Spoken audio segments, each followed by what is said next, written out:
from scratch concept with comfort fresh food. You can expect a world-class experience on a great budget. We've got incredible specials, great service. Today's dish that we're going to highlight is going to be our Aspen Blue Sirloin. It is, again, our premium Black Angus certified beef, and we top that with a blue cheese crust.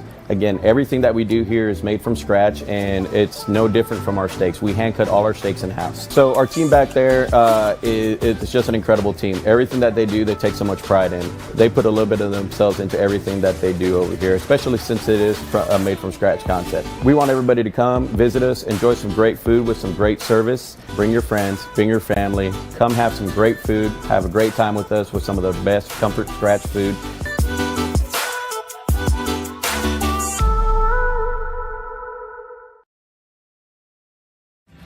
Thinking about what to do after high school? Consider a career with Boilermakers Local 374. As a Boilermaker apprentice, you'll earn while you learn. We offer excellent wages and benefits, and as part of our no-cost hands-on apprenticeship program, you'll learn from the best in state-of-the-art training centers and on the job. Become a union Boilermaker and get on your way to a great career. Find out more, visit www.local374.org or call 219-845-1000. Vertner Electric Incorporated provides professional commercial electrical contractor services to Indianapolis and surrounding communities. Locally owned and operated for over 30 years, our knowledge and experience make us the perfect choice for all your commercial electrical contractor needs. Contact us today. Thanks to you.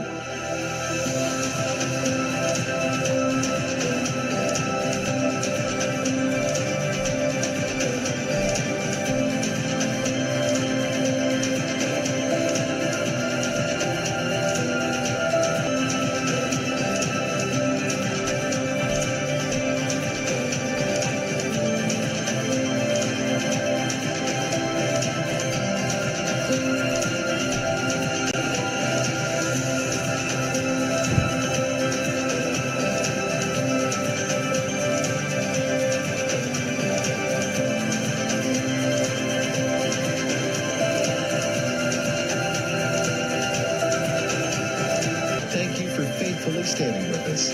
You are truly making a difference in the lives of our neighbors in need.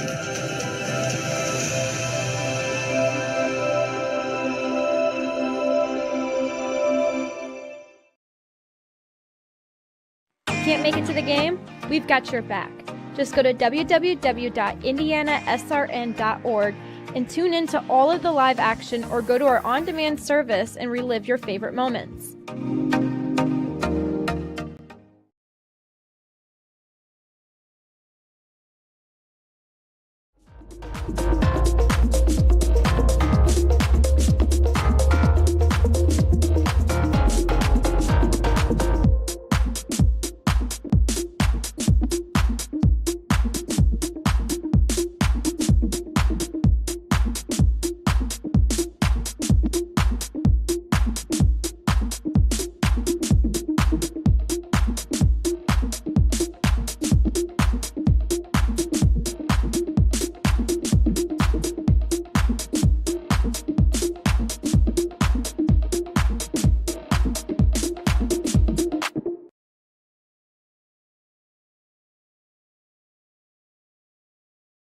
Sports fans, welcome back to Game Time, to pure spirits, to pure sport. Welcome back to high school sports. Fans, I'm IHSA Commissioner Paul Knighty, and I just want to say, welcome back. This is Game Time. This is Indiana high school sports. This is your IHSAA. Hey, Indiana, let's clear the air about vaping. Glue, rat poison, paint.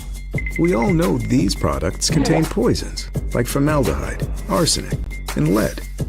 And these are just a few of the chemicals you'll find in e-cigarette vapor. Let's clear the air, Indiana. Don't puff this stuff. Visit don'tpuffthisstuff.com to join the fight and spread the word.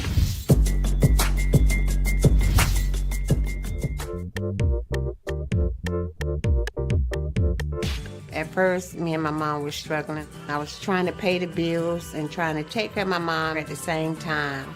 When I first heard that I can get paid for taking care of my mom, I was kind of skeptical because I had been doing it for so many years without pay.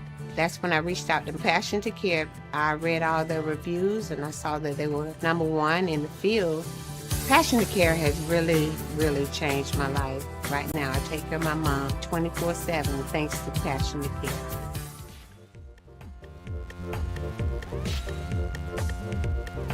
We encourage you to follow us on Twitter at IndianaSRN.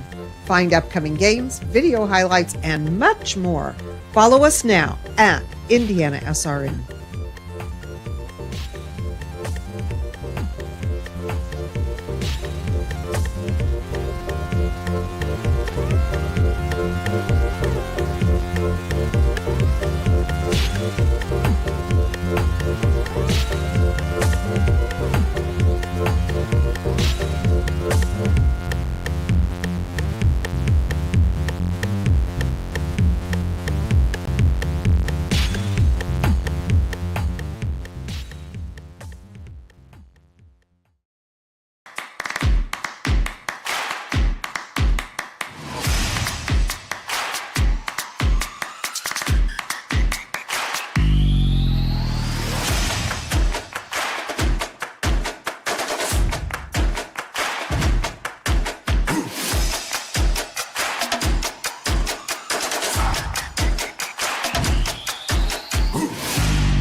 Good afternoon. It's Saturday, and that means it's time for HCAC indoor track and field action here on HCAC.TV, powered by IndianaSRN. Today from Terre Haute and the campus of Rose-Hulman at the Sports and Recreation Center. Just a reminder that today's event is brought to you by our game day sponsors, Passion to Care, Beyond Home Care, where passion meets purpose. Aspen Creek Grill, why go anywhere else for delicious food? Burtner Electric, providing quality electrical services in the central Indiana area. Boilermaker 374, we're second to none in quality and performance. Passion of Care, Beyond Home Care, where passion meets purpose. Clean Slate, inspired innovation that moves business forward. Piper Logistics, from warehousing to transportation and everything in between, and the Heartland Collegiate Athletic Conference. Watch the best Division III action on HCAC.TV, where you always have a front row seat, and today you'll have a front row seat for all the action. We're here live at the HCAC here Track and Field Championships indoor event for the 2024 spring season, and we're already getting ready to kick things off. Today you'll be working with myself, Zach Irvin, alongside my partner, Jason Schanzel. Jason, we're in for a great day of track and field. What do you expect to see today from today's event? So I'm really looking forward to seeing Enrique Ramirez in the 3,000 meter, or Enrique Salazar in the 3,000 meters. He has kind of set the bar for that event today. Also, really looking forward to the field events. As a throws person, the weight throw and the shot put are kind of my things here, so really excited about those. Several folks coming back from last year that I'm looking forward to as well. So there should be some great performances today. It's perfect out here.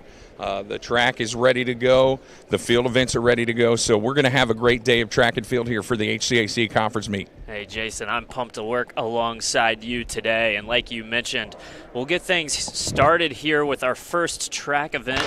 It's going to be the men's 5,000-meter run. And you mentioned Enrique Salazar. He's back. He's a senior from Manchester. Manchester really leads the way when it comes to this event. They'll look to get things started. If they're going to challenge the defending champion Rose-Hulman, they'll need a good performance here in this first event. And we're off already in lap one. This is a 200-meter track, so we will have 25 laps around before the conclusion of this race. While we get started on the track, we'll also have field events going on simultaneously, starting with the men's weight throw. The women will follow 30 minutes after the men complete there. After we finish with the weight throw, we'll move on to the women's shot put. again with men to follow 30 minutes after the women. That will be followed by the women's high jump, with men to follow 1 hour after the women. We'll then move on to the long jump. Men will go first with women to follow, and then women's pole vault, and then finally triple jump for both the men and women. We'll kind of outline our field events there as we get going here. Coming around, pace being set early. Not surprising in the 5,000 meter, you'll see runners start to feel things out and get a feel for how the race is going to develop as they move through the event.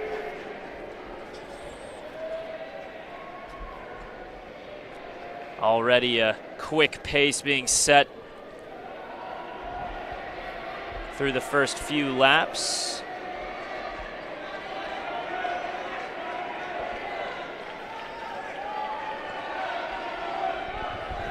And that's Thomas Tullius setting the pace early for Rose Holman. Not surprising to see him out front. He did finish 4th in last year's competition. Definitely looking to crack that top 3 this year. This year's race has 6 top finishers from last year's race. And when I say top, I mean in the top 10. Obviously, Enrique Salazar, the defending champion, but you also had Connor Havens from Manchester finishing in 3rd last year. We mentioned the leader right now, Thomas Tullius, finished 4th. You had John Asplund also from Franklin, a junior. He came in 5th last year. You'll hear his name called, I'm sure, throughout the event today. And then additionally, you had Joshua Pohl, also a sophomore from Rose Holman, alongside Ethan Miller, a junior from Rose Holman, who all cracked the top 10 last year. And no surprise here, you've got a bunch out front. 3 members of the Rose Holman squad setting the pace early, with Salazar right in the middle.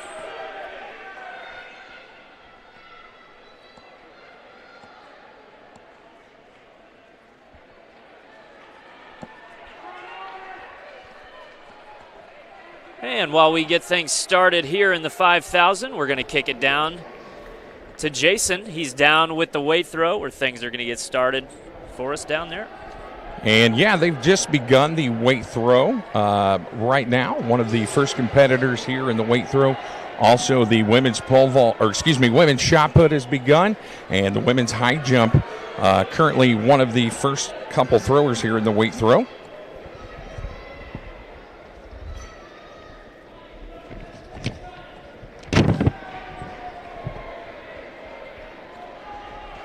So they are in the first flight.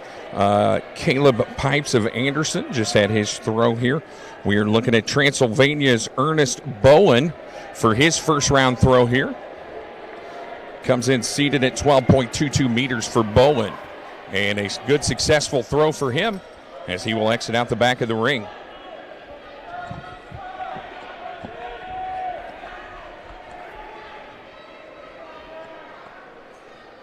Still waiting on a mark here for Mr. Bowen of Transylvania.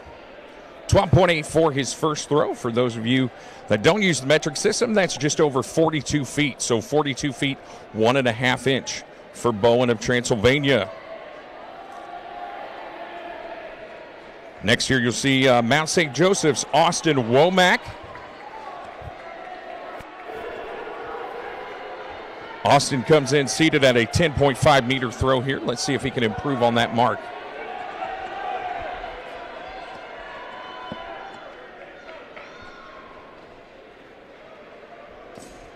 And his first throw is a good throw.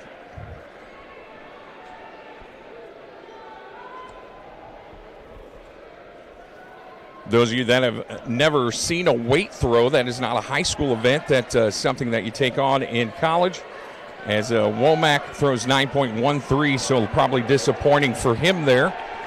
But the weight throw is one of the more technical events. It's akin to the hammer throw, and very technical. So Joshua Burns of Hanover going to take his first throw here. And not a bad start for Joshua Burns, the Hanover Panther.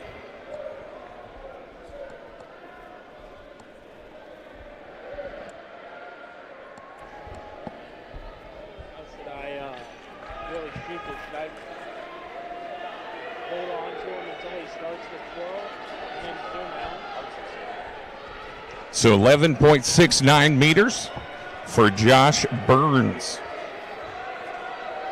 So now you're looking at Mount St. Joseph's Al Smith.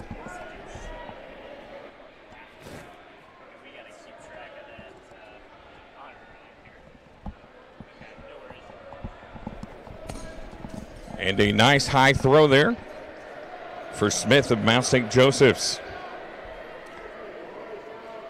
He comes in with a 12.32 seed. And starts off with 11.53.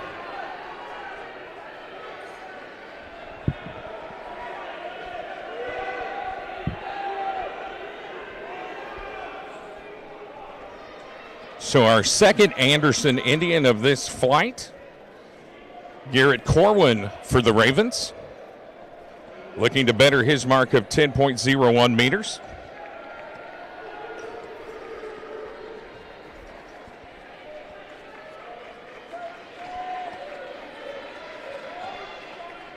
Some really good throws down there, Jason. Meanwhile, back in the 5,000 meter, we're about halfway home. We've got a pack that is separated from the rest of the field, and in that pack you've got defending champion Enrique Salazar, no surprise there.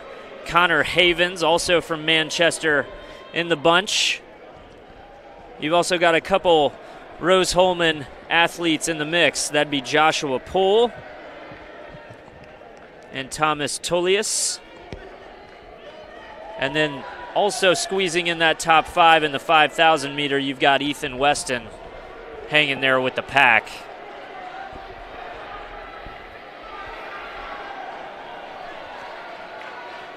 Definitely starting to separate from the rest of the field as they set a good pace here in this first race of the afternoon.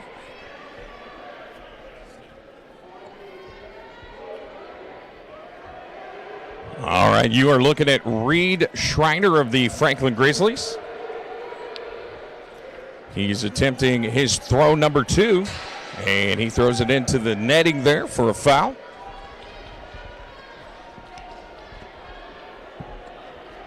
Schreiner comes in at a 12.22 seed.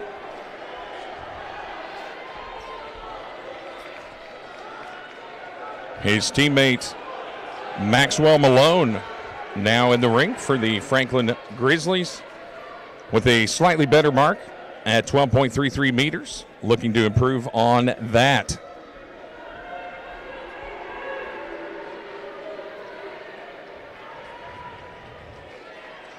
So Max Malone with his second attempt here. And not too shabby. And he almost fouls on his attempt and catches himself and walks out the back of the ring. So in the weight throw, it is similar to the discus, shot put, and hammer. If you may enter the ring anywhere, but you do have to exit the back of the ring once you've thrown successfully. So nice job by him catching that and doing the right thing with a 12.25 meter throw here for Maxwell Malone of the Franklin Grizzlies. Then coming back around in the men's 5,000 meter, we're down to 10 laps to go. Still got that pack of 5 leading the way again.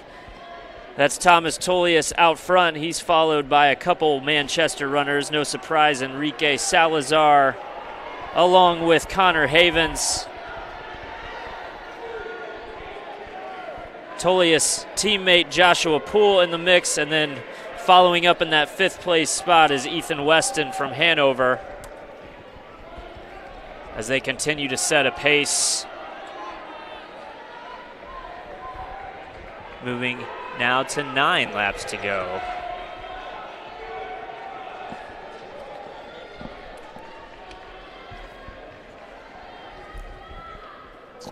All right, still here in the weight throw, Ernest Bowen of Transylvania with his second attempt, a very successful throw.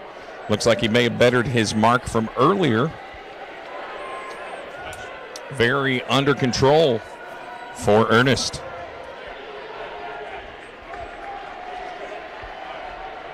And 12.44, that is definitely a better mark for Ernest Bowen of Transylvania. So Mount St. Joseph's Austin Womack stepping into the ring. The Panther looking for his second throw here.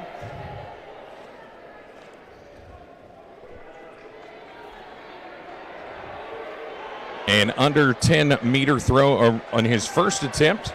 And he falls out of the back of the ring.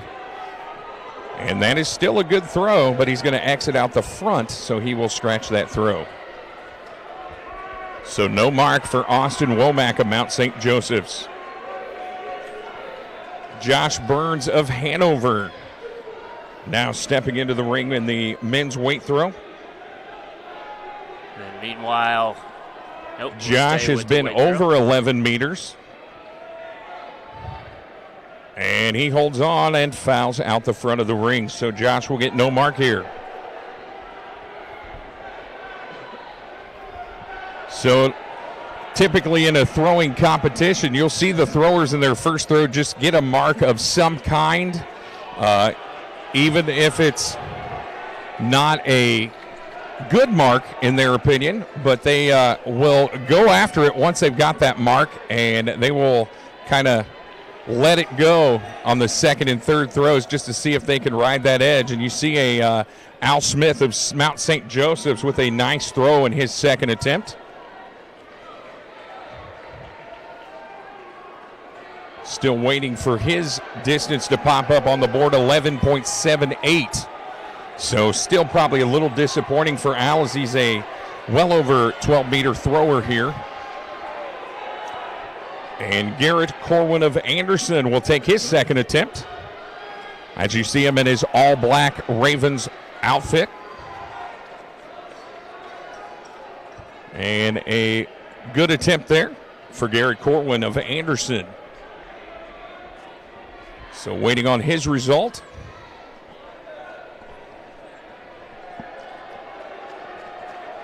.56 for Garrett Corwin of Anderson. All right, and back at the 5,000 meters. We're down to 3 laps to go. Starting to get some separation from the Manchester duo. Enrique Salazar and his teammate Connor Havens out in front. They're chasing down 2 records set in this meet by Enrique Salazar back in 2022 with a time of 14:34. We'll see if he can get the job done here as they make the turn with 2 laps to go.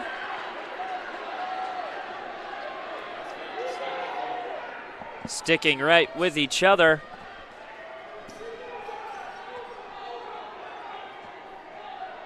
As they move down that back turn.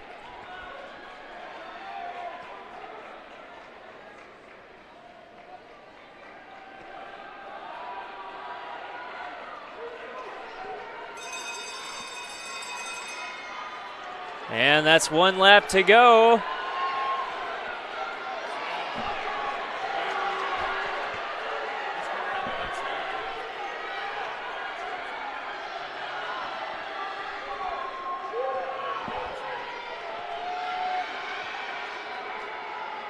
Really making a nice move around the back turn is the duo from Manchester, Connor Havens and Enrique Salazar. They'll come in tandem to the finish line. And right there with them, it's Thomas Toyas from Rose-Hulman for the 1-2-3 finish. And then Ethan Weston coming in from Hanover,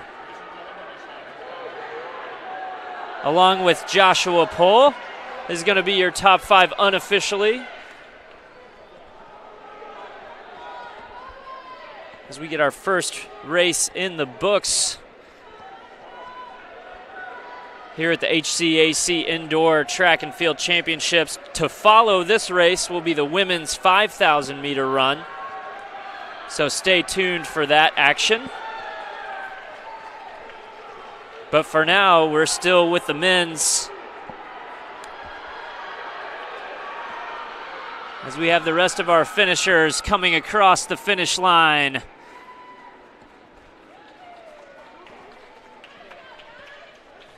Of this first race on the afternoon.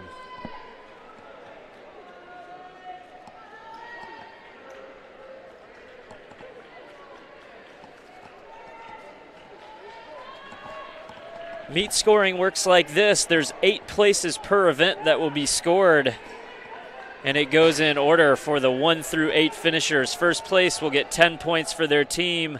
Second place will get 8 points. Third place, 6. And then on down, 5, 4, 3, 2, 1 for places 4 through 8 respectively. Each event will tally up to give us that final team composite score. Again, Rose Holman came out victorious on both the men's and the women's side last year, looking to defend their titles here on the home track.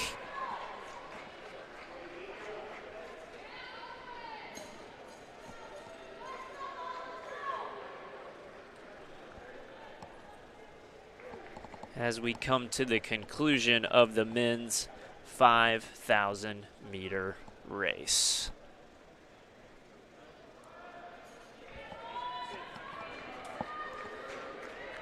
Live look at the scoreboard. As you can see, still have a couple runners that will conclude, but unofficially, top 2 goes to Enrique Salazar and Connor Havens, coming in just a shade over 15 minutes, with Thomas Tullius getting that 3rd place.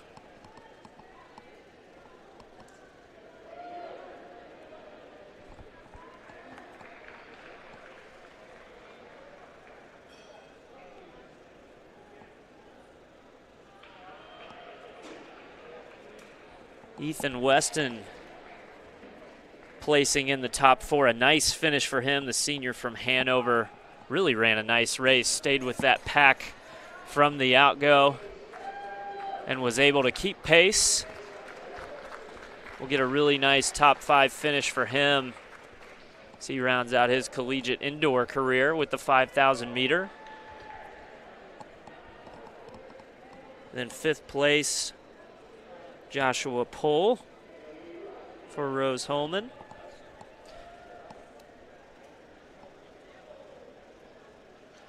And we'll go back to the throw. Alrighty, so we are in the 3rd round of weight throws here for this first flight. Garrett Corwin of Anderson just finished his 3rd attempt. We will see what his distance was here for the Anderson Ravens. 9.40. Don't think he improved on his distance from earlier, so he's right around that 9.5 meter mark here in the men's weight throw.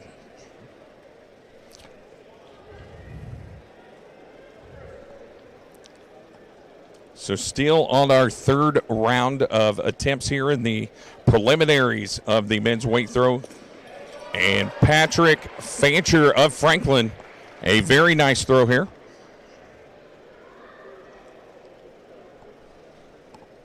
As we wait for his mark, Patrick Fancher of the Franklin Grizzlies with a very nice attempt, 12.51 for Patrick. That may be the furthest throw we've seen today here in the men's weight throw.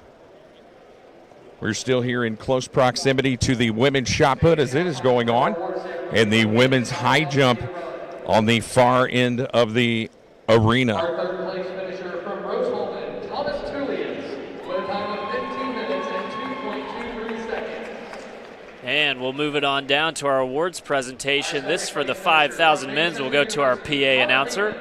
With a time of 15 minutes, 1.90 seconds. And our 2024 HCAC champion in the 5,000 meter run from Manchester University, Enrique Salazar, with a time of 15 minutes, 1.68 seconds. And gentlemen, we have our top three. First event is in the books, the 5,000-meter men's. Let's go through those finishers again. Your top scorer was Enrique Salazar, coming in with a time of 15:01. Connor Havens, his teammate right behind him, also at 15:01. Thomas Tullius from Rose-Hulman got third with a time of 15:02. Then Ethan Weston from Hanover, his personal best, 15:11, getting that top four finish. Then Joshua Pohl, Elijah Hadler, and John Grease all went 5, 6, 7 for Rose-Hulman.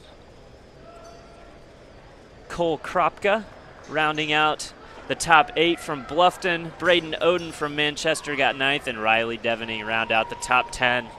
We will kick it down to Jason. He's with our top performers from the 5,000 men's. All right, we are with the top three finishers here for the men's 5,000-meter run. A very grueling race, gentlemen, and excellently planned. Felt like you two folks from Manchester worked very well together, kind of taking a little heat off of each other and helping out. So was that your strategy from the get-go? Yeah, we were planning to work together. We knew we had 3 people in this event, and of course we had one of the top guys in the nation, so we were working together, keep controlling the pace, and then we sat in the back of the pack to help our third guy communicate with him, make sure he moves up well, and it worked out pretty well. So, Thomas, you came in third today behind these gentlemen. So you feel like you kind of got, taken advantage of by these guys as they had their plan. What was your goal as far as this race? I mean, I just wanted to bring the heat, start out with a fast pace with this meet. They're two nationally ranked runners right here, so they were able to respond very well. So. Yep, and a great job by everybody. Enrique, you are the 2-time champion here in this meet. How did it feel to get another win? Is it better the first time, or is it better the second time? What do you think of that? I'd say it just gets better each time. Sure. Another medal to the collection, and honestly, the goal today is just score as many points as possible for the team. And I'm running 4 events today, so just pace it out well, be smart with my energy, and have a good finish. All right, well, congratulations, gentlemen. Thank you so much for your time, and good luck the rest of the day. I know a distance runner has a long day typically, so good luck, guys. Thank you. Thank you. Awesome. Thanks, Jason, down there with our men's 5,000-meter run. A big result for Manchester. If they're going to compete for the title today, they need to do well in the distance events. You heard multiple-time champion Enrique Salazar give some insight into his game plan for the day. He's running 4 events. He's going to pace himself a little bit. His time, not his best time ever, but enough to get the job done, and he finishes first today. Great job, guys, and we will kick it back to our men's weight throw. Yes, we're seeing flight number 2 here is starting the warm-up phase for their flight. Flight number 1 has completed. So watching, gentlemen, the participants in this second flight for Manchester, Kobe Martindale, a couple of Hanover Panthers, Tommy Wilmoth, and Jake Kehoe. So Rose-Hulman's Antoine Cooper, Manchester's Gabriel Hendricks, a couple of Rose-Hulman Institute of Technology fighting engineers, Brayton Blackwell and Eric Billups, Anderson's Michael Swigert, Mount St. Joseph's Jack Tucker, and Manchester's Jalen Holmes. Those are your competitors for the second flight of the men's weight throw.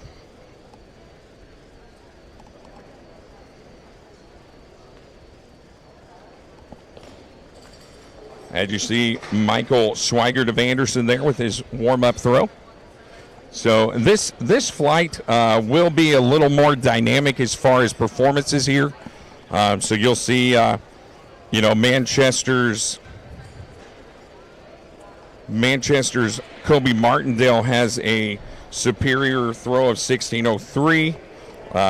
Several 17-footers. Looks like Manchester has another 17-foot competitor in Gabriel Hendricks. The Anderson product, Michael Swigert, and the Mount St. Joseph's product, Jack Tucker. Both of them are over 17-footers, so you'll see a much more competitive, much more polished group of throwers here, and they are going to be getting that weight 35-pound weight here, pretty far out in the vector. So you should see a lot of substantial performances. And while we watch the men's weight throw, a reminder we will have our next running event, the women's 5,000-meter run, scheduled to start at 1:30. So that's coming down the way here in just a few minutes. In the meantime, we'll keep it here with our field events. And we'll go back and forth between the men's weight throw and then a event that has gotten started, the women's high jump. See some athletes getting in on the action, jumping over that high jump bar. But for now, back to the weight throw.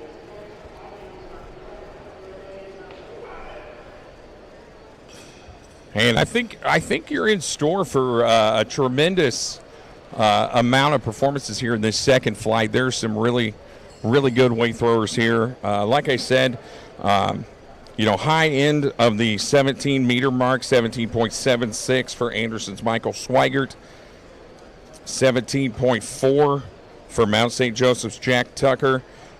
So you're going to see the competition take a big jump forward here in the second flight.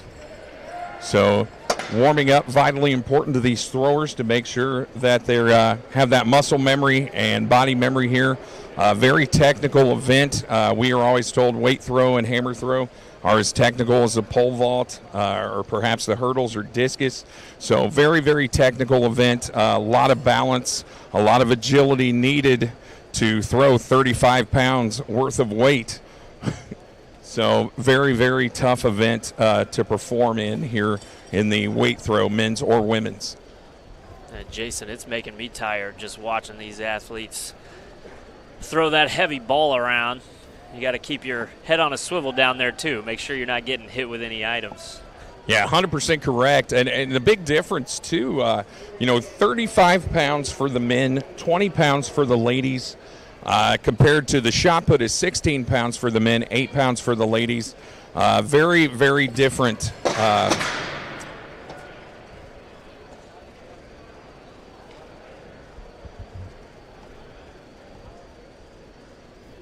And we'll keep going back and forth between our throwing events, field events, and our track events. We're getting all set here for the women's 5,000-meter run.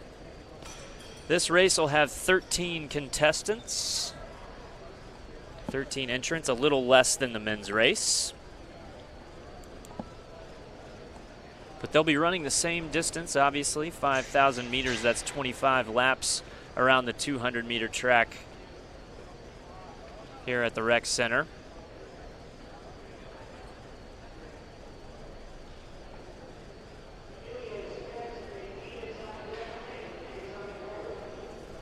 For those of you just tuning in, we're one race in to our all-day coverage of the HCAC men's and women's track and field championships of the indoor variety.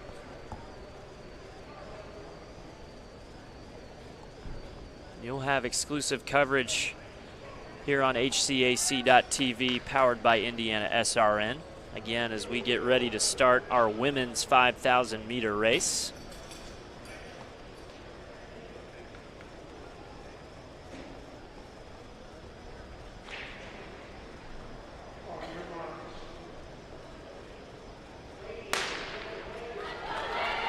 And we're off.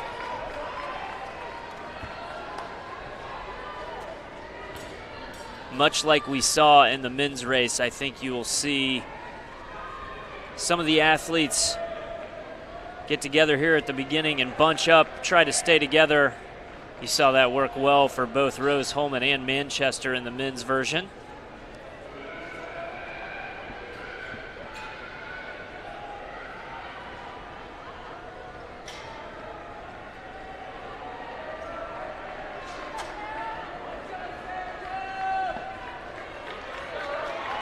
As they come around after lap one. That's Sarah Jones from Hanover. She's a sophomore leading the pack.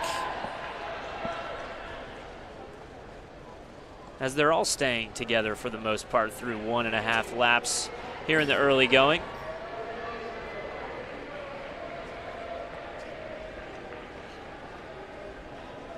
Sarah Jones had the second best time coming in with 19:54. The best time belonging to Bluffton Junior Basil Gates. As they come around, already 2 laps in. Still with Sarah Jones leading the way.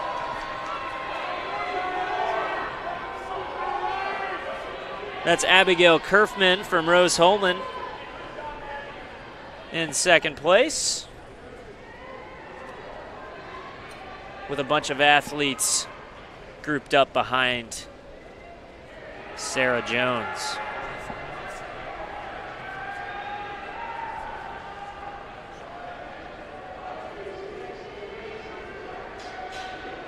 Sarah Jones content to lead the pack.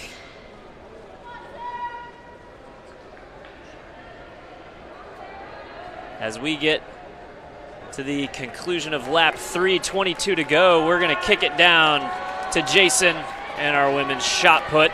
All right, folks, we are watching C. Stinger of Hanover. She's just thrown, waiting for her mark, 13 meters exactly for the Hanover Panther. A very nice throw on her first attempt. So waiting for Manchester University, their first women's thrower, Carly Camp. So, and just to kind of update you on the high jump, right now the high jump bar set at 1.53 meters. So the women's high jump moving along nicely. Next to us here on the women's shot put, as you see Carly Camp, very explosive throw here. So very, very impressed by these women's throwers. They do such a nice job with a very technical event. As you can see, her first throw, 13.58 meters, significantly further.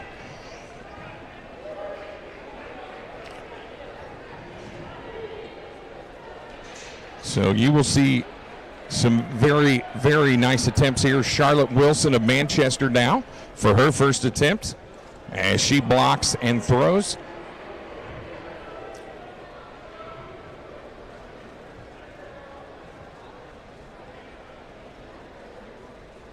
Charlotte with a throw of 10.95 meters.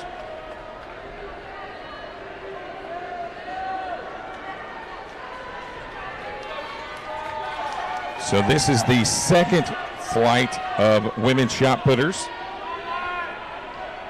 Katrina Sejour of Manchester here with her first attempt.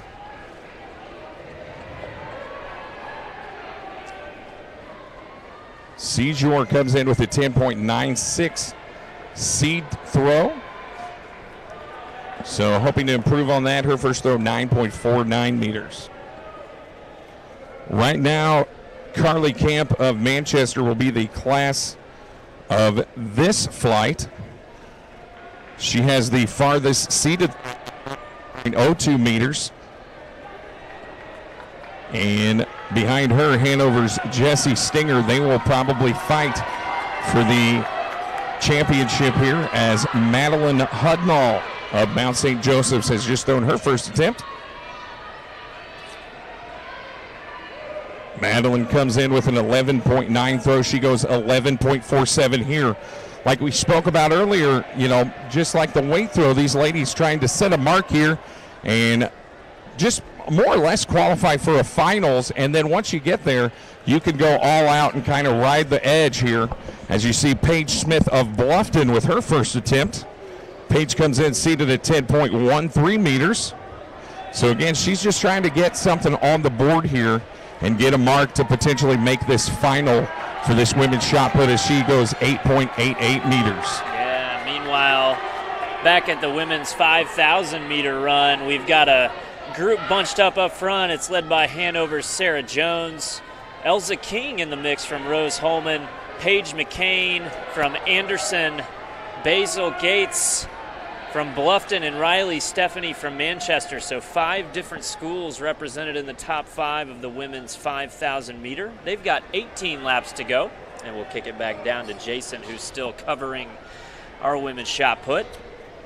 As we're getting ready down here for Jill Wilhelm of Mount St. Joseph's, who just threw and fouled her first attempt. So her teammate Asia Branch steps in the ring. Again, shot put has the same rules as a weight throw. You can enter anywhere in the ring, but you do have to exit the back.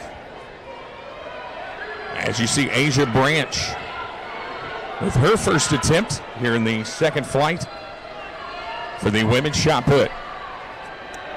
And the women's high jump next door here has just raised the bar to 1.56 meters as Rose Holman's Audrey Edwards clears that on her first attempt.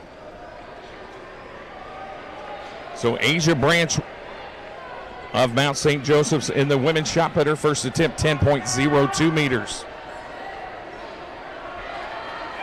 And back at the women's 5,000 meter run, still got that group bunched at the top. It's Sarah Jones from Hanover leading the way with Elza King, Paige McCain, Basil Gates, and Riley Stephanie right behind.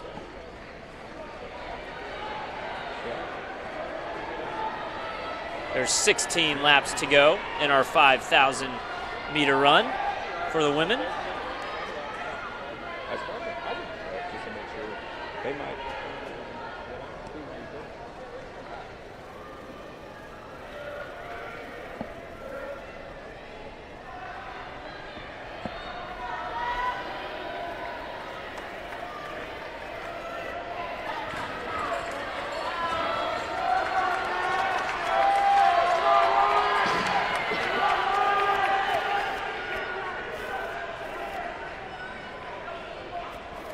And in the 5,000 meter, you may have heard some cheering on the broadcast. That's because hometown Elza King, a junior from Rose Holman, took the lead and is now pacing the pack in the 5,000 meter run.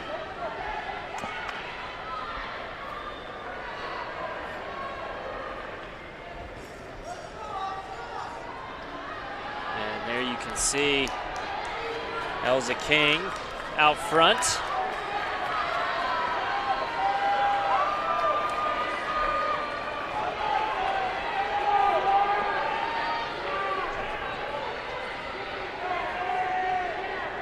Entered the race with no seed time, but really doing well, setting the pace early as they're down to 14 laps to go, so almost halfway home and 9 minutes in to the 5,000 meter run.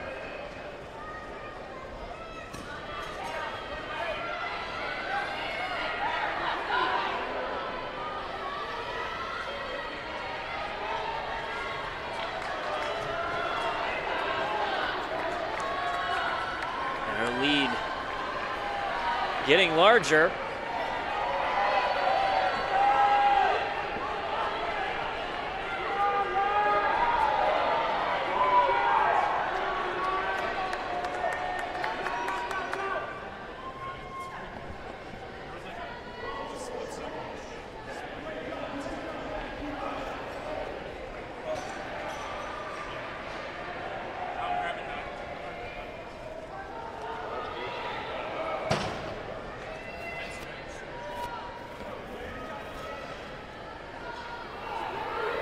And as we come around, we're down halfway through now. 10 minutes into the race, you're looking at Elza King as she comes around turn one. In this shortened indoor track, 200 meters the distance around. She's clear 10 seconds over second place Basil Gates from Bluffton. In third place right now, we have Sarah Jones from Hanover, with Riley Stephanie of Manchester in fourth place, and Gwyneth Cunningham now making her way into the top five from Transylvania.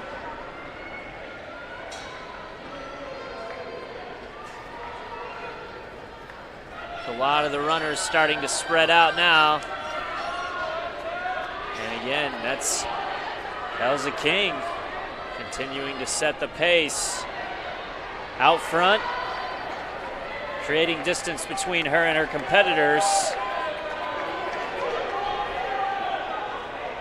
Gwyneth Cunningham from Transylvania now moved into the third position, about 13 seconds off the pace, and we're now back to the women's shot put. As we're looking at Madeline Hudnall of Mount St. Joseph's taking her second throw. The two leaders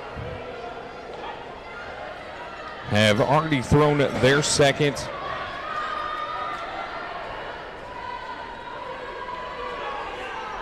As Madeline Hudnall of Mount St. Joseph's with 11.87. And now you are looking at Paige Smith of Bluffton with her second attempt. Right now, your leader, Jessie Stenger of Hanover, followed by Carly Camp of Manchester. So they took their second throws. And Jessie Stenger improved her first throw. I believe she threw a 13.38, and Carly Camp fouled her second. So we're looking at Jill Wilhelm of Mount St. Joseph's with her second attempt. So she fouled her second. And Asia Branch, her teammate for the Mount St. Joseph's Cougars, she will take her attempt.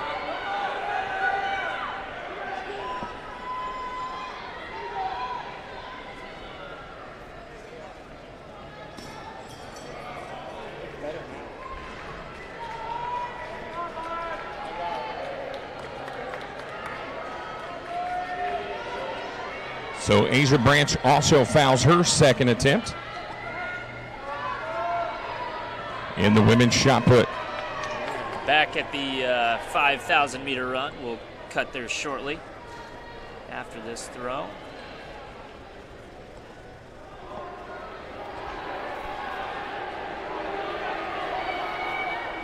That's still Elza King continuing to separate from the rest of the pack. Her lead is 20 seconds now over the rest of the field, and there's 8 laps to go in that race. Basil Gates from Bluffton in second, Gwyneth Cunningham third for Transylvania, Paige McCain in fourth place from Anderson, and Sydney Sluice from Manchester round out the top 5.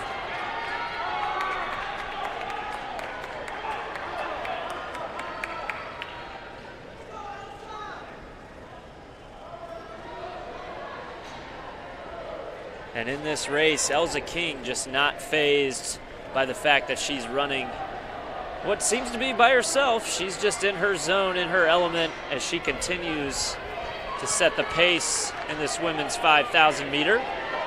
Would be a great start for Rose Holman to get a first place finish in this race. Again, trying to defend their title from last year here at their home facility.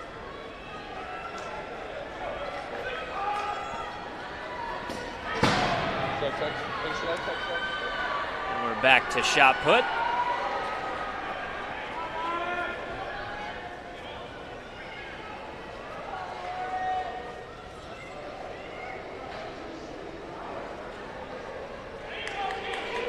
And that's a live look again. Elza King continuing to set the pace. We're 15 minutes into this race. 6 laps to go. She's a junior from Rose Holman, Elza King. As we take another look back at shot put.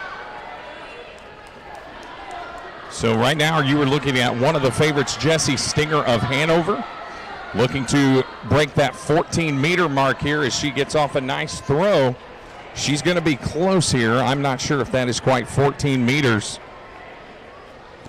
But Jessie Stenger and Carly Camp right now battling it out, 13.26 for the Hanover product here. A little less than her previous throw.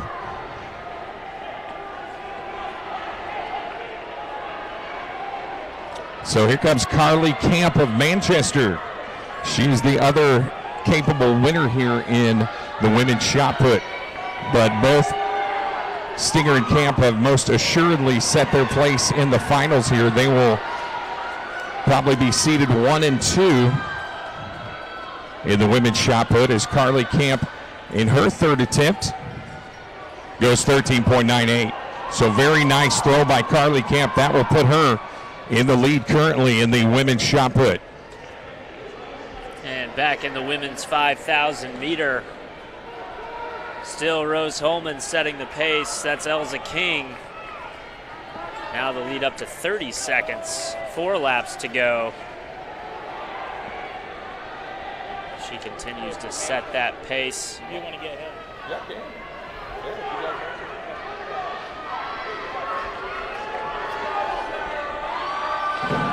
Last year's winner was a senior, but the second and third place finishers, Abigail Kerfman and Sarah Jones, both in today's race as we enter 3 laps to go. So Abigail Kerfman, who got second last year, currently in 11th, and Sarah Jones from Hanover currently in 6th after finishing 3rd last year. But right now it's all about Elza King. Rose Holman and the Fighting Engineers leading the way in this women's 5,000 meter run.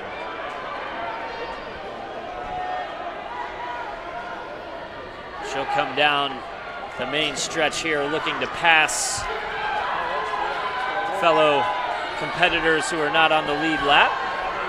Just get a little more space. 2 laps to go.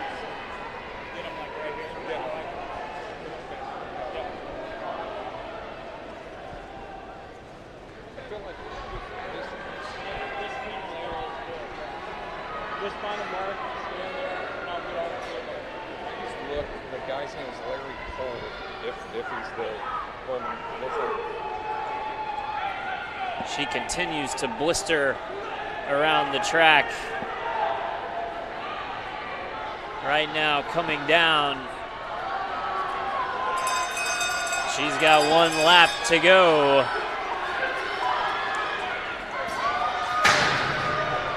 Right now, the fastest seed time we had entering this competition was 19:49 from Basil Gates, who is in the 2nd position from Bluffton.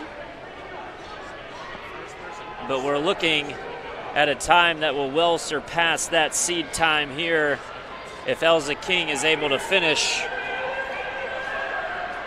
this race strong. As she comes for home around the corner.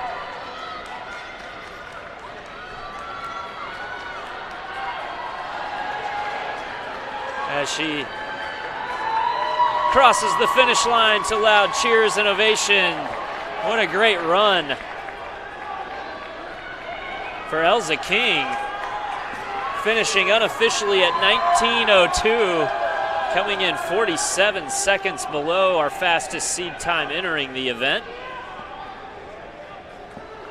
And it's Gwyneth Cunningham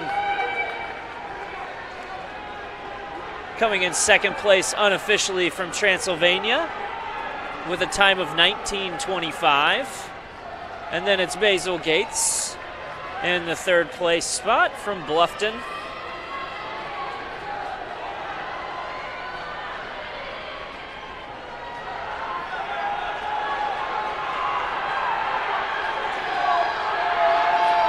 And that's Sydney Sluice and Riley Stephanie, teammates from Manchester, finishing 4-5. With Paige McCain from Anderson and Sarah Jones following in 6th and 7th place, respectively, both eclipsing the 20-minute mark.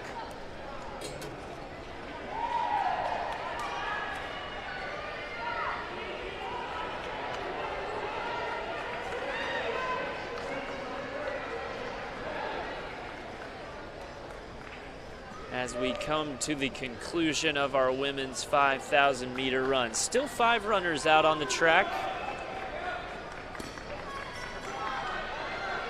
But our top 8 has been established unofficially. But again, Elza King from Rose Holman finishing 1st. Gwyneth Cunningham of Transylvania in the second spot. Basil Gates from Bluffton in third. Sydney Sluice and Riley Stephanie finishing fourth and fifth respectively from Manchester. Paige McCain of Anderson and sixth place. Sarah Jones from Hanover in seventh.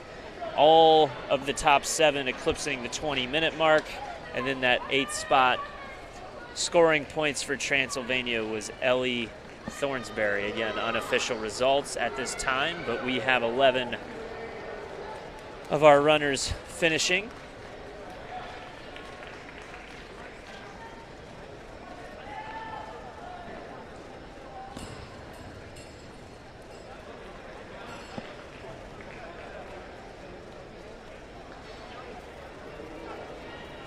In this women's 5,000 meter run. So a great start for Rose Holman on the women's side of things, looking to defend their title from 2023, getting a first place finish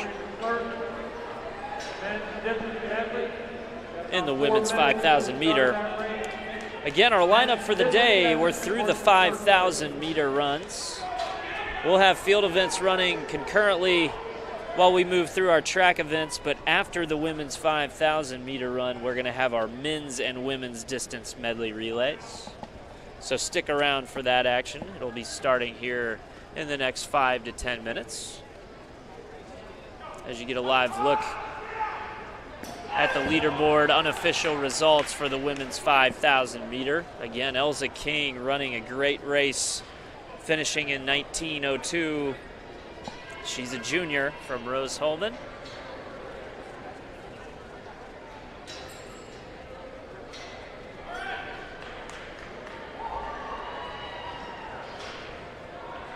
And we have one runner finishing her race. That's Maddie Hilliker.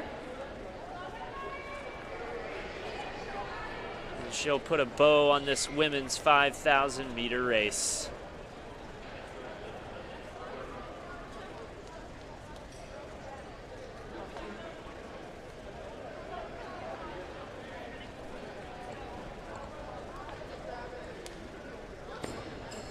As you see the start-finish line, the men distance medley moving their way to the start-finish line. For those unfamiliar, the men's distance medley consists of 4 team members, 4 runners. The first runner running a 1,200-meter leg, followed by the second runner, second team member running a 400-meter leg. He'll pass the baton to the third member of his team, who will run an 800-meter leg, followed by the final 1,600-meter leg. Again, that's the men's distance medley coming up here. We'll toss it down to our PA announcer for awards from our women's 5,000-meter run. In second place from Transylvania University, Gwyneth Cunningham with a time of 19 minutes, 25.92 seconds. And in first place from Rose Holman, Elsa King with a time of 19 minutes and 2.72 seconds.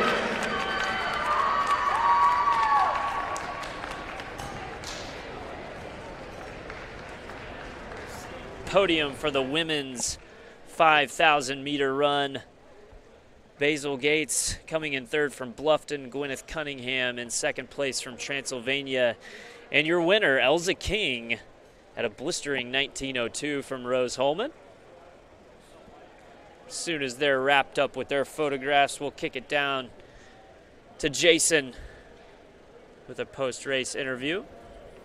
All before we get going with our men's distance medley. But first, down to you, Jason. You're with the winner. All right, so I am with the 3 ladies that finished 1, 2, and 3 here in the women's 5,000 meters. So let's first talk to our third place finisher, Basil. What was your plan here in the race, Basil? Mainly just stick with whoever I can, stick with that front pack, and then, halfway through just kick it in as hard as I can. Right. And great job. I felt like you were very strong through the race. You kept a similar pace throughout. So let's talk to Gwyneth, our second place finisher. Gwyneth, what was your plan today? Well, this was my first time ever running a 5K on the track, so I basically just wanted to not go out way too hard and then compete with who I could towards the end. Excellent. And much needed victory for the host Rose Holman Institute of Technology. Elsa, how does it feel to win a race for your conference? I'm pretty excited, especially for the team, so that's the biggest part. Yeah. For sure. So team goals here for Elsa King, the winner of our women's 5,000 meter run. Back to you guys. Thank you, ladies. I appreciate it very much. Thank you. All right, just in time, and we're off in the men's distant medley again. First leg will be 1,200 meters. That's 6 laps around for those of you keeping track at home. This medley will consist of 4 legs, a 1,200-meter leg followed by a 400-meter leg, and then legs of 800 and 1,600 respectively.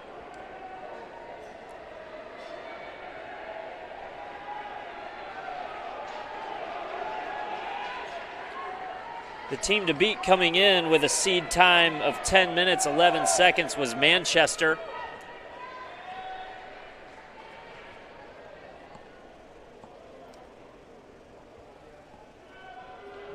Running the first leg for Manchester is sophomore Gavin Byerly. He'll be wearing the 81 bib.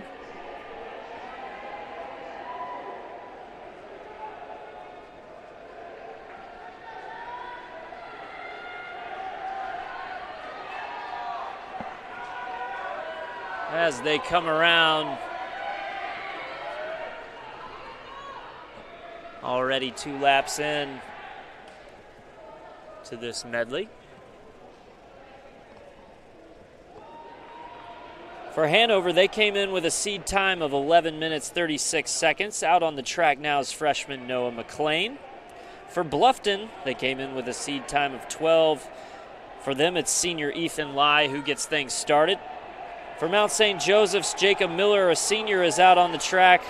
Mount St. Joe's entered with a time of 11:35. Anderson, Transylvania, Franklin, and Rose Holman entered with no seed times, but Anderson has sophomore Tyler Nelson. Transylvania, Dalton Nunn. Franklin, junior Elliott Go, and Rose Holman, they're starting with a freshman, James Crocker, all out on the track. As you see them bunched, making the turn, already through 4 laps. All in total, this race incorporates 20 laps. And like we mentioned, the first leg, each of these runners run 6 before passing the baton. And if you're Manchester, you've already started things strong with a top 2 finish in the men's 5,000 meter. They would no doubt like to see the success continue if they're going to compete for the championship with Rose Holman today.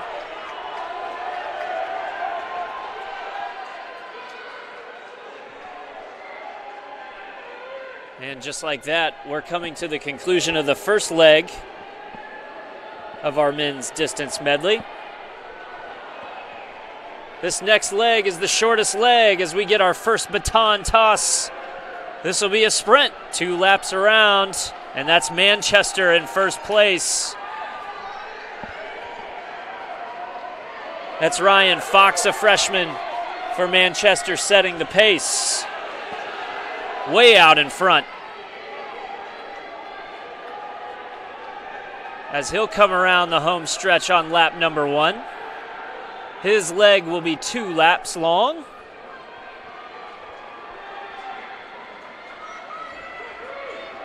In second place, it's Rose Holman, followed by Franklin in Transylvania.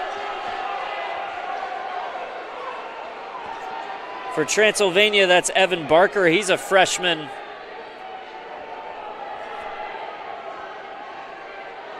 Franklin's Drew Magaha.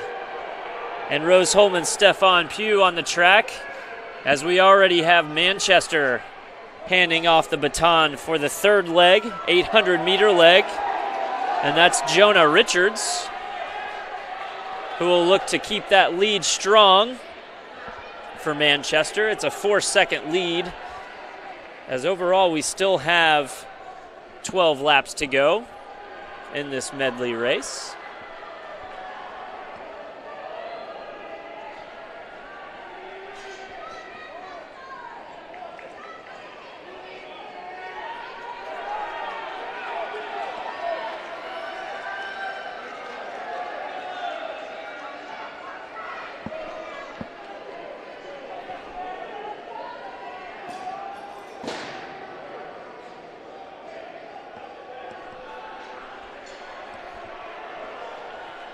Manchester continues to set the pace.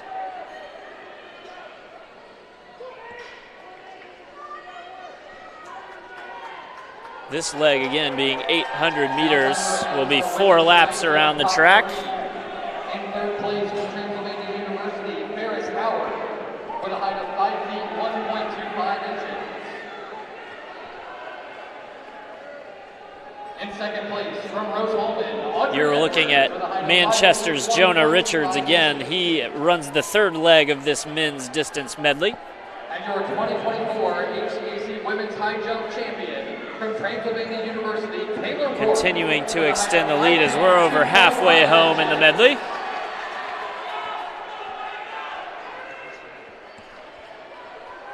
And that lead is 6 seconds for Manchester over second place Rose Holman.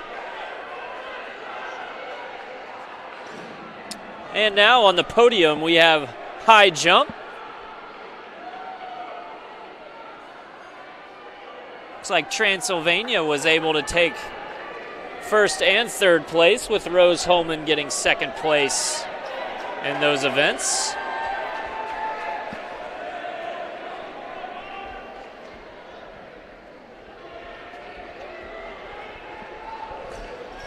Taylor Rourke able to get the victory for Transylvania in the high jump, as you can see her all smiles on the podium with her teammate. When you guys are ready.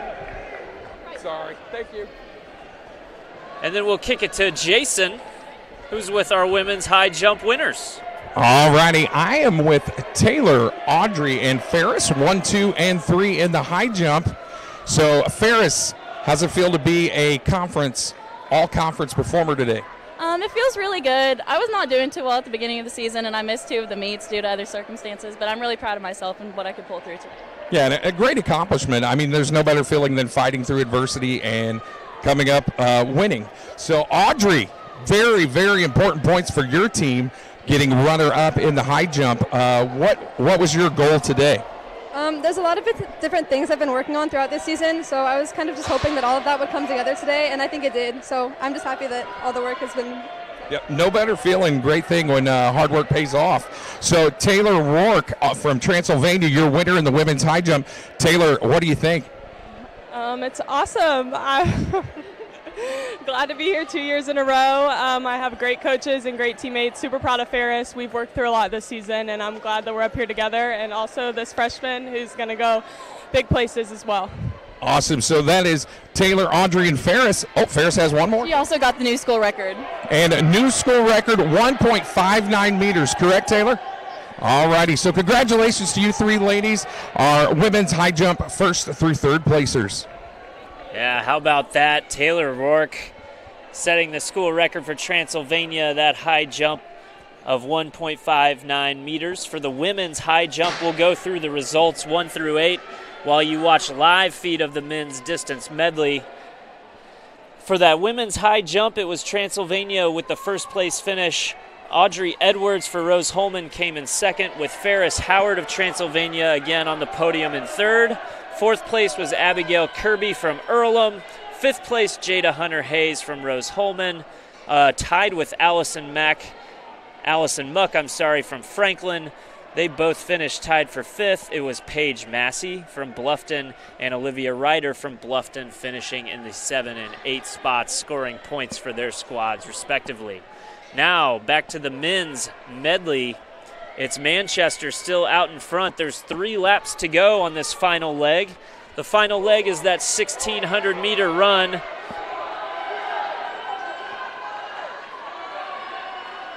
It's Franklin who has now moved into second place with Transylvania behind in third. Rose-Hulman in fourth. Hanover fifth. Bluffton sixth. Anderson seventh, and Mount St. Joseph in eighth.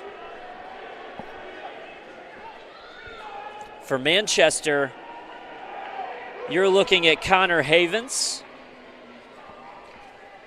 setting the pace.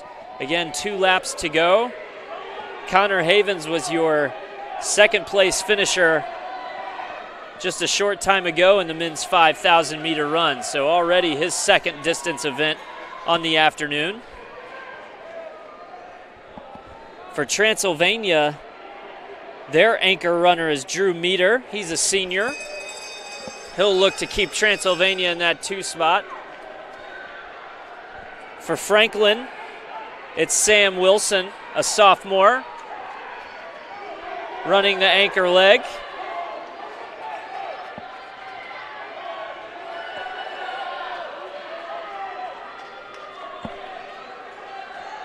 As they come for the home stretch here.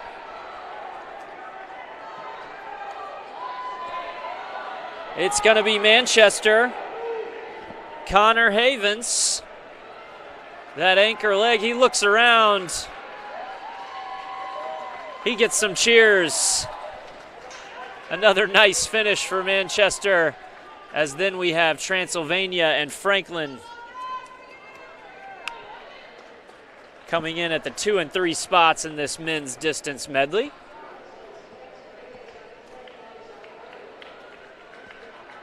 Rose-Hulman, the home team, able to finish in the top 4.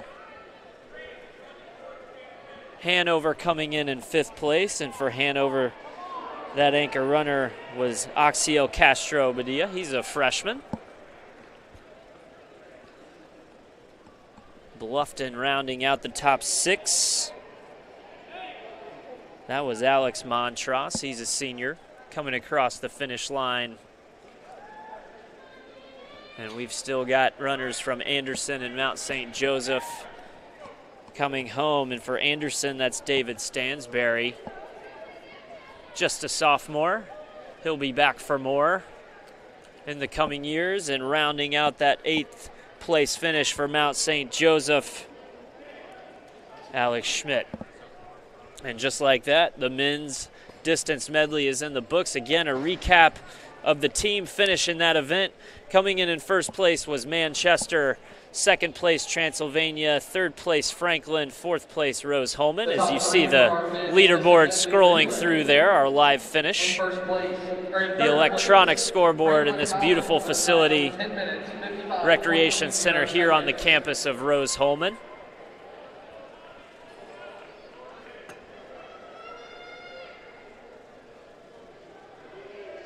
As you see our commissioner of the HCAC shaking hands with our podium finishers. That's 3rd place from Franklin. Again, in 2nd place, the team of Elliott Go, Drew Magaha, Nathan Furnish, and Sam Wilson. In 2nd place, it's Transylvania, shaking the hands of the commissioner. That was the team of Dalton Nunn, Evan Barker, Nate Very, and Drew Meter. Manchester University with a time of 10 minutes, 48. And then our champions from Manchester, Gavin Byerly, Ryan Fox, Jonah Richards, and Connor Havens getting the 1st place medals. And as soon as we get some photographs taken, we'll again kick it down to Jason, who will meet with our podium finalist in the men's medley.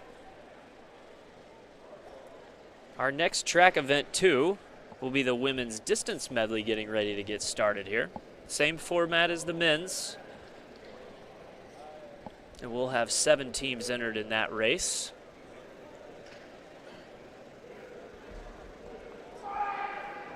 But for now, we'll kick it down to Jason, All right, I'm here with the fearsome foursome, Gavin, Jonah, Ryan, and Connor. Congratulations, gentlemen, on a very grueling, people have no idea, DMR is rough, is it not? All righty, so I'm not really sure which one you are. 400 meters. All righty, so 400-meter runner, how did you feel today about your performance? I felt pretty good. I just kind of went in there, try to keep the lead for the team, and give them the best shot for first place today. Excellent. And I apologize. Connor and I go way back to the men's 5,000 meters. Connor, your second event of the day, your second podium. How do you feel, buddy? Pretty good. All I had to do is trust my guys right here after coming back from a pretty difficult 5K, knowing I have 2 more events left, and I knew these guys would get me the lead and get it done so I could stay conservative. And it was really great. So I appreciate these guys so much. And how about your leg? Let's hear it. Yeah, mine was kind of hard. There were a lot of people yelling at me, "They're right behind you," even though they're just messing with me. But I was just trying to keep the lead for the rest of the team. That's pretty much the goal, and I'm just happy I succeeded in that. And 10 huge points for Manchester men. How's it feel to get those points on the board for your team? Feels great. It's just about being confident. Just went out conservative, stayed in second place, and the last 400 was kicking and make sure we get a lead for these guys. Right, and so Manchester, your winners of the men's distance medley relay, very tough event, very big points for this team. All right, back to you guys. Jason, great interview. Great team, great result there for Manchester. Really exciting to hear their thoughts on what you mentioned, Jason, a grueling race. And we'll get to see the grueling nature of that race play out for the women as they just got started finishing lap 1 of this 20-lap overall race. But again, this first lap, 1,200 meters. Go ahead and grab another 95. Okay. As all the runners are bunched up early. It's Manchester with an early lead. Franklin.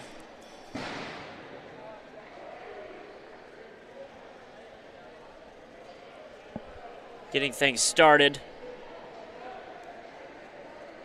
For Franklin, that's Haley Mikowski, a junior, setting the pace. It was Mount St. Joseph runner Julia Gooding, who was right there at the front of the pack as well. For Transylvania on the track, it's Camden Wilson. For Rose Holman, Vianney Garcia, she's a freshman.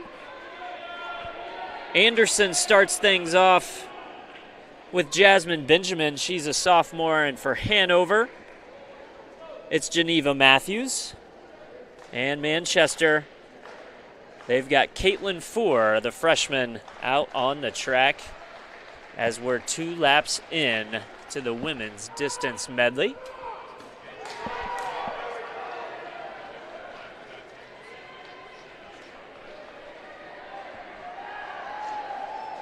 As they come down the home stretch again, this race grueling in nature.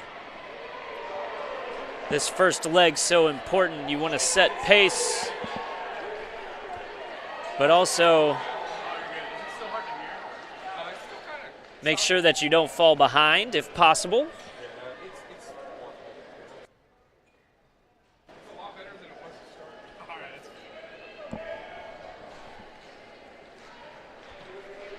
As we're starting to get some early separation, that pack of 5 is Franklin, Mount St. Joe's, Transylvania, Rose Holman, and Anderson. With Manchester and Hanover just a few paces back.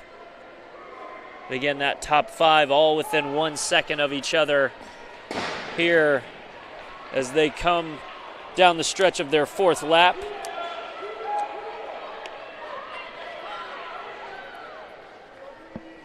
First leg is 6 laps, so they'll have 2 to go before passing the baton.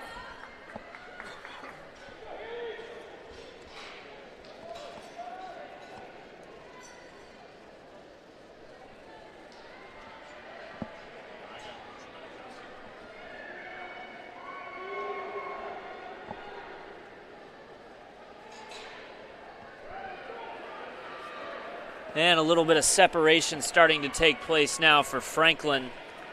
Again, that's Haley Mikowski, a junior, setting the pace.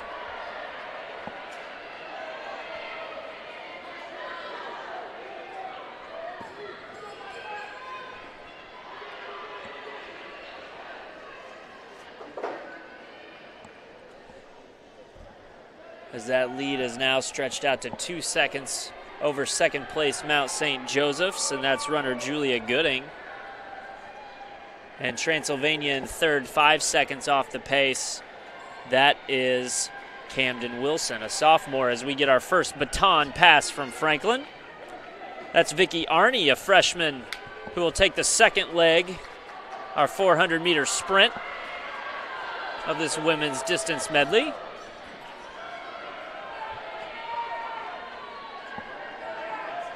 And Vicky already extending that lead a bit more for Franklin. But not far behind is Mount St. Joseph's runner Grace Holtmeyer, starting to pick up a little bit of distance, closing the gap as they come around the first turn.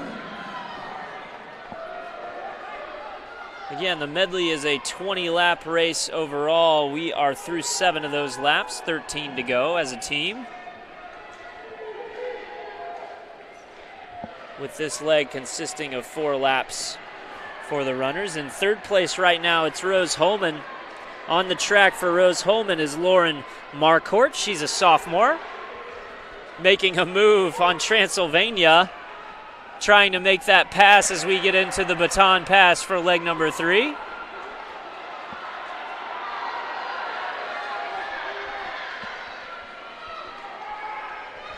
And things are continuing to stay close.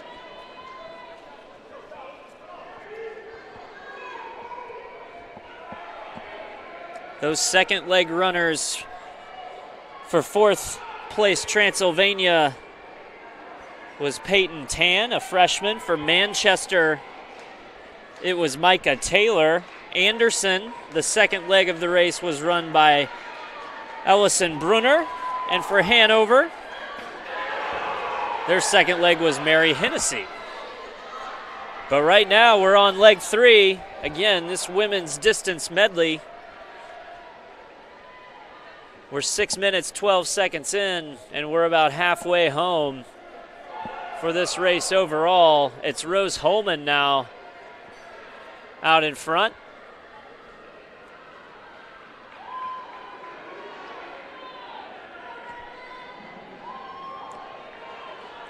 Sophia Boehner coming down the stretch at the halfway mark, setting the pace, but right behind her, that's Mount St. Joseph's runner, Anna Packer.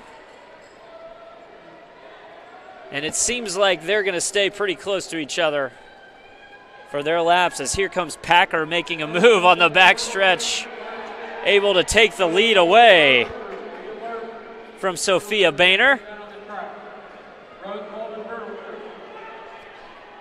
Third place is Franklin, and it's Ella Basher running, the junior.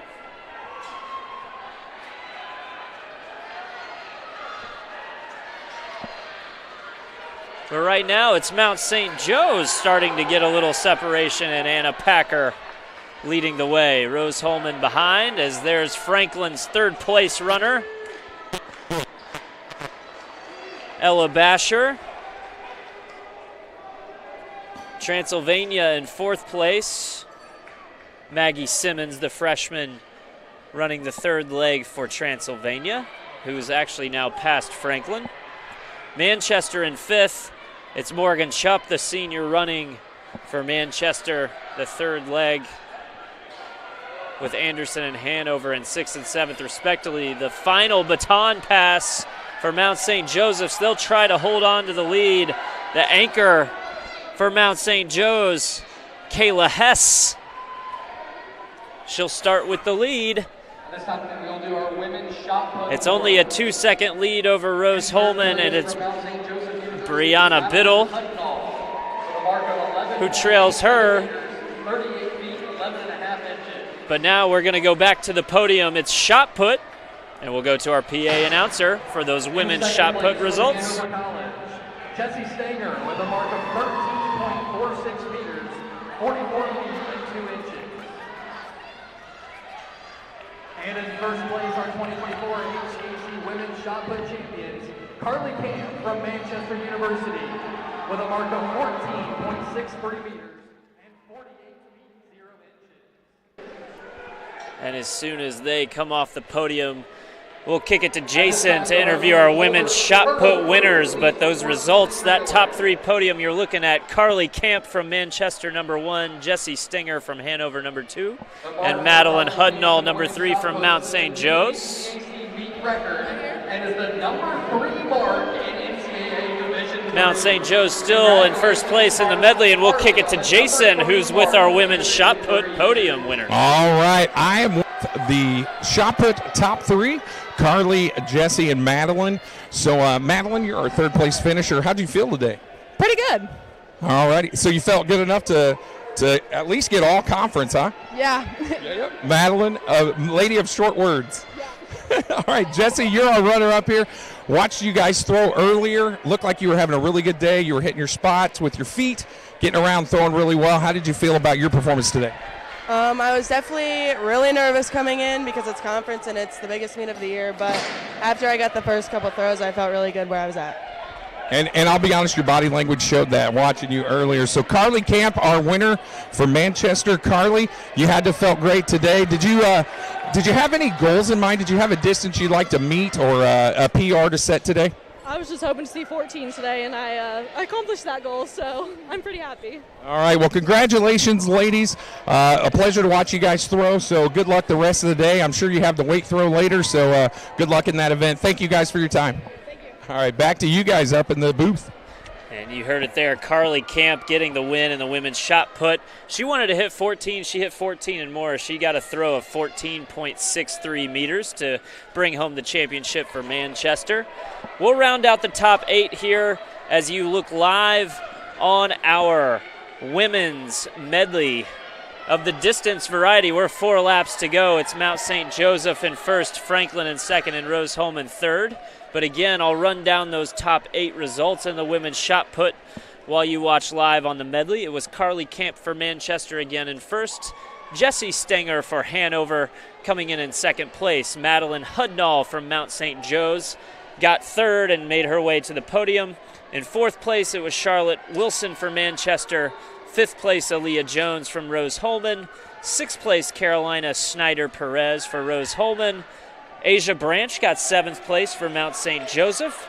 And in 8th place, scoring points for her team was Cheyenne Thomas of Manchester. Again, the women's shot put is in the books. Again, looking live, you're watching the women's distance medley. We're already down to 3 laps to go in this final anchor leg. It's Mount St. Joseph still out in front.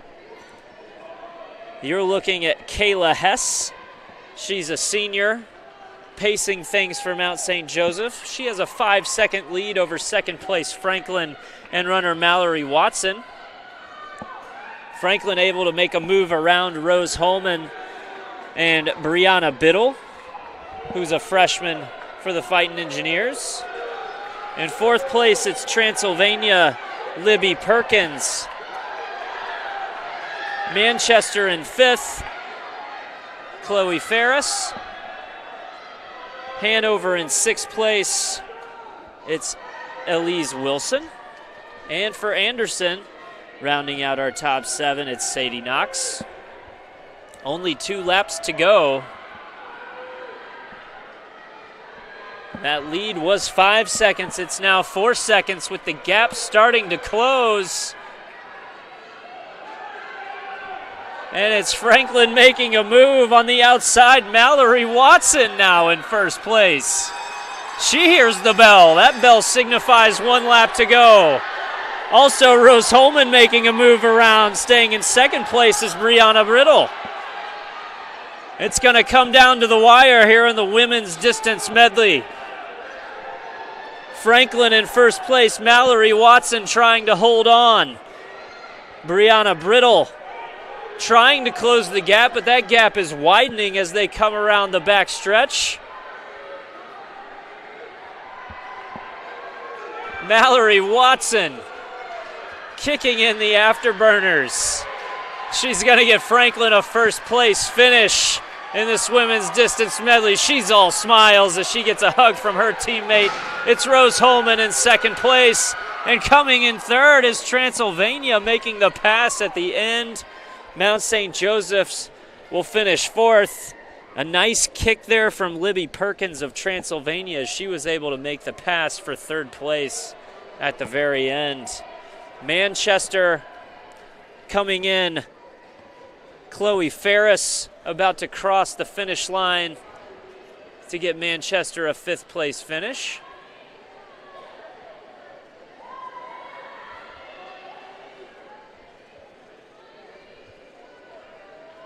And perhaps I jumped the gun. She's got 1 lap to go, but she is in that 5th place position with Hanover and Anderson in the 6 and 7 spots. So unofficially, again, it's Franklin getting the top spot in our women's distance medley with a time of 13:39. Well off the pace of the meet record, but still a great time. Rose Holman finishing in 2nd place with Transylvania coming in 3rd and Mount St. Joseph's 4th. Again, unofficial, but our women's medley results starting to come in as, again, there's Manchester officially crossing the finish line with Hanover close behind. With only Anderson left on the track on the final lap, that'll be runner Sadie Knox finishing things up for our women's distance medley. They'll go to the podium once those results become official. We'll kick it to Jason for another interview once they... In 2nd place, from Rose Holman, V&A Garcia, Lauren Marquardt, Sophia Bonner, with a time of 13 minutes, 43.92 seconds.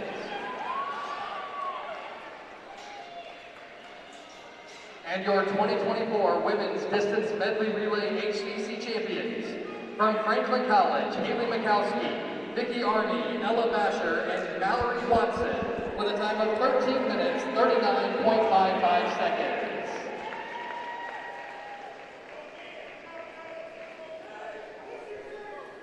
As live look at the podium. Again, it was Franklin coming in 1st, Rose Holman coming in 2nd, and Transylvania coming in 3rd for our women's distance medley relay. On the track right now, getting set up, is the men's 60 hurdles. We'll have 2 prelim races here shortly.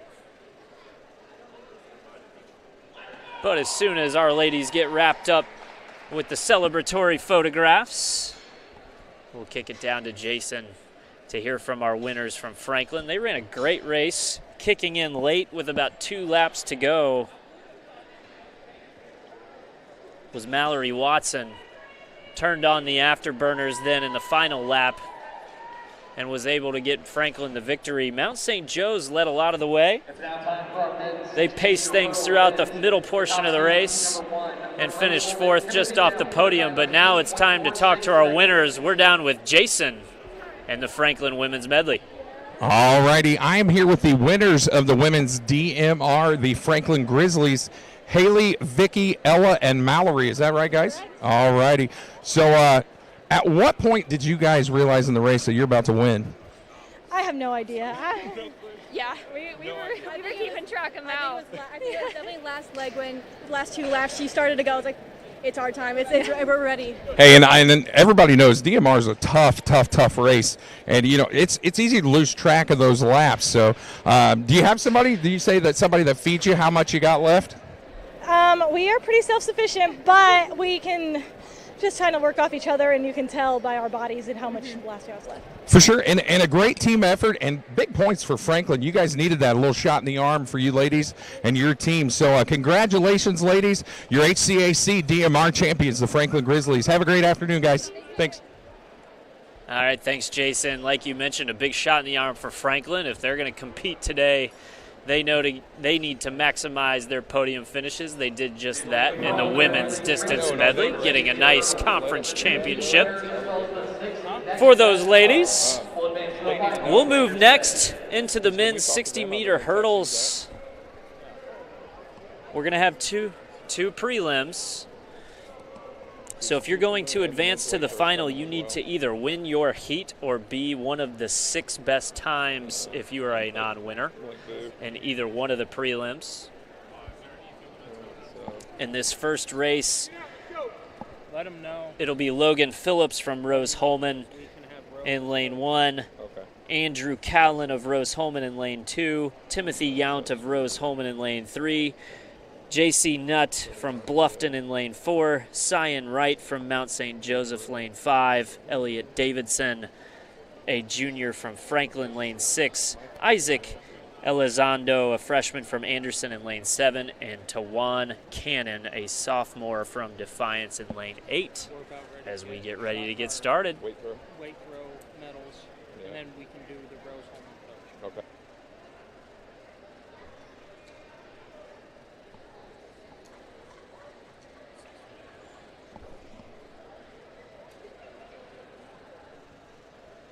Looked like we had runners down ready to go, but a brief pause.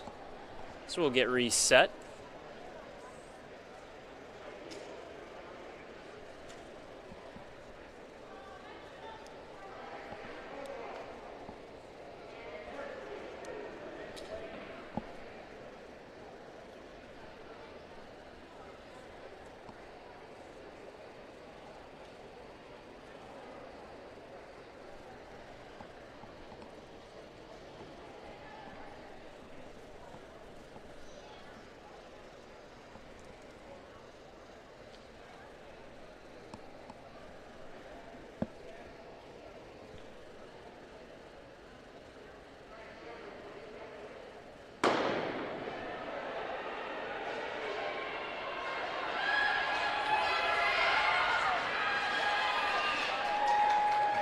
And the first of 2 prelims is in the books. We'll have results here shortly. Again, this is the men's 60-meter hurdle. Timothy Yount will qualify for our finals later today.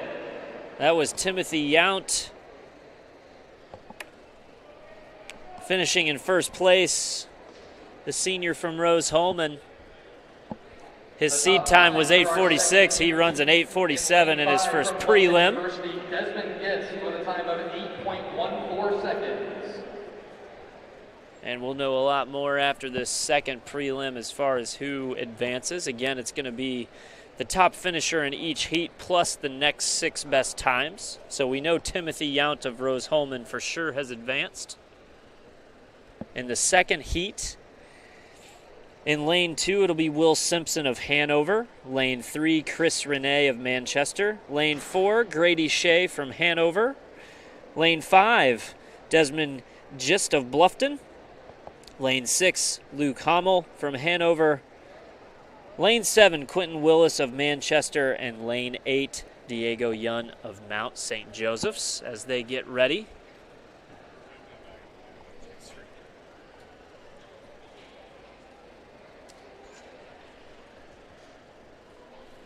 As you can see the runners running up in that last prelim. Again, it was Timothy Yount with a time of 8 seconds, 8.47 seconds. Getting the top time and an advancement to the final.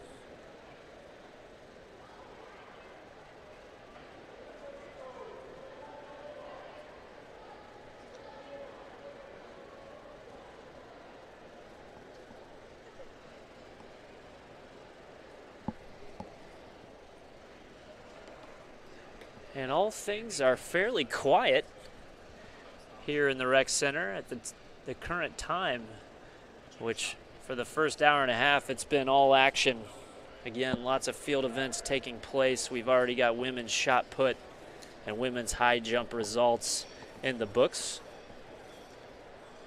along with our men's and women's 5,000 meter runs and distance medleys.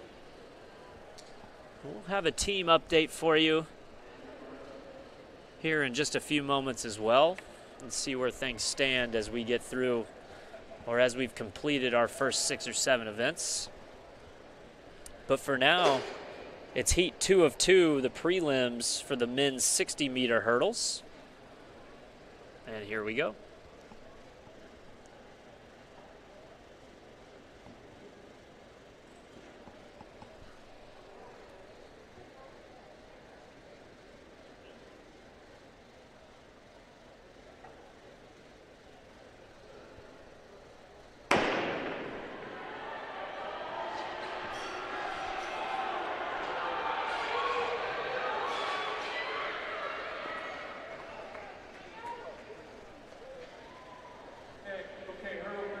And unofficial results are starting to trickle in. It was Desmond Gist of Bluffton. He came in with the best seed time in the 2 prelims, and he gets the automatic qualifier into the final. As you can see in Heat 2, it was Quentin Willis, Grady Shea, Diego Yun, and Chris Renee, Luke Hommel, rounding out the top 6 of Prelim 2. It'll be the first place finisher of each prelim moving on to the final with the next 6 best times. And we'll have those results for you. But for now, we're going to head down to the podium. In second place for Manchester University, Gabriel Hendricks with a school record mark of 17.57 meters, 57 feet, 7.75 inches. And in first place from Anderson University, with the number 5 mark in HCAC history, Michael Swigert with a mark of 18.07 meters, 59 feet, 3.5 inches. And this is the men's weight throw.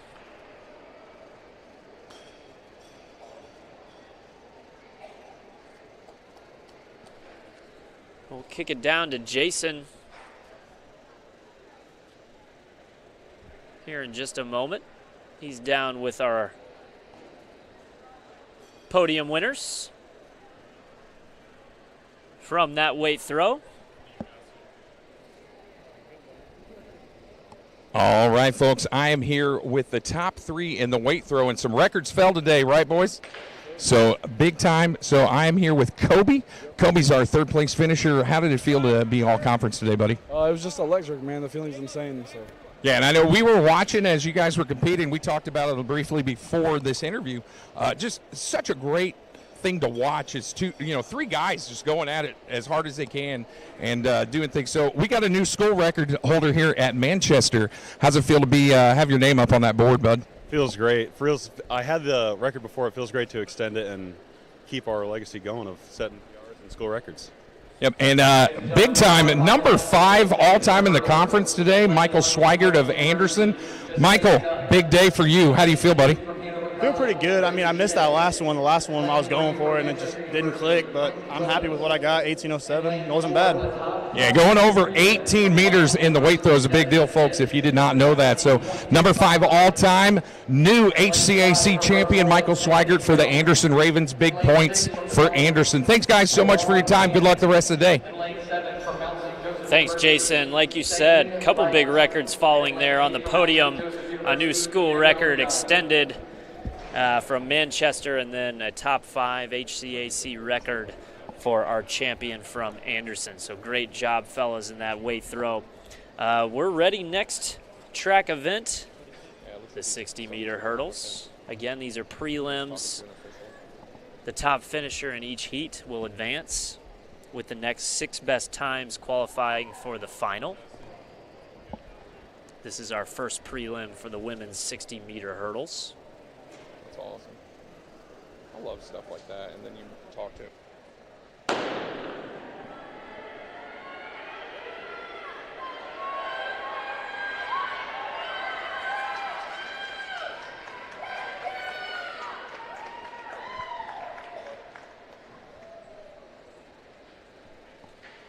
And we'll go through the runners who participated in that event as we read off their finishing positions. So first prelim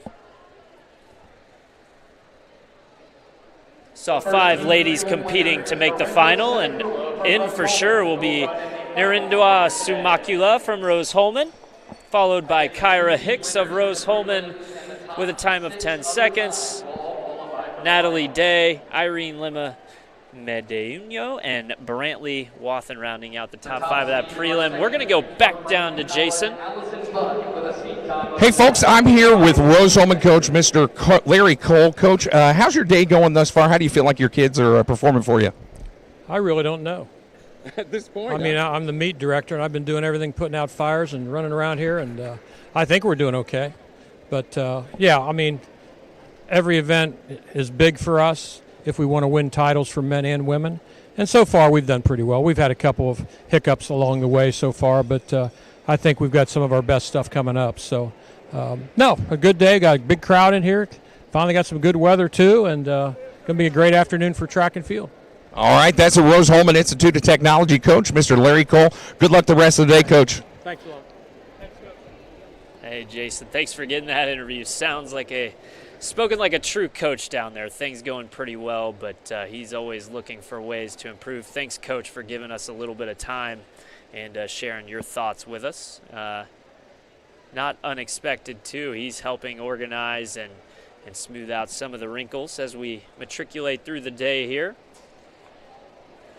Speaking of matriculating through the day, we're all ready to heat 2 of 2 in our women's 60-meter hurdles prelims. In lane 2, it's Kaylin King of Hanover. Lane 3, Gabby Parrish of Hanover. They're both freshmen. Lane 4, Allison Muck from Franklin. Lane 5, Isabella Calhoun from Mount St. Joe's. Lane 6 is Alexis Schultz from Anderson. And lane 7, Josie Lyons from Franklin. As they get set, again, top finisher in this prelim will automatically advance, and then the next 6 best times from each prelim will round out the top 8, and final will take place later.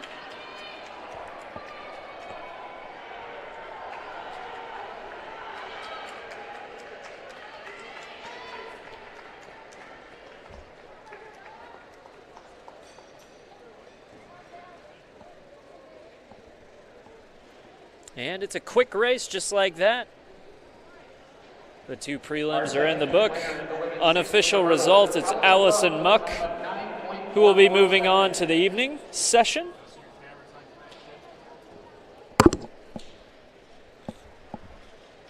Unofficially second place with a time of 9:73, Kaylin King. Third place, time of 10:32, Gabby Parrish.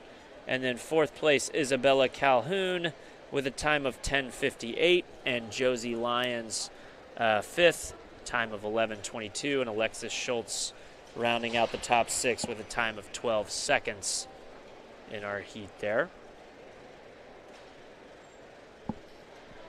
As we go to our next race, it's going to have 4 prelims. That's the men's 60-meter dash. Let's see if we can compile our top 8 and let you know who will be moving into the finals of the 60-meter hurdle. So your qualifiers will read in order for the men's 60 hurdles, but actually we'll take a minute and we'll go back down to the podium. This is women's pole vault results coming in. Second place from London University, Amelia Adams, with a mark of 2.85 meters, 9 feet, 4.25 inches. And your 2024 Women's Pole Vault HCAC Indoor Champion, Nina Jazuski from Hanover College, with a mark of 2.90 meters, 9 feet, 6.25 inches.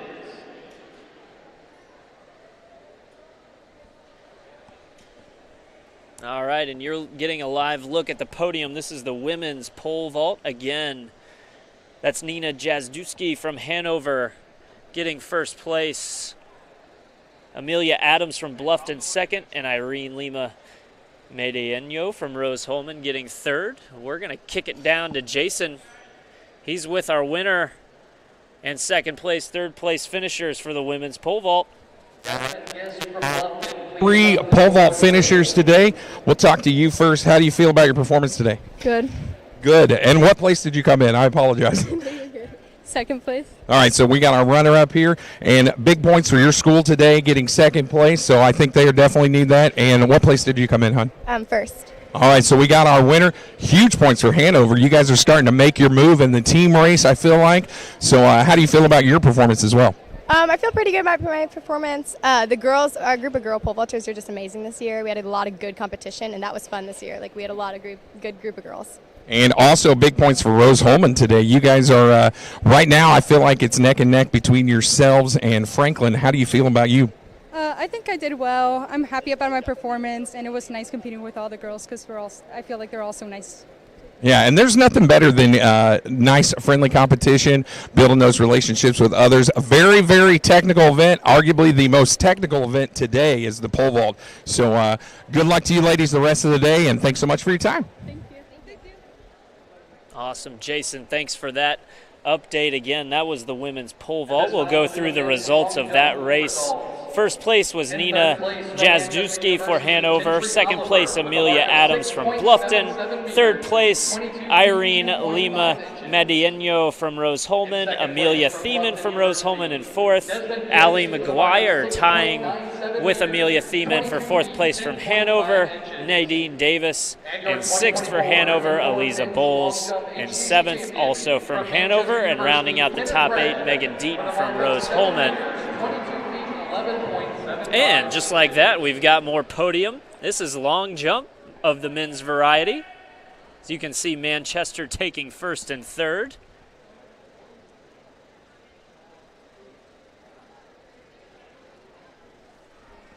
You're looking at Kenneth Red from Manchester, the first place finisher. Desmond Gist of Bluffton finishing second, and Gentry Oliver. Jason, I know you're rounding up the winners there. Men's long jump. We'll kick it down to you and get thoughts from the winner. All right, I'm here with Kenneth from Manchester. Kenneth, great day today, all conference in the men's long jump. How do you feel about your performance?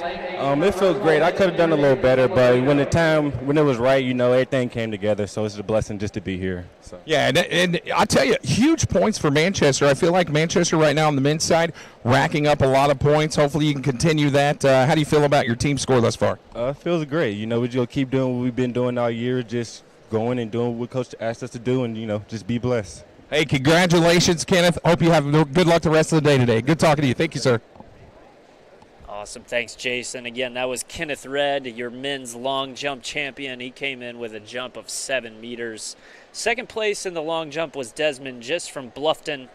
Gentry Oliver in third from Manchester with a jump of 6.77 meters. Timothy Yount from Rose-Hulman was in the mix in fourth place. Joey Bonham in fifth from Bluffton. Malik Waters in sixth place from Bluffton. Sebastian Hughes, seventh place in the men's long jump for Rose-Hulman, and Stephen Scott of Franklin rounding out the top eight. Jason, a reference to our team standings. Let's take a look first for the women. Right now, our team scores as defending champion Rose-Hulman has 48 points. Hanover in second place with 32.5 points. Transylvania in third with 31 points. Manchester in fourth with 29. Bluffton with 17. They're in fifth place. Franklin in sixth place with 13.5 points. Mount St. Joseph's has 13 points. They're in seventh place. And Anderson and Earlham tied in eighth with 5 points each. Again, for the women, it's Rose-Hulman at the top with a 16-point lead over Hanover as things stand about 2 hours into this afternoon's competition. Let's look at the men's side. On the men's side, it's Manchester. They've been getting out, scoring good results in the distance events. They've got 63 points. Rose-Hulman's in second place with 33. Bluffton right now has 19 points in third place on the men's side. Anderson with 12 points. They're in fourth. Hanover in the fifth spot. They have 9 points. Transylvania in sixth place, currently with 8 points. Franklin in seventh with 7 points, and Mount St. Joseph's rounding out the top 8 with 5 points. So again, on the men's side, Manchester opening up an early lead, 30-point lead over Rose-Hulman off the strength of their distance performance in both the 5,000 meters and the men's relay. Also that long jump championship from Mr. Red. And then on the women's side, again, it's Rose-Hulman with that early lead over Hanover. All right, we're about an hour and a half into today's competition. We're through the men's 60-meter hurdles and women's 60-meter hurdles semifinals. Up next, it's going to be prelims for the 60-meter dash on both the men's and women's side. There will be 4 prelims for each of those races. Excuse me, there's 3 prelims for the women's. But that will get us through about the halfway point of today's events. Field events will continue to play out, and we'll kick it down to Jason every time we have podiums announced and winners to interview.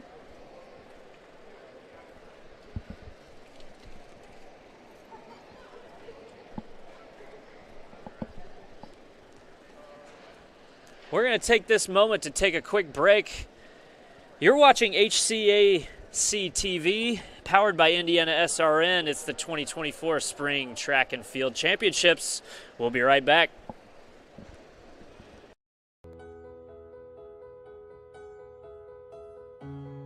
Pennsylvania is a home away from home. You really do form a community when you arrive here on campus, almost from the first day, honestly.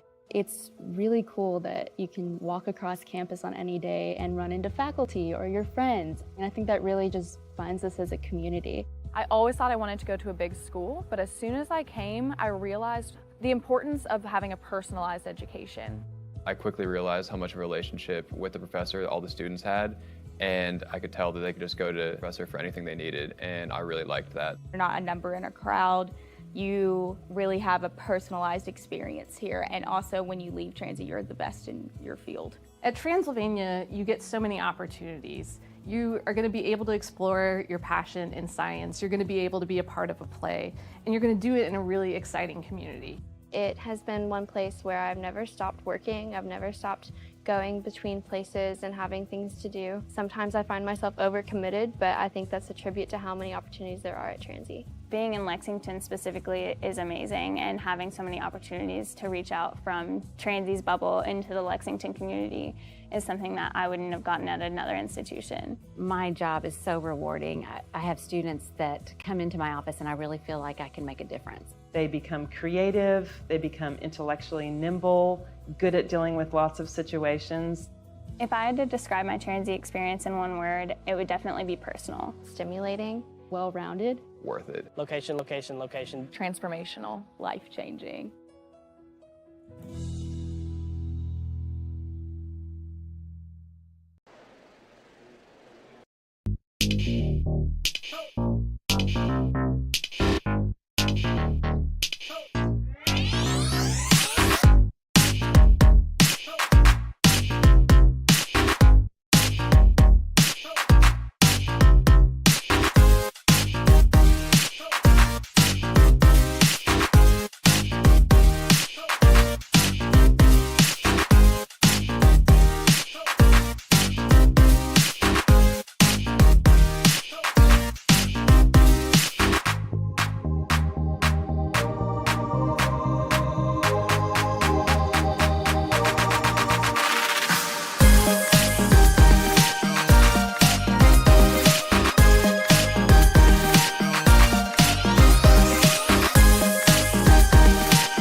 Welcome back.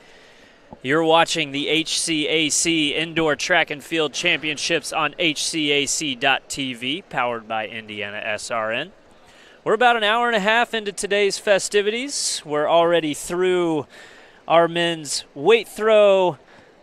We've through long jump and a couple other field events, but on the track side of things, we're through our 5,000-meter run, our distance medley, and our 60-meter hurdle semifinals. We're now ready for our men's and women's 60-meter dash semifinals. There will be 4 prelims in the men's 60-meter dash.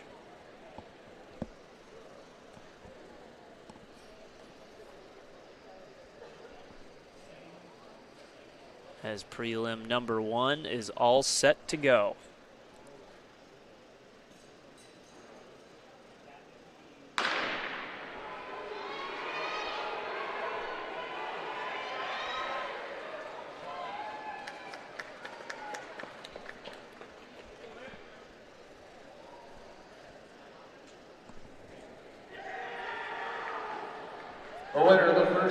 To advance in the 60-meter dash, you need to finish as the top performer in your individual heat or have one of the next 4 best times. For this first prelim, it was Desmond Gist from Bluffton finishing with that top time of 7 seconds. He'll advance to the final later this afternoon. Anthony Lloyd came in second place with 7.12. Caleb Heedman from Rose-Hulman with a 7.27. And in fourth place, Abraham Sadiq from Earlham with a 7.41 time. We'll get ready for prelim number 2. In lane 2, it's Timothy Yount of Rose-Hulman. In lane 3, Matt Cobb from Anderson. Lane 4 will be Jalen Hobbs from Rose-Hulman. Lane 5, Gentry Oliver from Manchester. Lane 6, Mikhail Walker from Mount St. Joseph's. Lane 7, Kyle Evers from Mount St. Joseph's. And in lane 8, Jeremiah Benton from Defiance.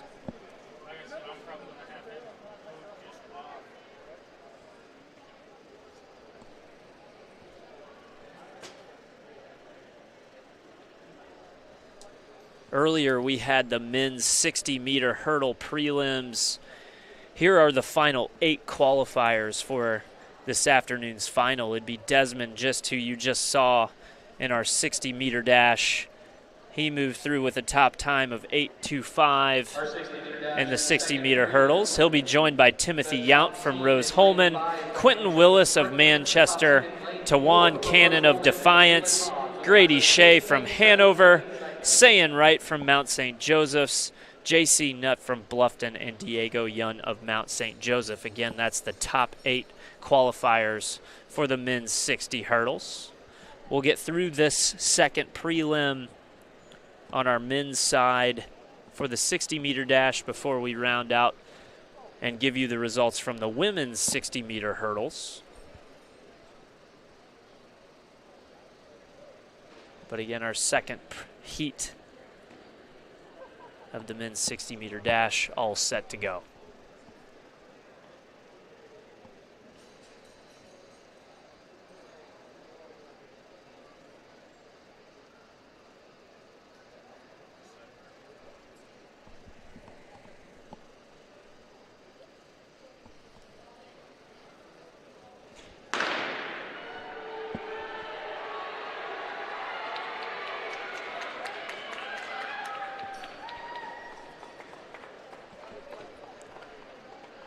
And prelim number 2 in the books. Your automatic qualifier unofficially will be Jalen Hobbs from Rose-Hulman. He turns in a time of 6.86. Our second heat winner for the prelims. Rounding out the top 5 was Timothy Yount with a time of 7.06.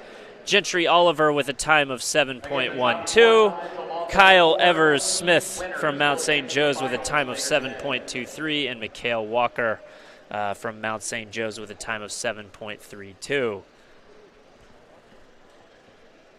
Again, there will be 4 heats, 4 prelims in this men's 60-meter dash. The top performer in each heat advances with the next 4 best times combined from the 4 prelims, rounding out the top 8 of this afternoon's final. Before our men's 60-meter dash, we had our women competing in the 60-meter hurdles. Here are your qualifiers for this afternoon's final. It was Narendra Simakula from Rose-Hulman finishing with the top time of 9.33, and Allison Muck of Franklin winning her heat with a time of 9.44. They'll be joined by Kaylin King of Hanover, Kyra Hicks of Rose-Hulman, Gabby Parrish of Hanover, Natalie Day of Hanover, Isabella Calhoun of Mount St. Joseph, and Irene Lima Maduino from Rose-Hulman. Those will be your top 8 for the women's 60-meter hurdle final. We're getting for heat number 3 of our men's 60-meter dash. And heat 3 in lane 2, you'll see Gavin Maratia from Defiance. Jalen Range will be in lane 3 from Mount St. Joseph's. He's a junior. Antonius Hurd, a freshman from Anderson, will be in lane 4. Jordan Fonda in lane 5. He's a freshman from Franklin.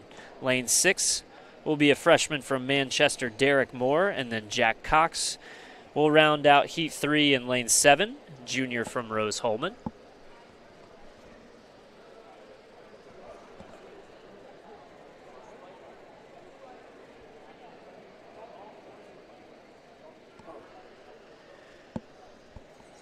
It was Jalen Hobbs in Heat 2. Coming into the event with a seed time of 6.77. He's ranked 3rd in the nation in the 60-meter dash for men, so keep that name in mind. He won't be in this heat, but we'll look to see him compete in the final. Again, this is Heat 3, men's 60-meter dash getting set to go.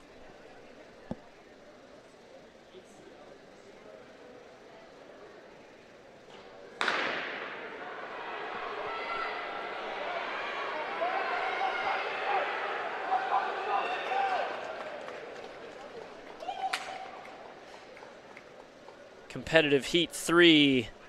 Unofficially, it looks like Antonius Hurd is coming in with the top time. He'll be an automatic qualifier for this afternoon's final. The next time's Derek Moore from Manchester. Coming in second place, Jack Cox of Rose-Hulman with the 7.27.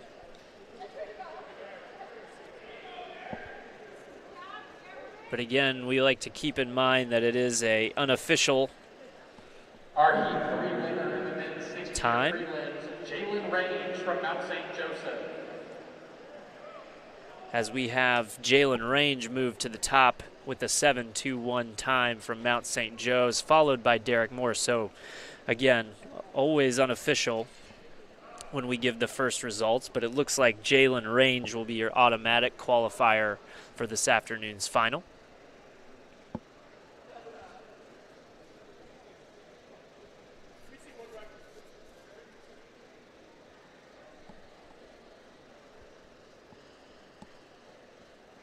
Through 3 heats, we have 3 automatic qualifiers. Jalen Hobbs of Rose-Hulman, Desmond Gist of Bluffton, and Jalen Range of Mount St. Joseph.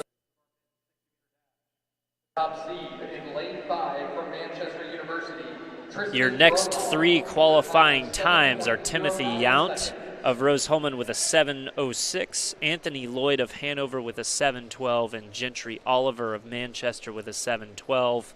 That border cut line right now is looking to be that 7.23 mark. You've got 2 runners at that time, but one of them will be pushed out, possibly more, depending on the finish in heat number 4. In heat number 4, in lane 2, it's DJ Green of Franklin. He's a freshman. Duriel Moss will be in lane 3 from Manchester. Ezra Baker, sophomore from Franklin, will be in lane 4. Tristan Bronow in lane 5 from Manchester. In lane 6, it'll be Diego Yun of Mount St. Joseph's. And in lane 7, Layden Adair, a sophomore from Hanover. Again, this is the final heat, final prelim of the men's 60-meter dash. The top performer in each heat advances to the final, with the next 4 best times also advancing to run in this afternoon's final.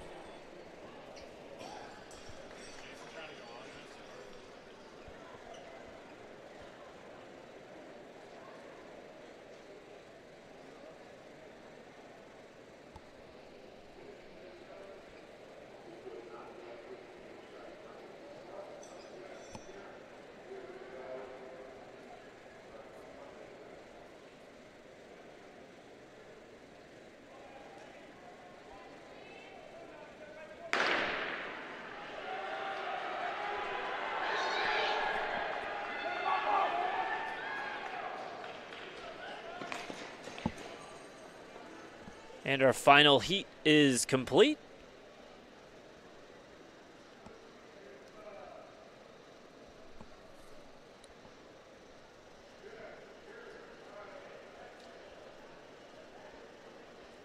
Unofficial results still coming in. It's looking like unofficially Duriel Moss of Manchester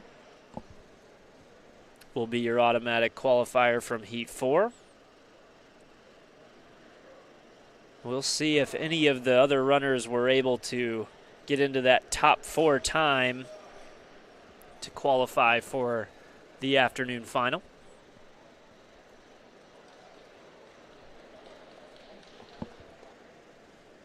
Tristan Bronow with a time of 7:15, and Layden Adair from Hanover with a time of 7:16.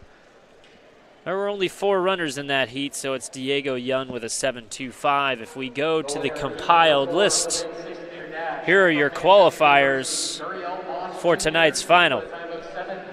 Your automatic qualifier, Jalen Hobbs, set the pace with a 6.86. Again, he's ranked 3rd in the nation.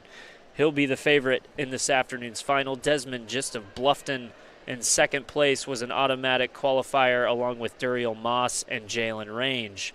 The 4 times that were best outside of the heat winners were Timothy Yount of Rose-Hulman, Anthony Lloyd of Hanover, Gentry Oliver of Manchester, and Tristan Bronow of Manchester. So Manchester will have 3 of the 8 runners in the 60-meter final.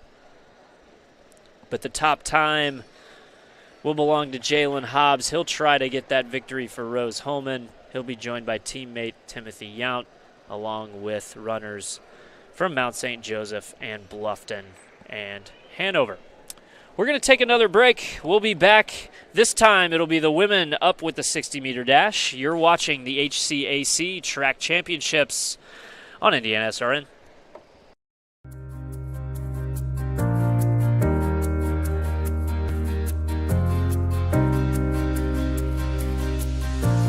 In 1926, the Sisters of Charity created the first BSN program here at Mount St. Joseph University. The nursing major is special because it's supported by our other liberal arts programs and departments. Our success is their success. They really cheer for us. We are very close and we all support each other, and we're also supported by other majors around campus, and they kind of recognize the difficulty of our classes and they support us in those. Even though our program is small, we are still very innovative and creative in our thinking, our strategic planning, and our actions. We're very student focused and education focused. As a student, I had an experience where I struggled on a test, and then on the next test I did extremely well, and my professor called me aside and she said, "I'm so proud of you, you did so well," and I just don't think that's an experience you would have at another school or in a larger setting. The benefits of our BSM program is our 100% employment rate. Over the past 4 years, our students who graduate from this program have first-time licensure pass rates well above the national average. And when you go out in the community and we're in our clinical settings, they know the name of Mount St. Joseph University and the type of nurses that it brings.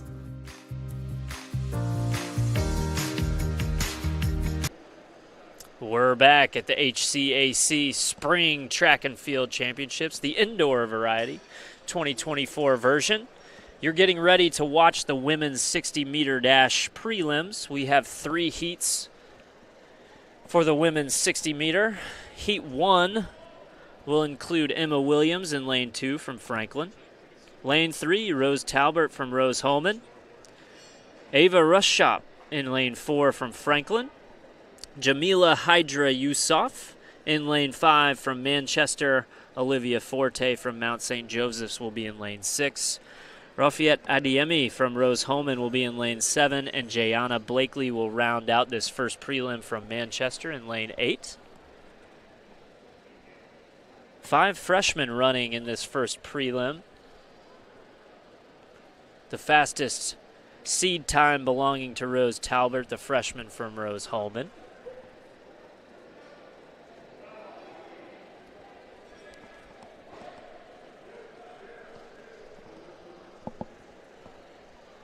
The ladies are set, getting their final warm-ups in before they take their marks.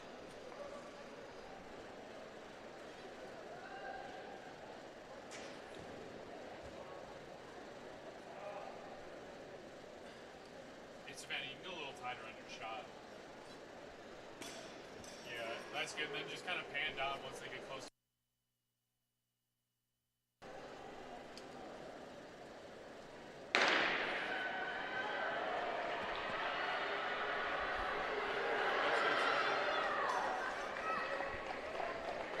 And they come across the finish line. First of 3 heats. It's looking like Rose Talbert of Rose-Hulman will be the automatic qualifier from Heat 1.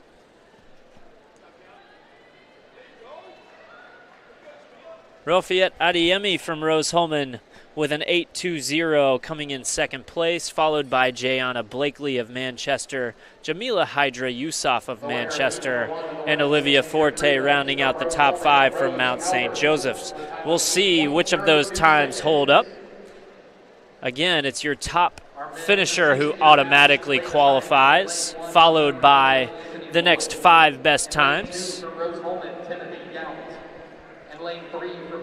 Right now, that cut time will stand at 8.92 as we move into heat number 2. Prelims time of 6.86 seconds, Jalen Hobbs. And lane 5 from Bluffton University, Desmond Gist. And lane 6 from Mount St. Joseph University, Jalen Range. And lane 7 from Manchester University, Gentry Oliver. And in lane 8 from Manchester University, Tristan Bronall. As you see runners getting ready this time for heat 2 of 3 in our women's 60-meter dash. This time in lane 2, it'll be Micaiah Sherman from Mount St. Joseph's. Anna Josa in lane 3 from Manchester. Lauren Hubbard of Transylvania will be in lane 4. Narendra Simakula will be in Rose-Hulman, lane 5. Lane 6 will be Alex Adams from Rose-Hulman. And Mayan Smith will round out this heat in lane 7 for Defiance.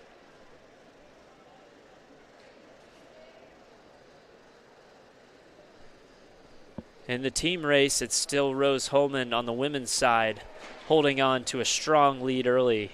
They have 48 points to second place Hanover's 32.5. Transylvania's in third with 31 points. Manchester rounds out the top 4 with 29 points. A considerable gap between them and 5th place Bluffton. Nothing changed on the men's side either. It's Manchester with a commanding lead early, 63 points to Rose-Hulman's 33. In third place, it's Bluffton with 19, and Anderson, the 4th team in double digits with 12 points. But again, this is the women's side of things. We're getting ready for heat number 2 of the women's 60-meter dash.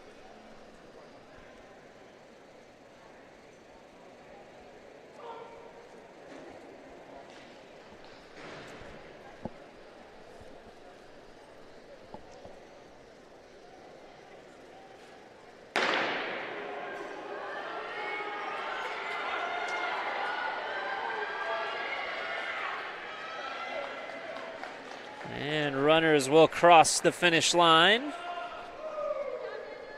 giving us our first look at the unofficial results. This time it looks like Alex Adams came in first place and will be an automatic qualifier for this afternoon's final. It was her teammate, Narendra Simakula from Rose-Hulman in second place, Mayan Smith from Defiance in third, and Anna Josa in fourth with a time of 8:41. Lauren Hubbard and Micaiah Sherman rounding out the top 6 of heat number 2. If you go to our compiled list, that means Rose Talbert and Alex Adams are now automatically qualified for the final. Your next 2 qualifiers, both from Rose-Hulman, so they round out the top 4. That's Rofayet Adeyemi and Narendra Semakula. And 5th place, Mayan Smith of Defiance would be an automatic qualifier right now. And that 7th place time and the cut line would be the time of 8:42. That's Anna Josa and Jayana Blakely meeting that cut line from Manchester if we started right now. But we do have one heat remaining. This time it'll be heat number 3. There's only 3 heats in the women's 60-meter dash, so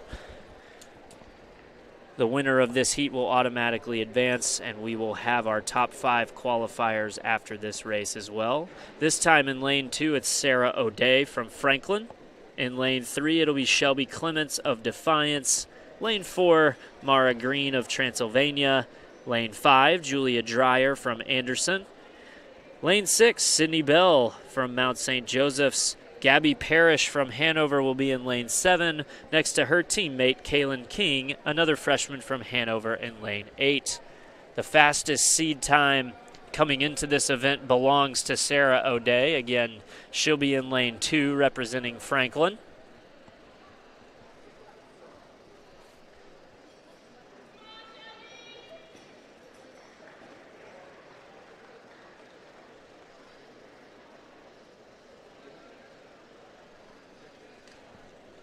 As our Heat 3 runners are all set, they'll wait for the gun.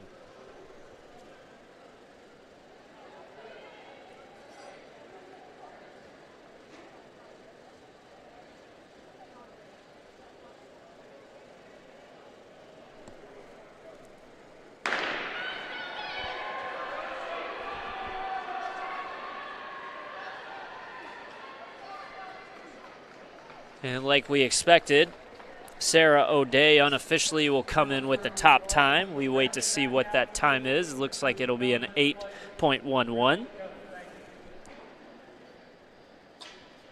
Unofficially followed by Sydney Bell of Mount St. Joseph's. Kaylin King of Hanover, Shelby Clements of Defiance, Gabby Parrish of Hanover, Mara Green and Julia Dreyer rounding out the top 7 of heat number 3. So we should have a compiled list unofficially, but our top 8 qualifiers moving into this afternoon's final for the women's 60-meter dash will be as follows. It was Rose Talbert who put in the top time in the qualifying with a time of 8:02. Sarah O'Day and Alex Adams of Franklin and Rose Holman, respectively, were the other 2 heat winners. They automatically qualify. The following runners will join them in the final. That will be Rofiat Adiemi from Rose Holman with a time of 8:20. Narindwa Semekula from Rose Holman with a time of 8:21. Sydney Bell with a time of 8:37 from Mount St. Joseph. And then in 7th, Mayan Smith from Defiance with a time of 8:39, and Anna Joseph from Manchester getting in the 8th spot with a time of 8:41 will round out your final participant list for the women's 60 meters. We're going to take another break. When we come back, we'll be ready for the men's 4x200 meter relay, and we'll move into the second half of our track and field championships. Here, the 2024 version of HCAC. You're watching HCAC.TV, powered by IndianaSRN.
There we go. It's been recording the whole time. My name is Hannah Hesterman, and I'm a freshman at Defiance College. Is it going? My name is Wayne Kelly. My name is Derek. My name is Derek Lucas. My name is Danielle Van. My name is Ari Mahaffey. I chose DC because I started at a larger school where I was just another student, and my family had gone here, and I knew that you could build more one-on-one relationships with professors, and I thought that would be more beneficial for my education. Small class sizes, and originally to play football, and just the atmosphere here on campus. I heard that Northwest has a good nursing program, and I know Defiance works with them, so the nursing program was another factor. I'm a commuter, and it's not too far from my house. When I came on my visit here, I felt the very close family atmosphere, and I felt like I belonged here right away. Defiance has given me an opportunity to build connections in the education program. The umbrella. I met a lot of people from different backgrounds, different states. I got to travel a lot. DCA has given me the opportunity to play volleyball here, and with being an education major, it gives me the opportunity to get into the classroom right away at elementary schools. I'm on the girls' tennis team, women's tennis team, and we have taken many trips already, and I love meeting new friends. After I graduate, I'm going to look for a job at a school at home and hopefully become a special education teacher and eventually a principal. I want to try to get a nursing job here. In a perfect world, I'll be in law school, and then as a career, I would like to become a professional sports agent. After graduation, I will probably stay here or go somewhere else to get my master's. I plan on being an early childhood education teacher somewhere in this area. My favorite thing about DC is how friendly people are here. Cheap little turtle. The opportunities on campus to have fun. The small community, and everyone knows everyone, and everyone's very friendly around here.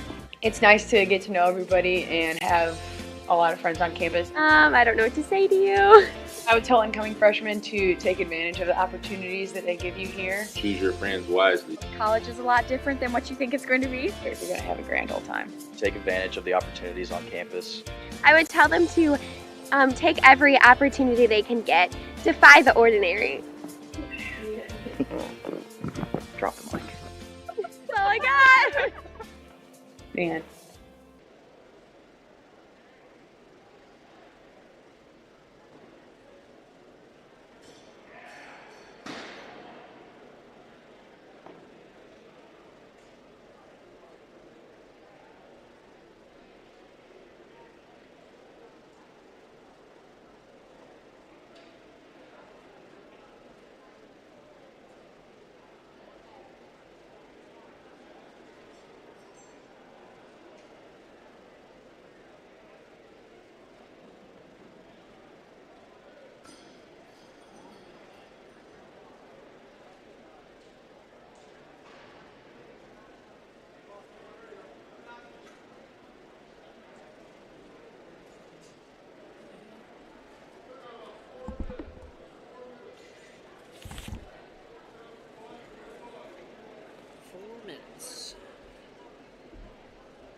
University in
And we're back live at the HCAC Track and Field Indoor Championships 2024 version. We just completed the women's 60-meter dash prelims. We're now ready for the men's 4x200-meter relay.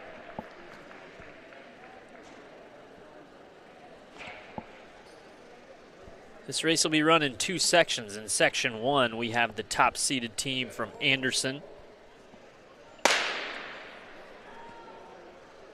And we're off.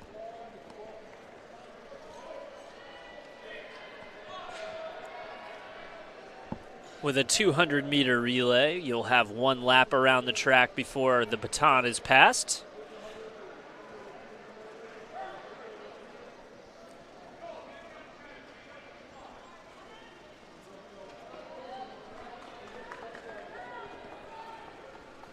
As we're into leg two.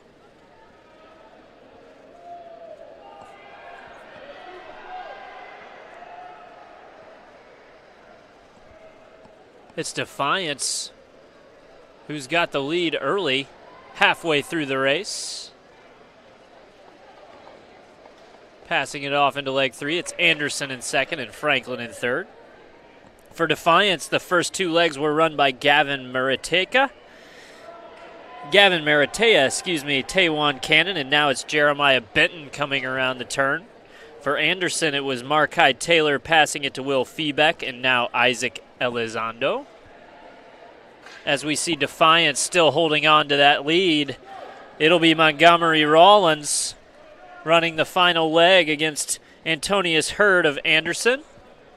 Can't forget Franklin, it was DJ Green passing it to Michael Lomer, who passed it to Elliot Davidson, and now Ezra Baker on the last lap. And coming around the turn, it's going to be Defiance taking this one. That's Montgomery Rawlins who's able to hold the lead, followed by Anderson's Antonius Hurd. And Franklin, Ezra Baker finishing out the race. So Defiance came in finishing with a time of 1 minute 36 seconds and 69 hundredths. It was Anderson 4 seconds behind with a 1:40.58, and Franklin getting third with a 1:43.96.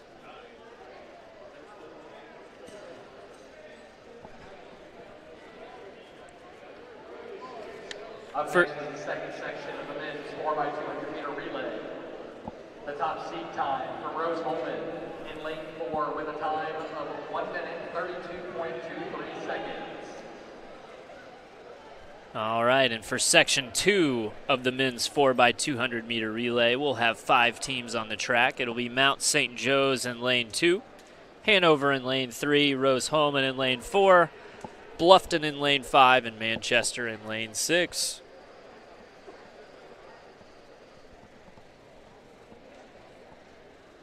top seed time coming in was Rose Holman with a time of 1 minute 32 seconds. If you went by finishers from Section 1, you would see that that time was 4 seconds faster than our top finisher from Heat 1, which was Defiance with a time of 1:36. So that's what these 5 teams will be shooting for in Section 2.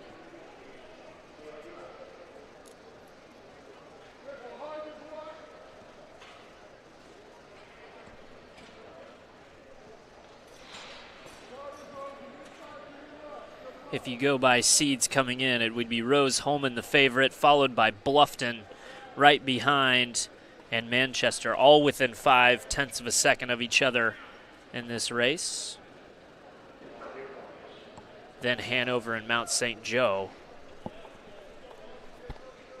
rounding out the 4th and 5th seeds respectively.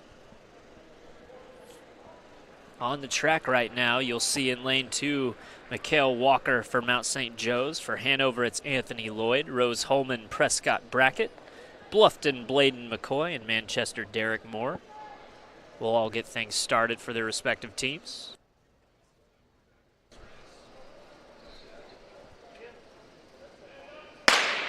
And they're off. And they're not. We'll have a restart here. Something gone awry here at the beginning. Again, the men's 4x200 meter relay.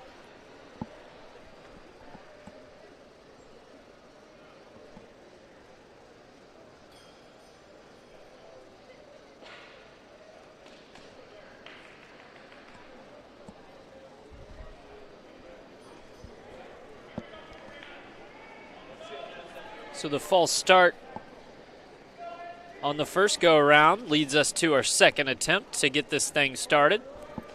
Again, the second section of our men's 4x200 meter relay.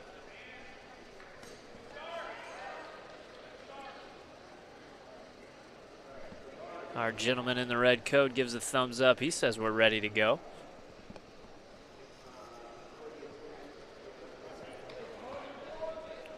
Our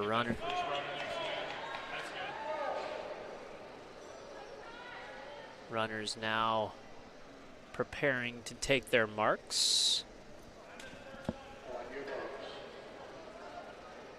And into the blocks they go.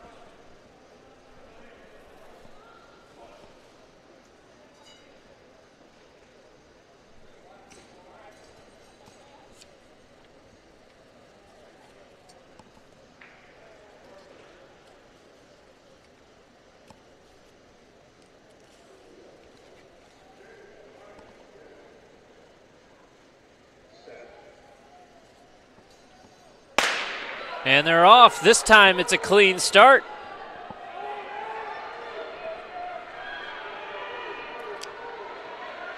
And already Rose Holman making a move around the inside. That's Prescott Brackett, a senior, giving Rose Holman the lead and the first handoff. Not far behind is Manchester. For Manchester, it's Tristan Bornow. He'll try to chase down Jack Cox of Rose Holman. But right now, Rose Holman expanding that lead as we're in lap number 2. Here comes Jack Cox. He'll get ready to hand off to Ian Lemons. Now all of a sudden in second place, it's Hanover. Eric Perkins handing off to Jaden Enderle.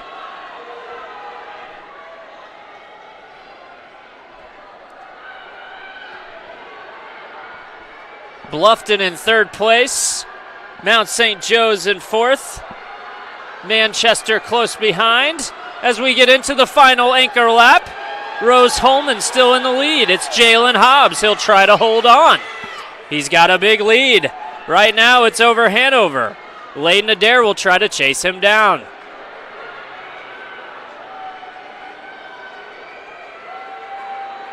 And it's all Rose Holman in this men's 4x200 relay. The only question, will it be a record-breaking time?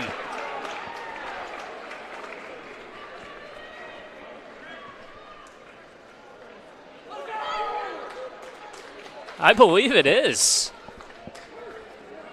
Our record in 2018 held by Anderson of 1 minute 30 seconds and 31 hundredths, perhaps edged by a mere hundredth of a second by Rose Holman. The first place time for the Rose Holman. What a race, and we're ready to kick it down to Jason. He's with the HCAC commissioner. Take it away, Jason. All right, folks, I'm here with the commissioner of the HCAC conference, Mr. Jay Jones.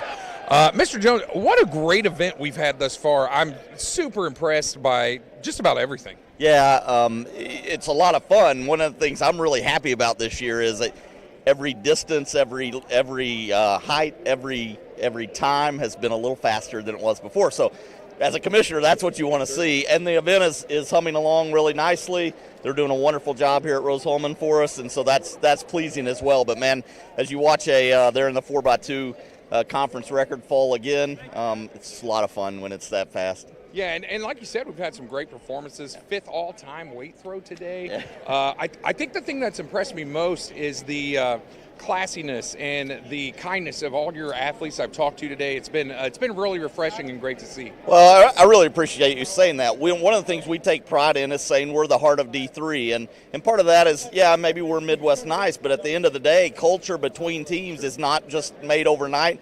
So our coaches get a ton of credit, but it's something that we want to compete hard. We want to be tough on each other out there in competition, but at the same time, these young people, they're all fighting together, and man, that's something that we lean into, is just being the heart of D3. So that's a really nice compliment, about the best you can give me, actually. Yeah, and it's been a great event thus far. It's ran well. You seem to have all the good people in place that have everything going on. It's ran very smoothly. So just tip the cap to you and your conference, and thanks so much for allowing us to be just a small part of this. Yeah, and I'd be remiss if I didn't say Larry Cole and his staff over here at Rose, they run one of the best events in the country, if not the best, and they've just got it down to such a fine art, and so we're thrilled to be here and them hosting, and glad it's going well. So thank you so much. Couldn't agree more. Thanks for your time, Mr. Yeah, Jones, and we'll talk to you soon. Appreciate it. All right, here we go. All right, Commissioner Jones of the HCAC giving us some time and really hitting on stuff that is so true. Such a well-run event here by the folks at Rose Holman. Of course, the Heartland Athletic Conference putting on a great event. As the commissioner goes straight from our interview to handing out medals at the podium, we'll go there live.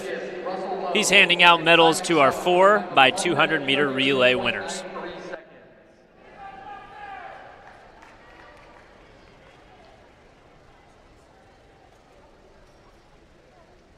And your 2024 HCAC Men's 4x200 meter relay conference champions with an all-time HCAC record time of 1 minute 30.30 seconds from Rose Holman, Prescott Brackett, Jack Cox, Ian Lemons, and Jalen Hobbs.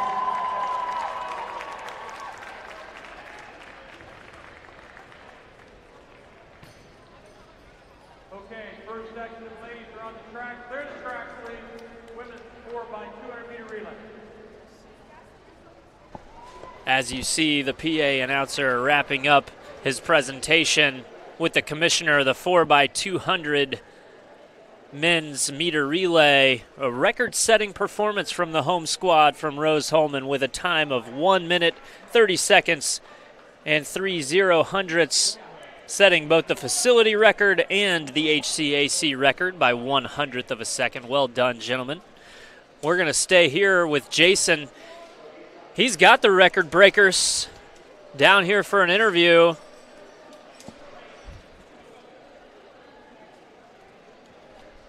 Jason, take it away.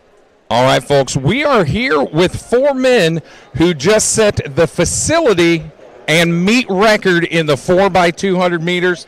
Started off by Mr. Prescott Brackett. Prescott, excellent leg to get the lead for your team. Thought you ran it really well. Thank you very much. I've been injured for most of the season, so we're a little unsure, but it worked out well, I think. Yeah, I couldn't agree more. Handing it off to Jack Cox. Jack, excellent work, man, keeping that lead and actually stretch it out a little bit, if you ask me. Yeah, thank you. I just had a lot of adrenaline. I had to run fast. That's all I thought about. All he thought about. All right. So you handed it off to Mr. Ian Lemons. Ian, tough to stay up in the lead. You had guys nipping at your heels coming after you. How do you feel about how you ran today? I just have to give it to Jalen, to be honest. Speaking of that, give it to Jalen. Jalen, you got the Jets. I'll be honest, I felt like you kind of cruised out there. I definitely ran pretty hard. They wanted the record, so I had to get it for them. Excellent. So, awesome job, guys. Like I said, facility record and meet record. It doesn't get much better than that, guys. Congratulations, and good luck the rest of the day. Thank you. Thanks, gentlemen. You're absolutely right, Jason. Doesn't get much better than that. For the home team, Rose-Hulman, men taking home both a victory in the 4x200, but setting a new record and also pulling their team closer to Manchester. They've closed the gap. It was 66-36 before that race. I'm sorry, 63-33. Now it's 68-43, so closed the gap from 30 to 25 points. Meanwhile, live, we've moved on to the women's 4x200 meter relay. We've got two teams on the track live in Section 1.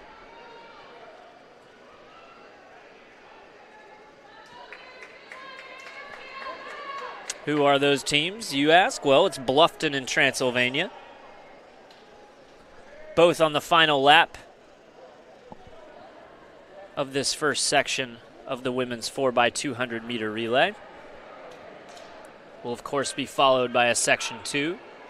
As coming around the home stretch here is Bluffton runner Kalia Kerr, who will get points for her squad over Transylvania's Ferris Howard, who comes in to conclude Section 1 of this 4x200 meter relay.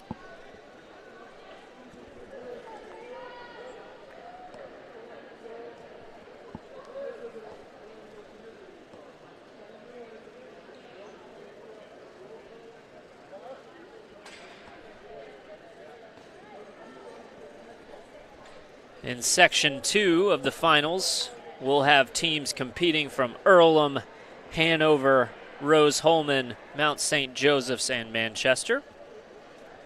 The top seed time amongst the bunch coming from the home team, Rose-Hulman, with a time of 1:47.76. If they're going to follow the men's 4x200 meter relay team and break a record of their own, they'll need to beat a time of 1:46.07 set by Transylvania back in 2016. The ladies looking to do it will be Jada Hunter-Hayes, Alex Adams, Emma Johns, and Rose Talbert for Rose-Hulman in Lane 4. In Lane 2, it'll be the ladies from Earlham, Chloe Cook, Abigail Kirby, Caitlin Trotto, and Akiko Tajima. From Hanover, they'll be in Lane 3, Natalie Day, Caitlin King, Nina Jazduski, and Gracie Henson. Lane 5, Mount St. Joseph's will have Isabella Calhoun, Sydney Bell, Micaiah Sherman, and Olivia Forte. And Manchester will be in Lane 6. They'll have Jayana Blakely, Anna Joza, Grace Papazoglu, and Audrey Spencer.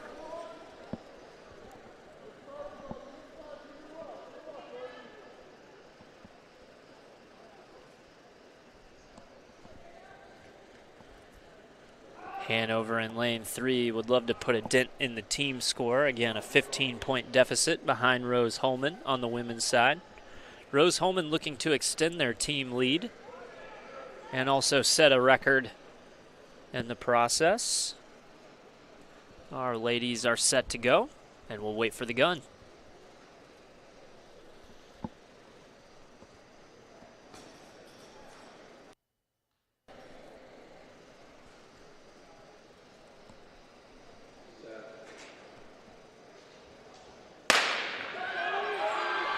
And we're off in the women's 4x200 meter relay.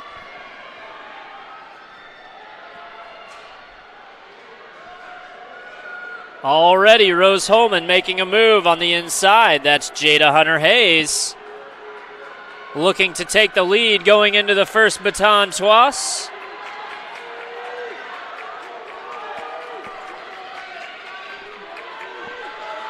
And it's Rose Holman out to the early lead. Like we expected, it's Alex Adams who will try to extend that lead.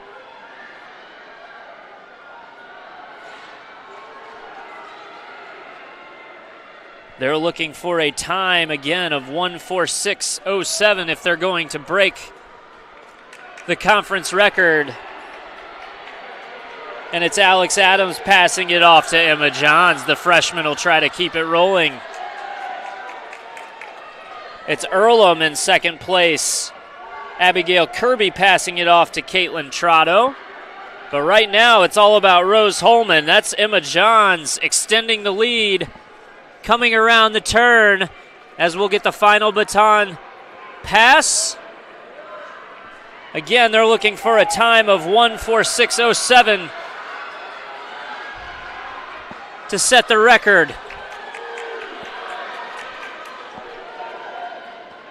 Will she be able to do it? It's Rose Talbert trying to set a record for Rose Holman coming around the backstretch. Talbert, it's just a race against the clock at this point. We're waiting for that unofficial result. It's going to be a 1:47.06 unofficially, so just shy of the conference record, but still a conference championship for the ladies from Rose Holman in the women's 4x200 meter relay. Coming in second place was Mount St. Joseph. They just edged Manchester. Manchester finished third over fourth place Hanover, with Earlham rounding out the top five in the women's 4x200 meter relay. Another big win for the home team, Rose Holman, as they look to repeat as women's champions.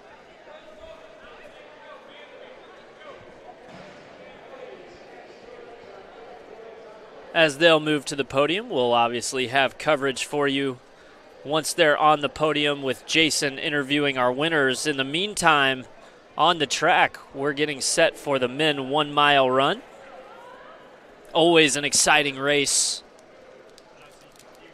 One that's for sure to get this crowd excited. A great crowd today on hand, too. The bleachers completely packed since the beginning of action today.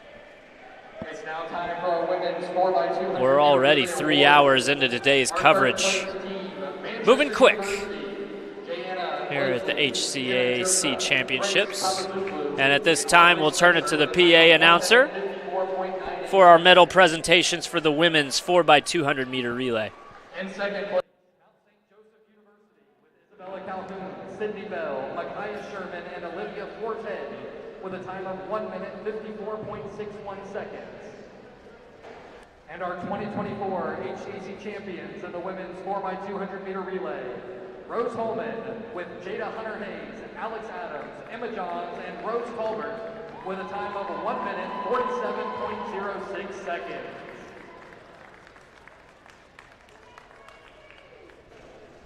As you see, Rose Holman collecting the winner's medal. Not quite the conference record, but the facility record with a time of 1 minute 47 seconds and 0.06 hundredths of a second. Again, Rose Holman getting the victory. The team of Jada Hunter-Hayes, Alex Adams, Emma Johns, and Rose Talbert getting their pictures taken on the podium. While you heard that gun go off, that was the start of the men's 1 mile run. Event 23 of the afternoon. And we'll have the ladies stepping off the podium, the women's 4x200 meter relay champions from Rose Holman. Down with Jason. All right, our ladies with the Rose Holman Institute of Technology 4x200 meter relay are here. Our camera's right there, guys. No worries, no worries. All right, so I'm here with Jada, Alex, Emma, and Rose. Jada, I believe you are Jada. Got a big start here, got a nice lead. It was almost neck and neck at the handoff for you, but you had just a couple steps and a great handoff. And I'll be honest, you guys, with your handoff, took a pretty substantial lead there. How do you feel about your leg? I felt pretty good. I just knew I had to get out really fast, kind of set the pace for the team, and so I think I did a good job of doing that.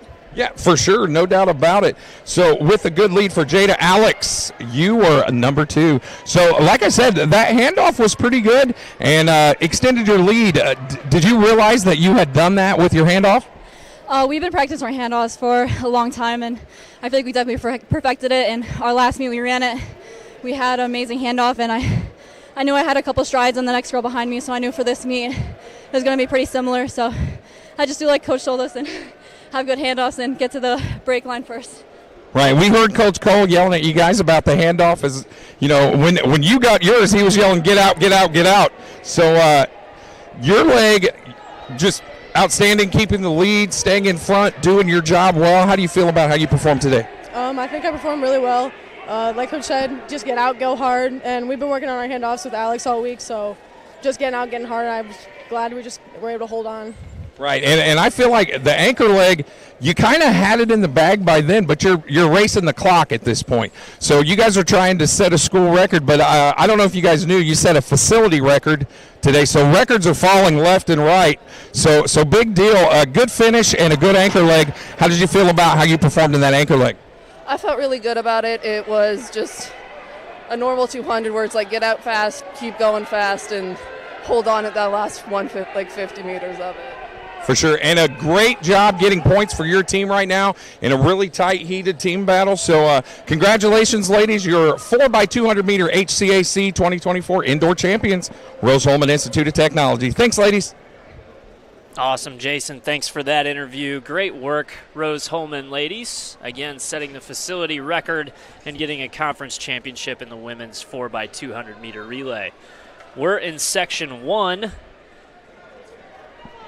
out of 3 of our men's 1 mile run. So on the track as we speak, all with 3 laps to go, are Jonah Decker from Franklin, Nate Rogers from Transylvania, Emmett Shaughnessy of Earlham, Aiden Bryan of Bluffton, Mitch Reveal from Mount St. Joseph's, Daniel Waller of Earlham, and Alex Schmidt of Mount St. Joe's. Again, this is section 1 of 3 of our men's 1 mile run.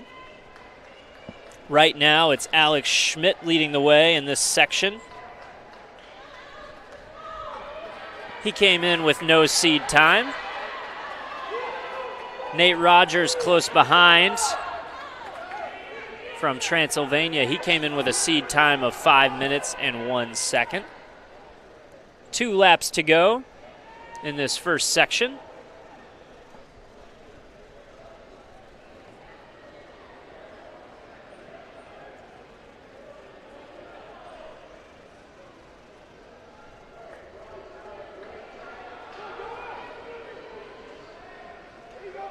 As they're going to hear the bell ring, 1 lap to go. That's Jonah Decker of Franklin leading this section, closely behind Nate Rogers. Alex Schmidt of Mount St. Joseph in 3rd place. Emmett Shaughnessy of Earlham in 4th. Aiden Bryan behind him in 5th. But right now, all the action up front. That's Jonah Decker turning on the jets as he comes down the stretch. He's going to end this race in 1st. This section 1 of our men's mile final. He comes through with a time of 4:52.25. Followed closely behind by Nate Rogers. Nate Rogers came in with a seed time of 5:01. He breaks that time by 6 seconds. 3rd place, Alex Schmidt from Mount St. Joseph's, Emmett Shaughnessy of Earlham in 4th, and Aiden Bryan of Bluffton in 5th.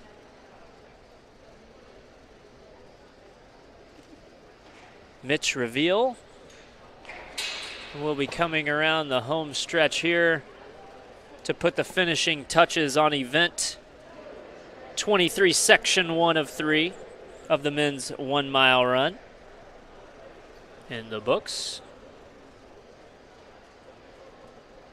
So an early 4:52 time posted. In section 2, 5 runners bested that time with their seed times coming in, while the other half will look to get under that 4:55 mark. And this race will have 3 freshmen from Rose-Hulman, James Crocker, Logan Buckmaster, and Eric Stuber. We'll have a junior from Transylvania, Cooper Chandler. Elliot Go from Franklin will also be running in Section 2. David Stansberry of Anderson, Noah McLean of Hanover, RJ Thalls of Hanover, Gerard Rudebush of Bluffton, Chandler McCafferty of Bluffton, and Micah Stacy of Anderson will round out the lineup for Section 2 of 3. Again, this is the men's 1-mile run.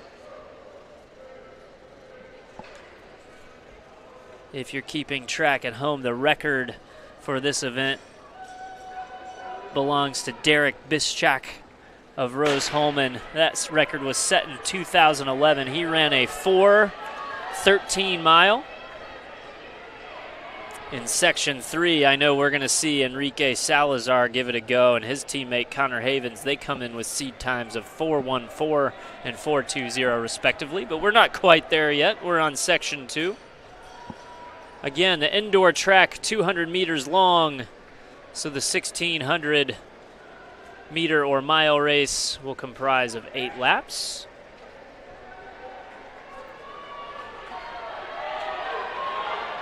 And we're 1 lap in.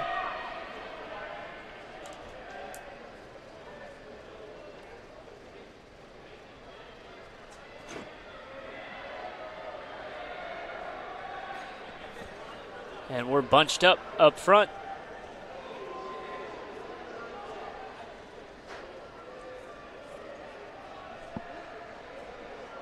It's Logan Buckmaster holding on to the lead as he comes through after 2 laps complete. His teammates right behind him, James Crocker.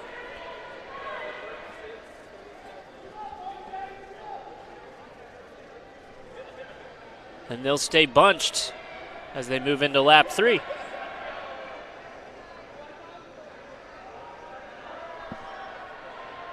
David Stansberry of Anderson, Elliot Go of Franklin, and Jared Rodebush of Bluffton comprise the top 5 behind the teammates from Rose-Hulman, Logan Buckmaster and James Crocker, who still continue to lead the way. They've got 5 laps to go, 3 complete. Again, Section 2 of 3 of this men's 1-mile run final.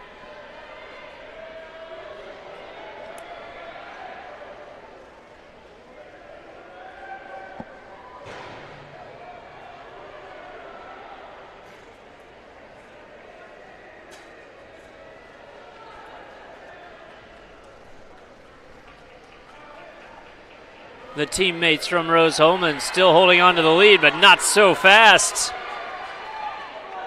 That looked like a Raven taking the lead. It's David Stansberry making the pass, but then repassed by James Crocker from Rose-Hulman. There's 4 laps to go, and we're starting to get some separation out front.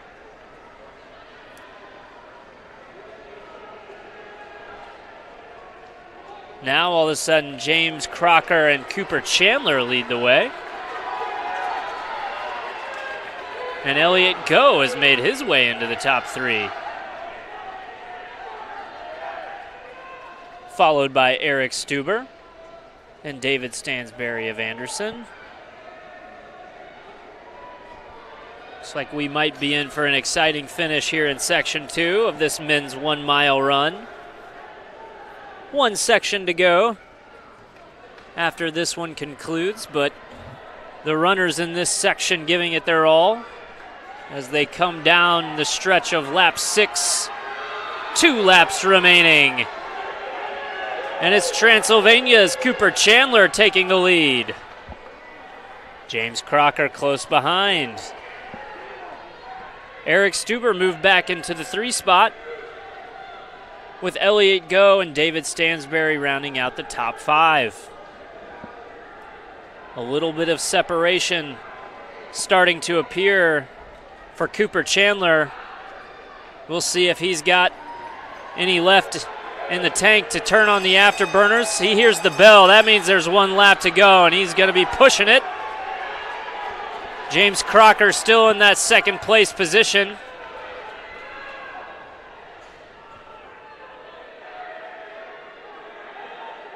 Cooper Chandler trying to get first in this heat, but also trying to beat his seed time of 4:42 as he comes around the back turn at 4:30.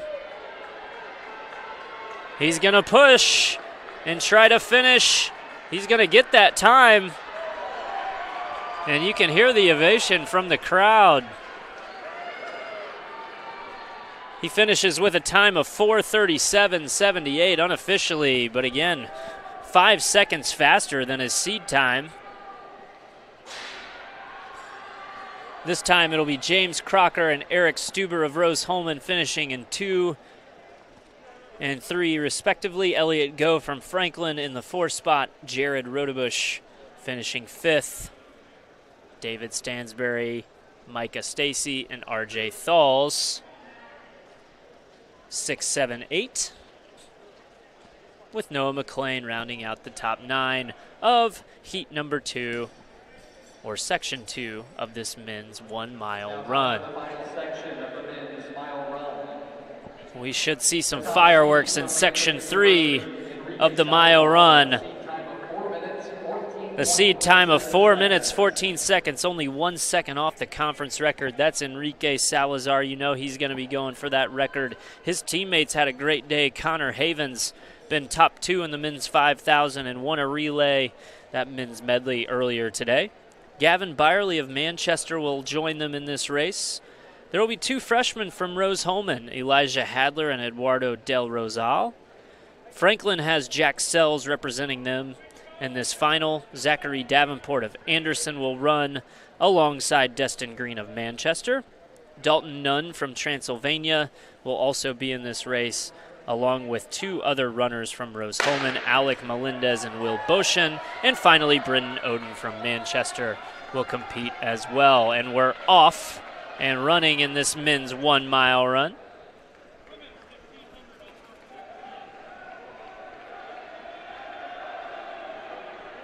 No doubt runners will be looking to pace themselves and make sure that they have enough gas in the tank to give a final push in laps 7 and 8.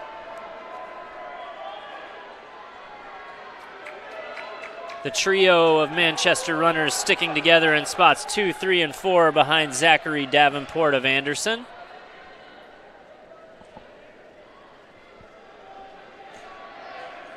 And we'll see if Davenport can kind of feed off of that pack behind him and keep that lead lap pace. In 5th place, it's Will Boshin from Rose-Hulman.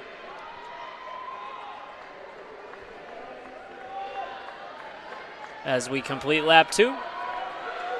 Nothing's changed in the top 4. It's Zachary Davenport from Anderson, Enrique Salazar of Manchester right behind him, with Gavin Byerly and Connor Havens, also of Manchester, staying in that pack towards the front.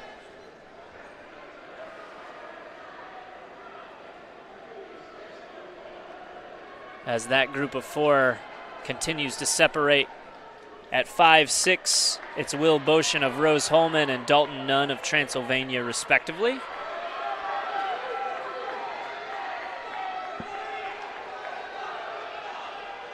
And again, the record time for this race for the HCAC Indoor Championships, 4 minutes, 13 seconds, and 84 hundredths.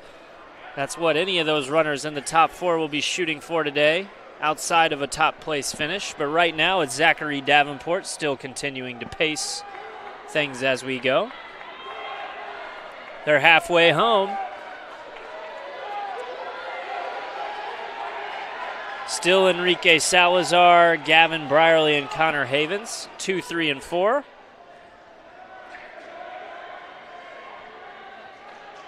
And now Rose-Hulman has created a pack of their own in spots 5, 6, and 7. It's Alec Melendez, Elijah Hadler, and Will Boshin. Jack Sells of Franklin also in that pack. But just like that, we're through lap 5, and there goes Enrique Salazar making his move. He's decided it's his time to lead the race. He'll make the move around Zachary Davenport. And he's joined by Connor Havens, his teammate, and Gavin Byerly.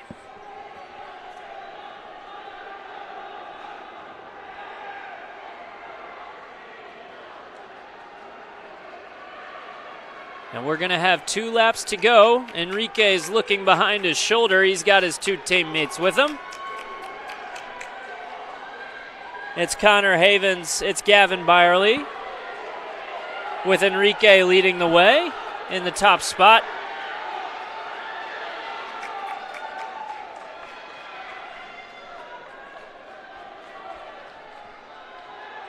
Zachary Davenport of Anderson still in 4th place, with Jack Sells of Franklin in 5th, followed by Destin Green of Manchester in 6th place.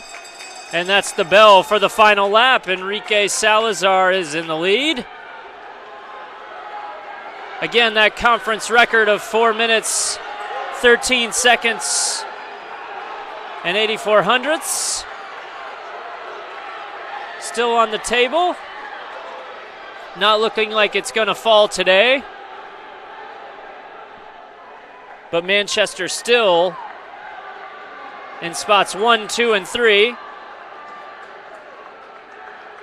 With Enrique Salazar giving the wag of the finger of the number 1. He comes in with a time of 4:20.69, followed by Connor Havens 4:21.18 and Gavin Byerly 4:22.15. Zach Davenport of Anderson gets that 4th place finish. Elijah Hadler of Rose-Hulman will get 5th place. Jack Sells from Franklin gets 6th. Destin Green of Manchester 7th. And Will Boshin of Rose-Hulman rounding out the top 8 of scoring. Of course, all these results unofficial, but it's looking like Manchester going to finish strong with a 1-2-3 finish. Will be interesting to see where that puts them in the team race as well. They started this race with a 25-point lead over the defending champion, Rose-Hulman. No doubt it will extend a bit after this race.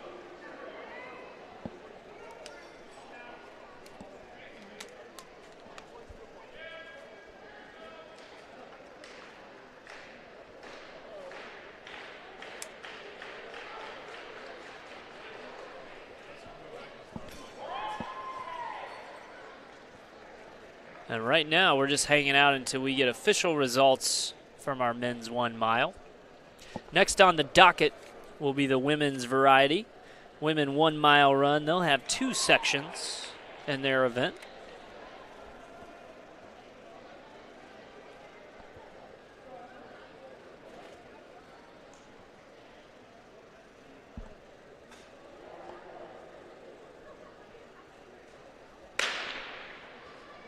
And they're off and running.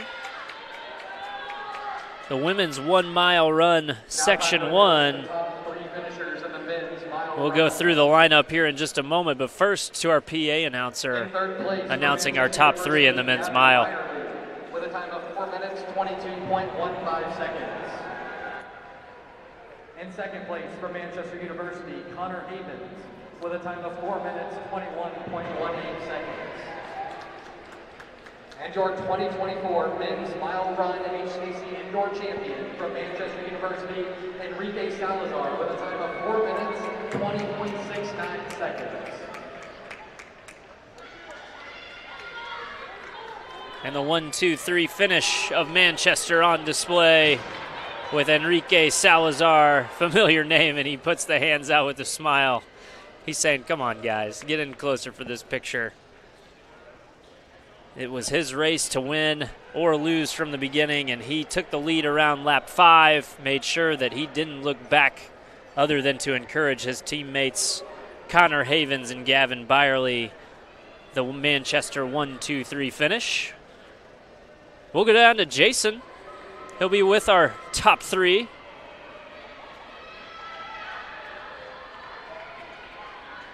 Jason, take it away. All right, folks, we are here with the trio once again. Guys, I feel like we're becoming friends here, talking to you so much today. Same three guys finished 1, 2, 3 in the 5K. Now they're finishing 1, 2, 3 in the mile. Huge points for your team. We talked just a little bit ago with Connor here, starting to get tight with Rose Holman. They're starting to go. Your 1, 2, 3 finish just put you right back to where you were, extended the lead. That's 24 points for your team. Excellent job, Connor. This is the third time I've talked to you today, man. How do you feel about all these medals you're winning today? Yeah, it feels pretty good, but I don't really care about the medals. All I care is about the points, and overall, I really want the team victory here, especially for the indoor season. That would be huge for Manchester. So yeah, I'm really excited for it, and I could have done it without these guys working together. That's the glue. That's the secret formula. So hey, and I'll tell you, we were talking one of the classy things. You guys are up there. Your teammate wins. Enrique, you ran great. You won, but you brought these guys up there with you. That's a huge deal to me. How do you feel about Enrique? Showing the love to his teammates. Oh yeah, he's a great team player. He's just been really nice to the whole team ever since I've got here. Just great leader. So I feel like next year the mantle's going to be on you. You looking forward to that when you take the reins here? Oh yeah, definitely. I've been looking forward to it ever since freshman year. That I will have the chance. So not to be negative, Nancy, though, Enrique, I know you probably would have liked to have ran a little better. The conference record at 4:13:37. You come in just a second off. You're on a 4:20, but I'm sure it's got to feel great still winning conference here and coming away with your second medal of the day. Yeah, absolutely. Like I said with our first interview, it's just about doing whatever it takes to win. And the point of starting behind first place and even in second or third or fourth is to make sure that we're all connected, and when the move is being made, we're all there making it at the same time. And I'll be honest, that's exactly what you guys did. Pleasure to watch you guys, pleasure to talk to you guys. I appreciate your time. Hopefully we'll get to talk to a couple of you guys once or more twice tonight. All right, good luck, guys. Thank you. And that's, again, the 1, 2, 3 finishers, the Manchester Milers, scoring some big-time points for Manchester. Now all of a sudden that team lead is up to 94-48 over Rose Holman. If you're keeping track at home, last year it was Rose Holman who edged Manchester 181-135 in the team competition. It's early. We have 6 of 17 events scored at this time. But right now it's Manchester out to a big lead in the team event. But on the track, it's the ladies who are in action. They're in the 1 mile. Section 1 of 2 for this mile run final. On the track right now in first place of this section is Emily Rector of Franklin, followed by Diana Stern of Rose Holman, who actually just took the lead. Chloe Ferris is in third from Manchester. Sierra Cali from Anderson and Ellison Bruner from Anderson are also on the track. We're going to go back to the PA announcer to the podium. This time it's women's long jump. 15 feet, 7.5 inches. In second place from Earlham College, Abigail Kirby with a mark of 4.82 meters, 15 feet, 9.75 inches. And your 2024 HCAC Women's Long Jump Champion from Rose Holman, Rofiat Adeyemi, with a mark of 5.36 meters, 17 feet, 7 inches. And as you see on the podium is your women's long jump. First place, Rofiat Adeyemi, with a jump of 5.36 meters. From Earlham, it was Abigail Kirby in second place with a jump of 4.82 meters, and Rose Holman had Kyra Hicks in the 3 spot. Her jump was 4.76 meters.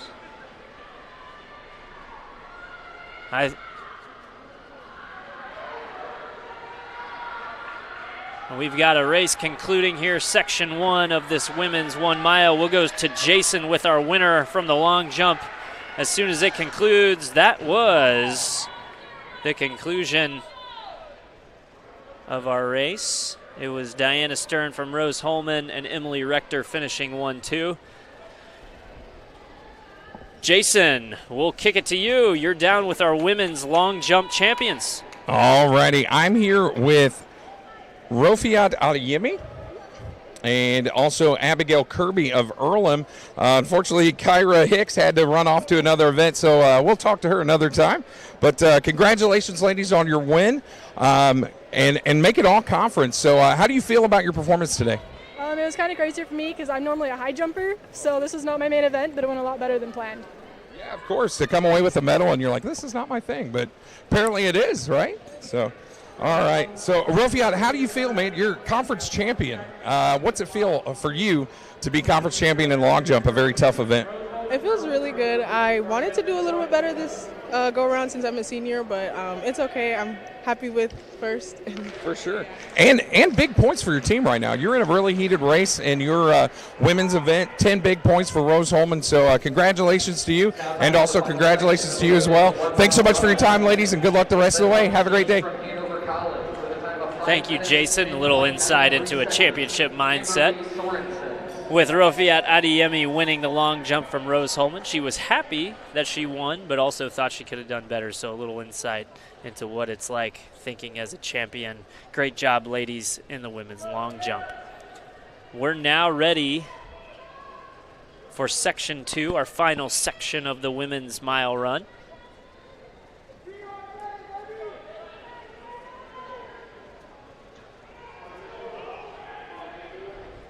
You can see the time. Heather Waterman of Franklin, 2011. If you want to get your name in the record books, that's the time you're trying to beat. And the ladies trying to beat her and also score points for their team.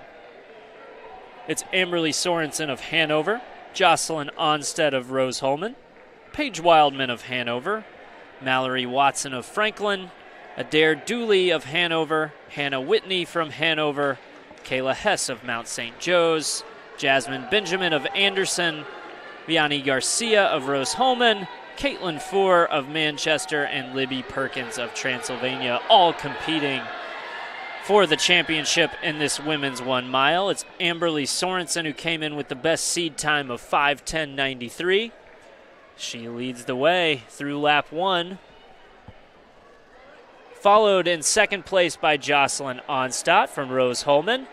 And then it's Hanover at spots 3, 4, and 5. Paige Wildman, Adair Dooley, and Hannah Whitney, all within 5 seconds of their teammate Amberly Sorensen, who is coming across the start-finish line, finishing lap 2.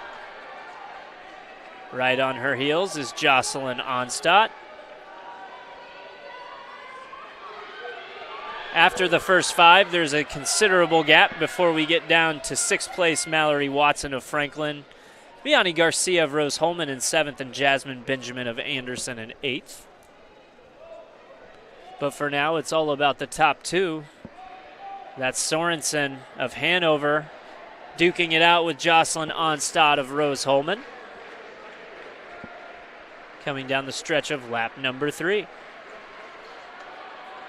Again, this mile race, it's a 200-meter trek, so they'll run 8 laps.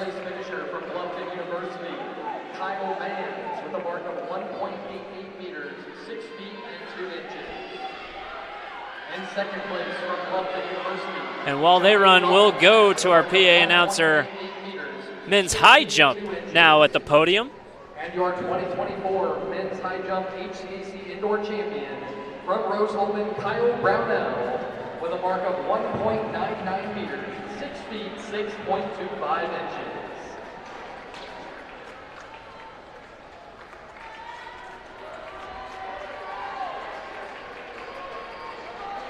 And we had just mentioned the team race in the men's side between Rose Holman and Manchester. Big points scored there by Kyle Brownell of Rose Holman. Joey Bonham and Kyle Manns of Bluffton finishing 2 and 3. We'll kick it down to Jason. He'll be with our winners here in just a moment. I think he's ready. You ready for us, Jason? All right, guys. I am here with our 3 men's high jump placers today. Coming in from Bluffton, if I can find you guys. Sorry about that. So, all right, anyhow, so our top 3 finishers, how do you feel about your performance today, bud?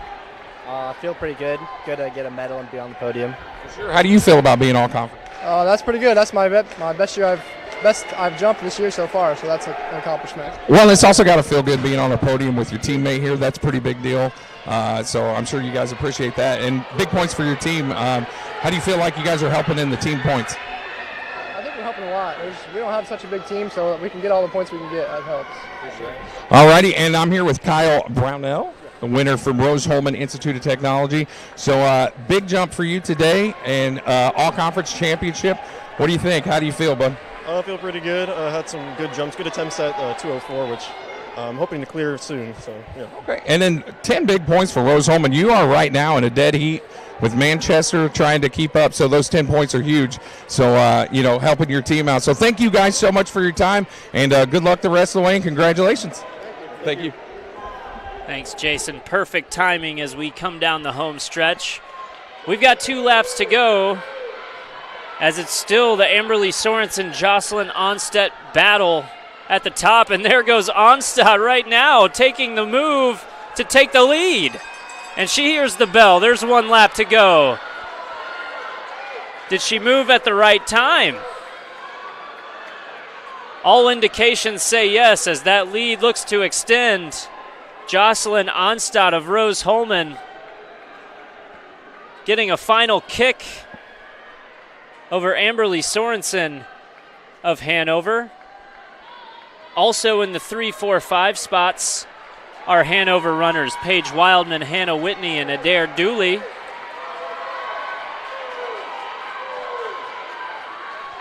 And there she is, Jocelyn Onstedt. Comes in with the pack, but she's a lap up, finishing in first place. Amberly Sorensen of Hanover right behind. As you get a shot of Paige Wildman coming down the stretch. As there's the look of a champion, Jocelyn Onstedt. Getting kudos from her supporters. And that's Adair Dooley giving Hanover a 2-3-4-5 finish. Libby Perkins with a kick to finish 6th, just in front of Jasmine Benjamin of Anderson. Caitlin Four of Manchester at 8th. And Kayla Hess of Mount St. Joseph's in 9th place. No conference record falling today, but a personal record for Jocelyn Onstedt, the freshman from Rose-Hulman. Not a bad way to start your first collegiate spring track meet. A first place finish in a personal record.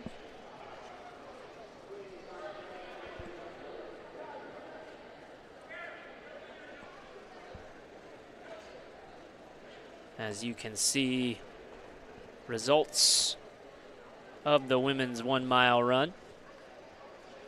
Again, we'll run through them again. It was Jocelyn Onstedt again with a personal record 5:13.99 for Rose-Hulman, followed by Amberly Sorensen, Paige Wildman, Hannah Whitney, and Adair Dooley, all of Hanover, finishing 2-3-4-5. It was Libby Perkins in 6th place from Transylvania with a time of 5:54.53. Jasmine Benjamin of Anderson finishing 7th with a time of 5:55.30, and Caitlin Four of Manchester rounding out the top 8 and scoring points for Manchester with a time of 5:56.43.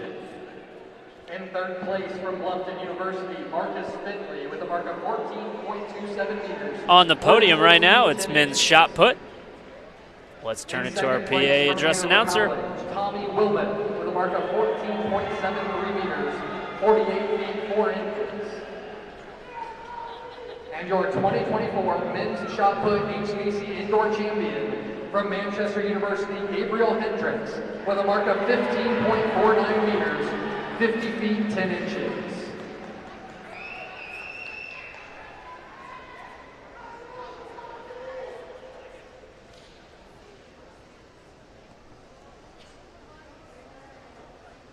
All smiles there. Men's shot put finals, Gabriel Hendricks getting big points for Manchester again at the top of the podium for the men's shot put. Second place was Tommy Wilmoth of Hanover. Marcus Finley, third place. And we'll move quickly to our women's 1 mile. And we'll kick it down to Jason with interviews after this. 13.89 meters, 45 feet 7 inches. In second place from Hanover College, Jesse Stanger, with a mark of 14.39 meters, 47 feet 2.5 inches. And your 2024 HCAC Women's Weight Throw Indoor Champion from Manchester University, Carly Camp, with a mark of 15.62 meters, 51 feet 3 inches.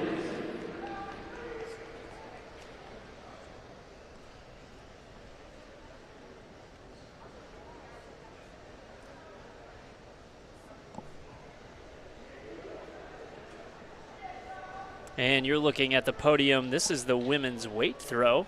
Carly Camp at the top of the podium for Manchester. At this point, I think Jason is with our men's shot put champion. We'll kick it down to him. All right, folks, so I'm here with the winner of the men's shot put, Mr. Gabriel Hendricks. Second time today I'm talking to you, Gabriel. Got to feel great. Feels amazing. This is my first ever first place title, so it feels good to do it my senior year. Well, and like your coach just said, he said, I talked it into existence. He did. I'll back him up. Before you went out there to throw, he said, we're looking to get 2 here today. So huge points for Manchester. You guys are in a dogfight with Rose Holman right now. So how do you feel about what this does for your team? I think it really helps us out. You know, we had to make up points in weight and shot, so I think this really helps out our team titles. All right, buddy. Congratulations once again, Gabriel Hendricks of Manchester. Have a great evening, sir. All right, we'll go live now to our men's 60-meter hurdle final. We'll go back to Jason after this race concludes.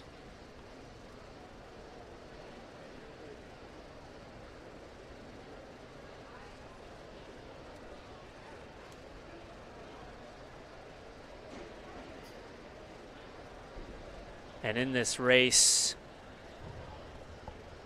Lane 1, J.C. Nutt of Bluffton. Lane 2, Grady Shea of Hanover. Lane 3, Quentin Willis of Manchester. Lane 4, Desmond Gist of Bluffton. Lane 5, Timothy Yount of Rose Holman. Lane 6, Tawan Cowan of Defiance. Cyan Wright is in Lane 7, and Diego Young in Lane 8, both from Mount St. Joseph. Again, this is the men's 60-meter hurdles final. Getting set to go, just waiting for the gun.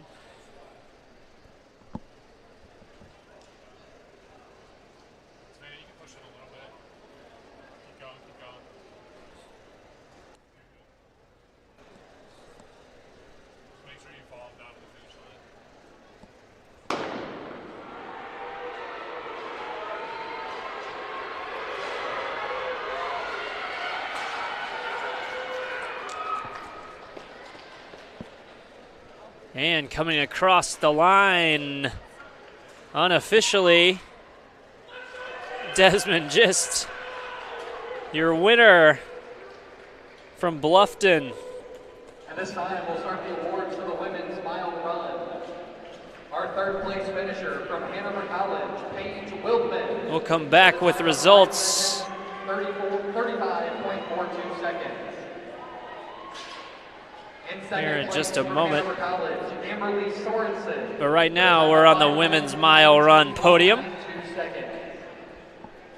And our 2024 HCAC Indoor Mile Run Champion from Rose Holman, Jocelyn Onstadt, with a time of 5 minutes, 13.99 seconds.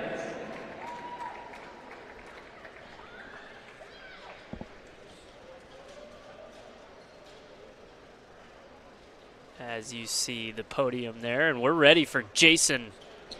All righty, I'm here with the women's weight throw winner, Miss Carly Camp. And second time I've talked to you today, Carly, so starting to become friends. How do you feel about your weight throw and your performance today? I'm very proud of myself. It was definitely a struggle mentally to try to pull something out, but I'm glad that I did. Hey, and phenomenal two-time winner here, Carly Camp. Thanks, Carly, so much. Good luck the rest of the way and the rest of your season when you go outdoors. Good talking to you. Thank you. All right. Thank you, Jason. I think we're ready for our mile champion of the women's side as well. Jason, if you're ready, we'll hear from her. All right, I'm here with Jocelyn, the mile winner.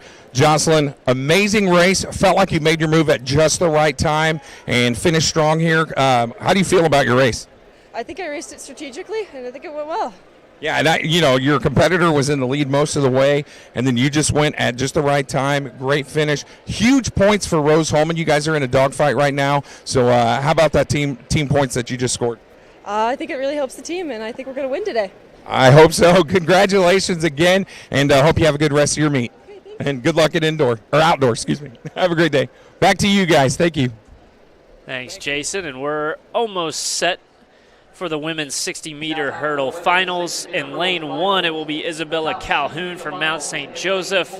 Lane 2, Gabby Parrish of Hanover. Lane 3, Kaylin King of Hanover. Lane 4, Nirandoa Semekula from Rose Holman. Lane 5, Allison Muck of Franklin. Lane 6, Kyra Hicks of Rose Holman. Lane 7, Natalie Day of Hanover. And in lane 8, Irene Lima Madueno of Rose Holman. In this men's 60-meter hurdles, it was Desmond just now officially getting the conference championship with a time of 8.20. Quentin Willis of Manchester finished in second place. Tawan Cannon finished in third of Defiance. Timothy Yount, Grady Shea, and Diego Young finished 4, 5, 6 respectively from Rose Holman, Hanover, and Mount St. Joseph. And rounding out 7th and 8th place was Sayan Wright of Mount St. Joseph and J.C. Nutt of Bluffton. We'll get those podium presentations here shortly with interviews from Jason. And now we just get ready for our women's 60-meter hurdle final.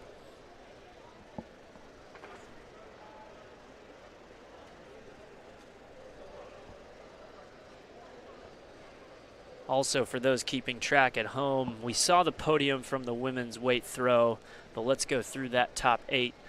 At the top of the podium was Carly Camp of Manchester with a throw of 15.62 meters.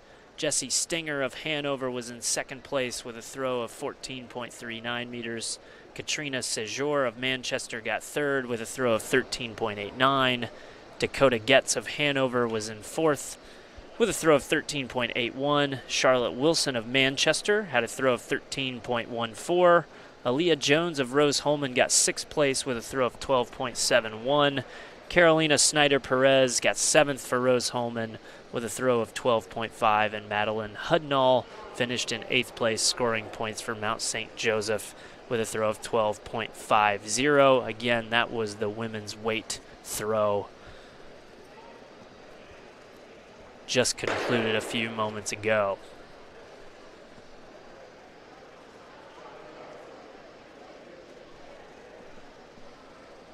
We also had the men's shot put finish.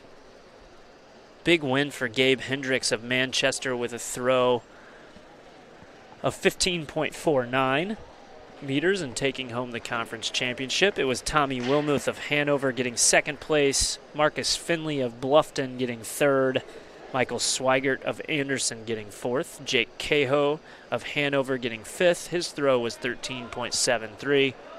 Antoine Cooper of Rose Holman got sixth place, and Jalen Holmes and Kobe Martindale of Manchester both got seventh and eighth, respectively. Again, that's the men's shot put.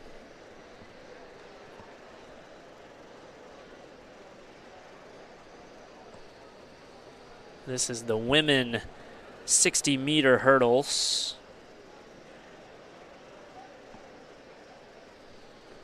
And we have somewhat of a close race on both sides. In the women, it's Rose Holman, defending champions. They've got a 12-point lead over Hanover right now.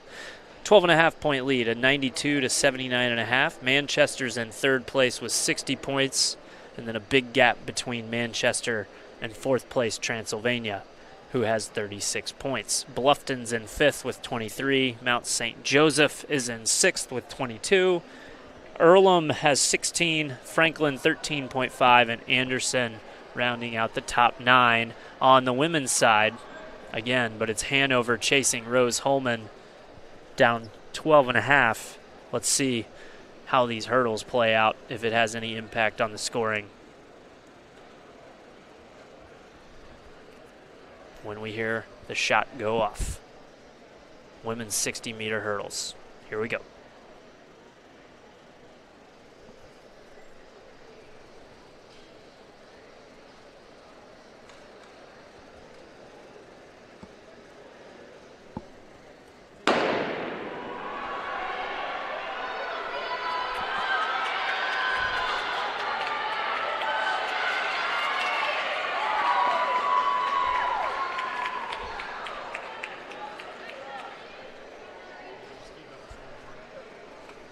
And our results are coming in. It was a big win for Narendra Simakula.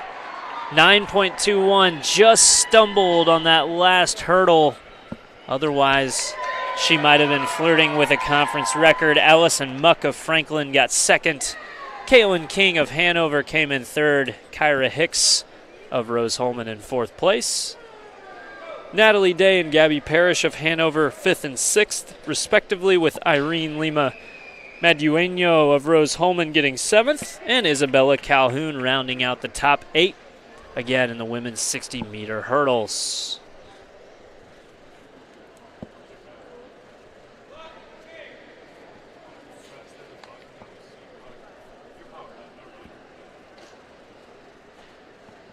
Next up, after our women's 60-meter hurdles, we'll move into the stretch run of our events for the day. Next, it's the 400-meter dash, first for the men, followed by the women.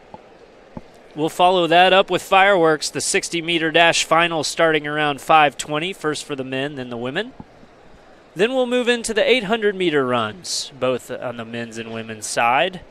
After those conclude, we'll have the 200-meter dash for both the men and women starting around 6 o'clock. The men's 3,000-meter run and the women's 3,000-meter run will get underway about 6:40. And then the final events of the evening will be the men's 4x400-meter relay and the women's 4x400-meter relay. So we're about halfway home here at the HCAC Indoor Track and Field Championships.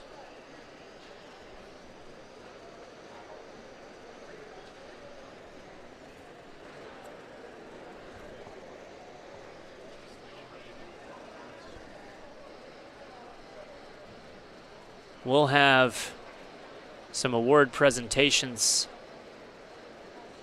down at the podium with our commissioner.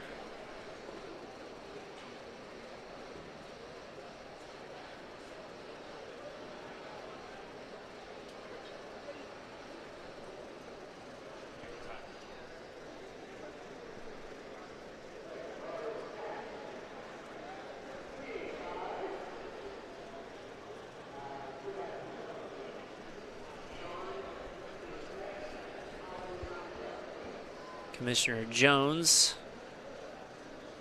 alongside Rose-Hulman's coach.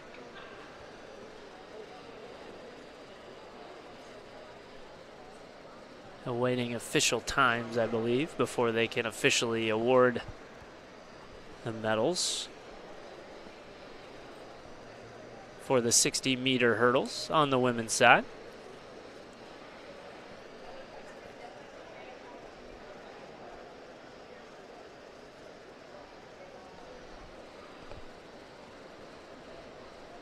Actually, I think they were just waiting on their third top 3 finisher.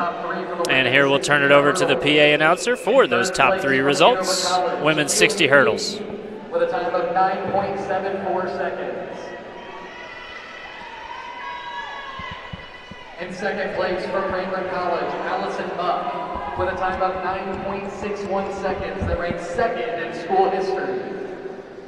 And your 2024 HCAC 60-meter hurdles champion from Rose-Hulman, Narendra Semakula, with a time of 9.21 seconds.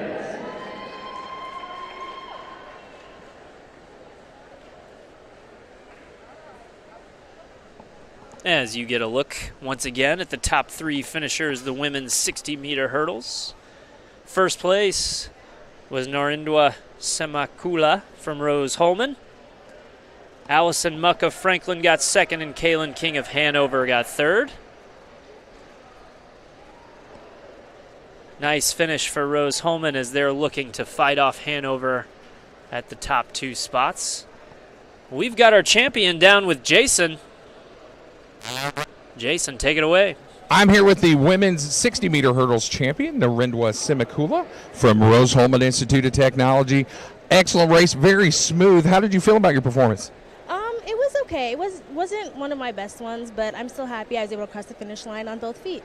Yeah, and big points for Rose-Hulman. You're in a really tight race right now. How do you feel about the things looking forward down the road here? I feel good. I trust my teammates, and I trust the work we put in all week and all season. So I think we can do a really good job today. All righty. Congratulations once again, Narendra Semakula of Rose-Hulman Institute of Technology. Congratulations. Thank you. Have a good day. All right. Thank you, Jason. All right. Our next event will start here in just a few minutes. We'll take a break. Here on HCAC.TV, powered by IndianaSRN, you're watching the 2024 Track and Field Championships, HCAC. We'll be right back.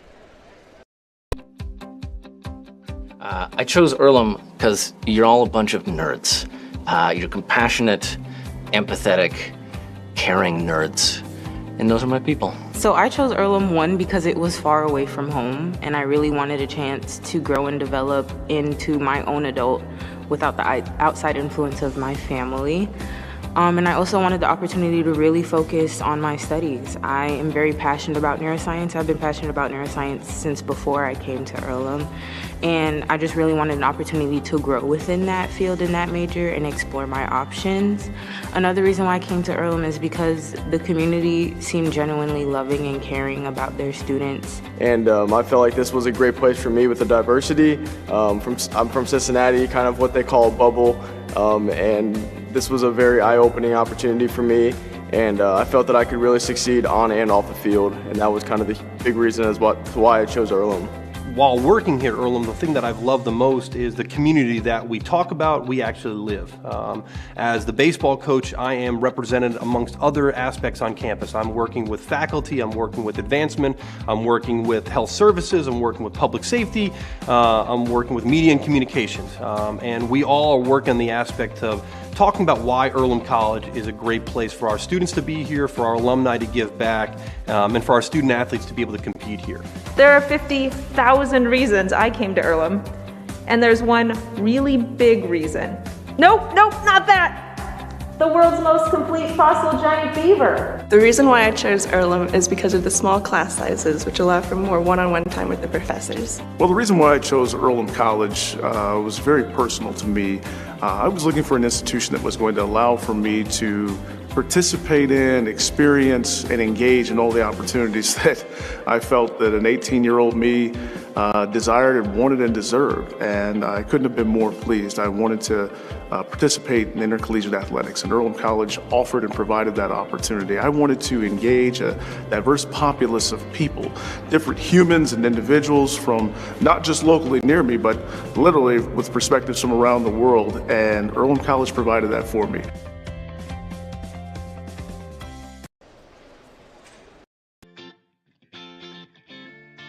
Hi, I'm Darius Spokey. I'm from Sydney, Ohio. I'm a math education major here at Bluffton University. So becoming a Scholar Mentor, I was really excited to go on the great adventure. Being able to be around the first year students here at Bluffton University and see them grow and meet new people was really exciting for me. We were in the national park and we actually got a hike to a waterfall. We also were able to hike up to the highest point in the Smokies. It was a great time in Klingman's Dome. As we started looking out, it's a weird sight to see. I have a big fear of heights. And looking out, I was almost kind of scared, but then I realized I'm not going to have another view like this in my entire life for the most part. and I just had to take it all in, and especially with Bluffton giving us this opportunity. So for the second experience, we actually were going ziplining, and going in, I was really nervous. And you saw a lot of students rooting each other on. If you were scared or nervous, they were telling you, it's going to be all right, I'll jump off with you. I know my partner, for instance, I was scared, and she was like, well, do you want to go at the same time? I'll do a countdown. The third and final experience we had was actually a solitude experience. We were able to sit there by ourselves and not have our phones, not have any social media, nothing that was going to get in our minds, and it was just us thinking about things. Those big questions I was actually talking about were as simple as, who am I and what is my purpose? And I know for a lot of students, they're really searching for that here. You come to Bluffton, in your first year, you're really searching, like, what am I doing? Why am I here? What's going on? And it was nice to be able to, even for myself, think about that. It was really nice to see students who hadn't talked much before talk with one another. They're really excited going into the rest of this first semester, and they just want to finish it because they know that they can do it after this experience.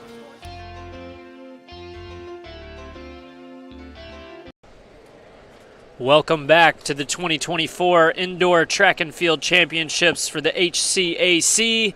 You're watching HCAC.TV, powered by IndianaSRN. We're back just in time for the men's 400-meter dash. This will be run in 4 sections, each section comprising 5 to 6 runners. Based on seed time is how they were placed. In our first section, it'll be Caleb Savage running in lane 1 from Anderson. Lane 2, Jason Harris of Manchester. Lane 3, Colin Durbin from Hanover.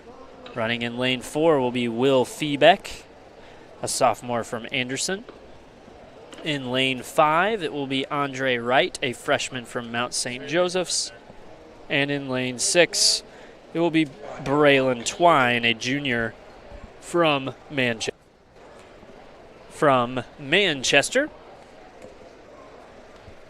On the men's side, we're through 9 of 17 scored events. It's Manchester with a commanding lead, 115-67 over Rose-Hulman. Bluffton is really close behind in third place with 63 points. Hanover's in fourth place with 34 points. Anderson is in fifth place with 24 points. Mount St. Joseph in sixth place with 20 points. Franklin has 11 points in seventh place, and Defiance and Transylvania are in 8th and 9th place, respectively, as we get things going. The 400-meter dash will be a 2-lap race here in the indoor track. 200 meters comprises 1 lap, so our 400-meter race will be 2 trips around. As you can see, they have to stay in their lane on the first lap and then are allowed to fill in for the final 200 meters.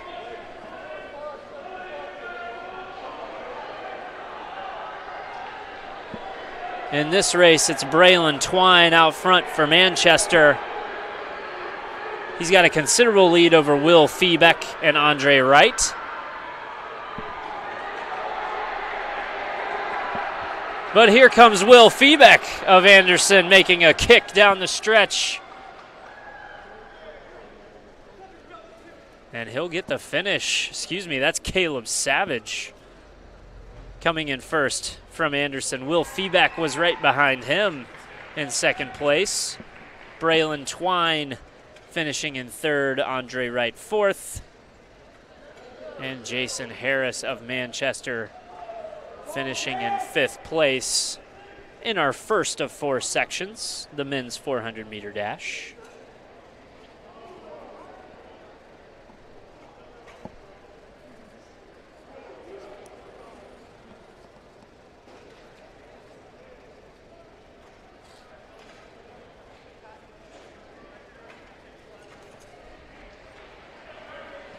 If you're going to join the record books for the HCAC, you need to be underneath 50 seconds. None of our seed times entering the day eclipse that mark. We do have 2 going in Section 4, Tawan Cannon of Defiance and Raymond Bates of Rose-Hulman, both in the 50-second range. They'll be looking to score top points for their teams. But for now, we'll stay with Section 2. The top seed time in this group belongs to Logan McIntosh with a seed time of 53.35 seconds. He'll be in lane 4. Nick Perry will be in lane 2, a freshman from Hanover. Gavin Followell will be in lane 3. Gavin's from Hanover. And then in lane 5, it'll be Vance Steele of Rose-Hulman. And in lane 6, Zach McKenna, a senior from Mount St. Joseph's.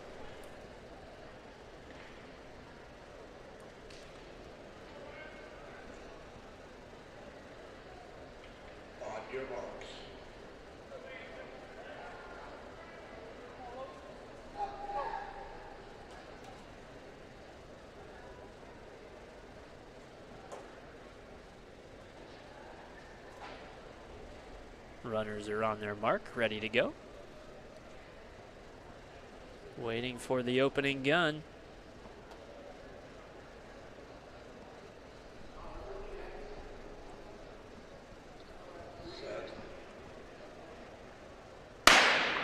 And they're off. Section 2 of 4 here in the men's 400-meter dash. Already out front. That's Logan McIntosh of Franklin putting an early stamp on this one. He'll move towards the inside of the track.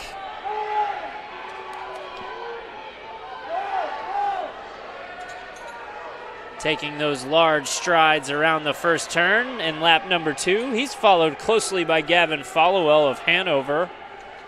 Vance Steele of Rose-Hulman in 3rd, and Zach McKenna of Mount St. Joseph in 4th.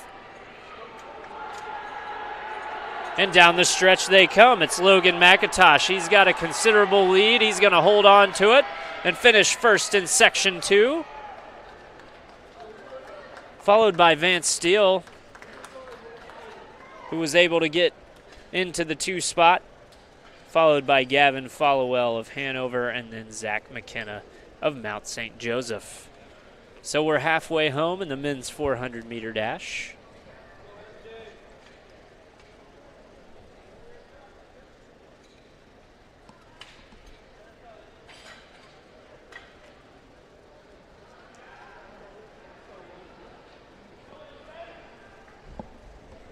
As you see the place results for heat number 2. Is in lane 4, Franklin College, Luke Paddock, with a seat time of 52:08.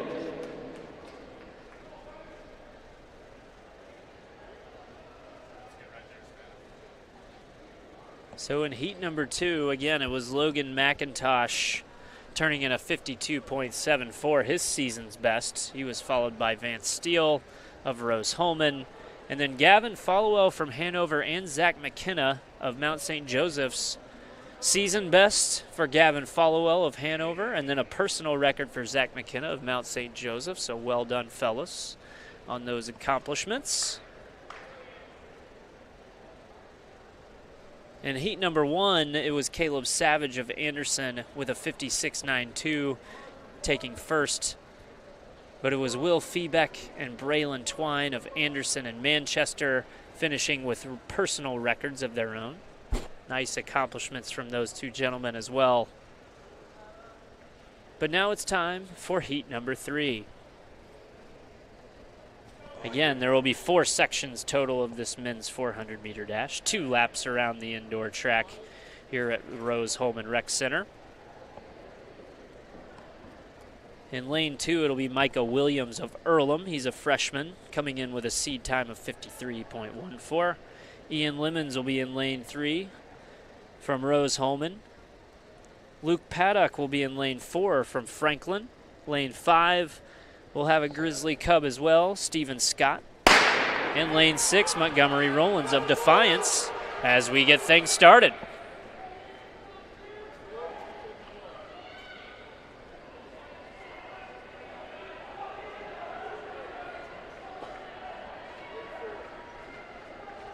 And early on, that's Montgomery Rollins.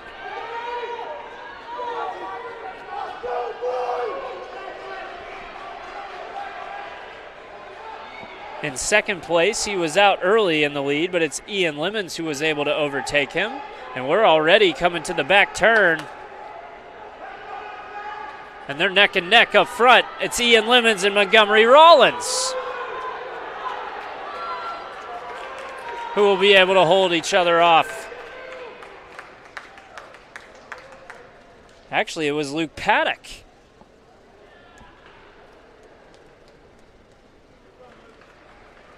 With a nice finish. Unofficially your winner with a 52.17. The junior from Franklin. It was Steven Scott behind him, his teammate, turning in a PR 52.25, his personal best. Montgomery Rollins finished third in this section, and Ian Lemons of Rose-Hulman was fourth. Micah Williams rounded out this section with a 52.59 and a personal record of his own. Congratulations, Micah, on that personal record as well.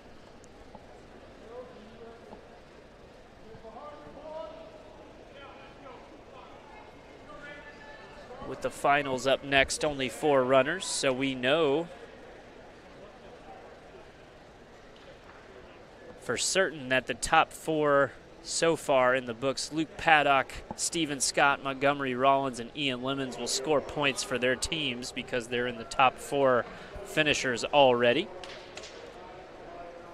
Can only be replaced by the current runners. In this section, it's lane 3, Andrew Shields, a freshman from Rose-Hulman.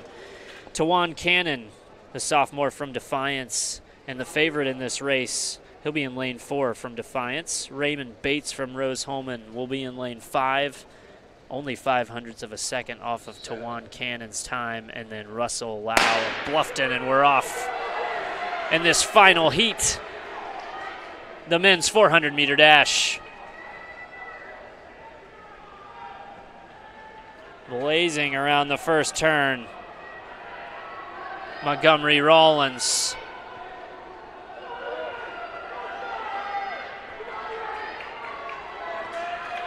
He'll look to keep the lead. We'll see who's got the kick moving into lap 2. And here they come on the outside. They're 3 wide going into the turn. And all of a sudden, it's Raymond Bates. But he's being chased down on the outside. Who's it gonna be?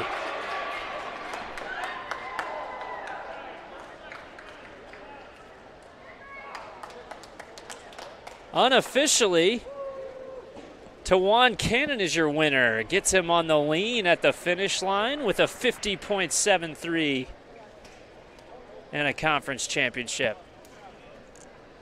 Raymond Bates coming in second.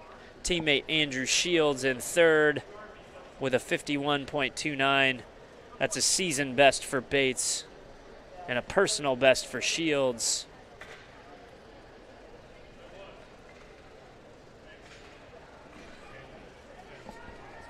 With Russell Lau of Bluffton coming in 4th place. Those 4 times did hold up as the top 4 scores. So, running through that top 8 unofficially, for our men's 400 meters, it's Tawan Cannon at the top. He's your conference champion. Raymond Bates coming in 2nd place. Andrew Shields in 3rd. Bates and Shields teammates for Rose-Hulman. Tawan Cannon scoring the top points for Defiance. In 4th place, it was Russell Lau of Bluffton. 5th place, Luke Paddock of Franklin. 6th place, Steven Scott of Franklin. In 7th, it was Montgomery Rollins of Defiance, and in 8th, Ian Lemons of Rose-Hulman, rounding out your point scorers in this men's 400 meters. And we're at the podium. PA announcer, take it away. Second place from Rose-Hulman, Raymond Bates with a time of 50.83 seconds. And your 2024 HCAC Indoor 400-meter dash champion from Defiance College, Tawan Cannon, with a time of 50.73 seconds.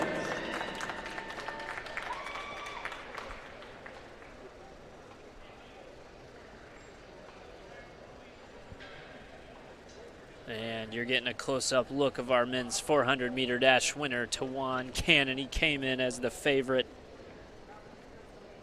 Had a 0.05 of a second lead over Raymond Bates going in, and he was able to hold him off in our race as well. We'll go down to Jason after we get things started in section 1 of 3 of the women's 400-meter dash. They're all set to take off.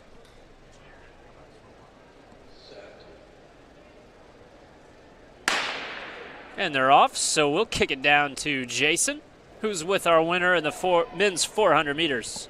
All righty, I am with Tawan Canada Defiance. Tawan, congratulations, man. What a great race. You chose to make your move at just the right time and held off a very pesky Rose Holman runner there. How do you feel about how you ran? Just having my faith in God, man. Him giving me the capability to do what I can do. Also, remember my coach, Coach Juan said, don't get boxed in. Yeah, and great job. That last fourth turn, you got outside, like you said, you ran the exact race that you wanted to race. Big win for Defiance. How does that feel about you to represent your school right now? Right, as I know of, you're the only Defiance champion today. Finally, man. Go Yellow Jackets. Congratulations, Tawan Cannon, Defiance. Have a great day, young man. It's been a pleasure. Tawan Cannon getting Defiance on the board. All smiles. Great job, Tawan. Thank you, Jason, with that interview as well. As we're coming down the home stretch of our first heat, the women's 400-meter dash. That's a look at Grace Holtmeyer. She represents Mount St. Joseph. She's going to get the top time in our first heat. Followed closely behind by Josie Lyons and Brantley Wathen.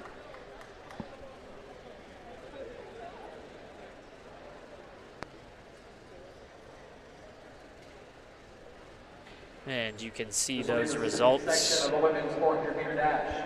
The top seed time in the second section is in lane 4 from Bluffton University, Kalia Kerr. Grace Holtmeyer at the top, Josie Lyons second, Brantley Wathen in third in our first heat, women's 400-meter dash.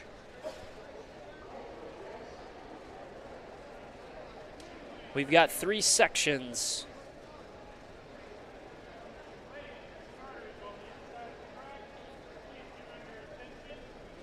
$12 runners total, the top 8 scoring points.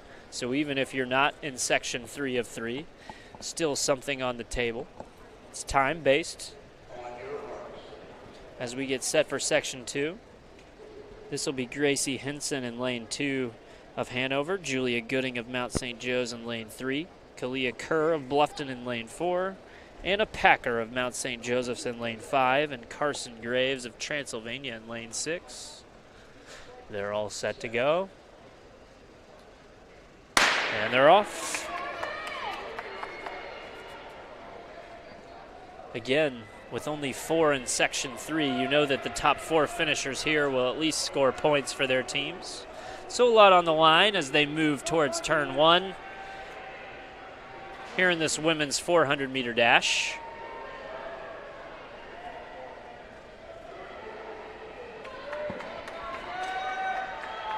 Out early, it's Carson Graves representing Transylvania with the early lead halfway home. Behind her, it's Kalia Kerr of Bluffton. Then Anna Packer of Mount St. Joe's.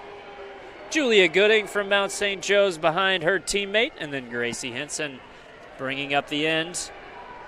But right now, it's all Carson Graves extending that lead as she comes down the home stretch. There's a move being made on the backside, but I don't think it's going to impact first place. It's just a matter of who's going to get second, third, and fourth behind Carson Graves.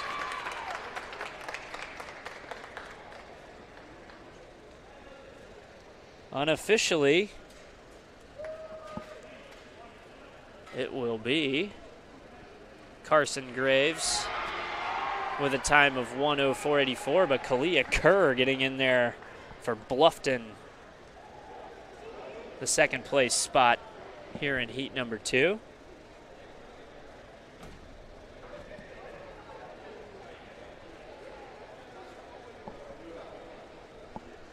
We knew it was close, because they're still sorting out the 3, 4, 5 spots.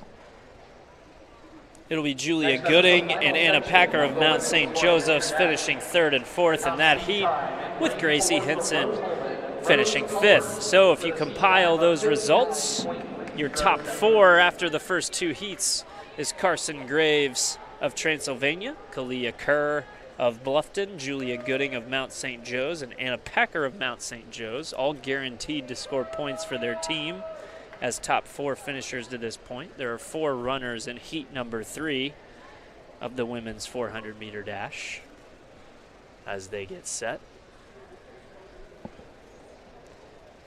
Competing in this women's 400-meter dash section 3 will be Abby Rowe of Transylvania. She'll be in lane 3. Rose Talbert from Rose Holman, we've called her name a few times today. She'll be in lane 4. Olivia Sparks, a freshman from Transylvania, will be in lane 5. And Jada Hunter Hayes, a junior of Rose Holman, will be in lane 6. The fastest seed time entering today's final heat belongs to Rose Talbert of Rose Holman. We'll see if she can get the job done and hold on to that number 1 spot. Again, look for her. She is in lane 4.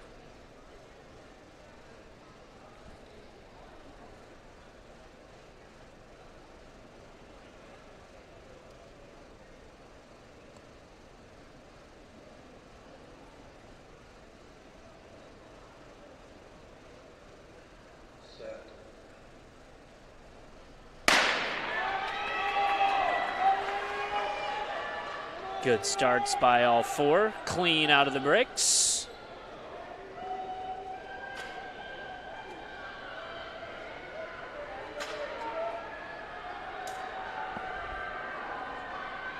That's Abby Rowe out front early, but chasing her down is Rose Talbert, and it's going to be Talbert who's going to take the lead after lap 1. Let's see if she extends that lead and puts on the afterburners. Olivia Sparks only 0.2 tenths of a second behind. She'll keep that gap close, but it's looking like Rose Talbert is starting to extend a little bit, coming around the edge.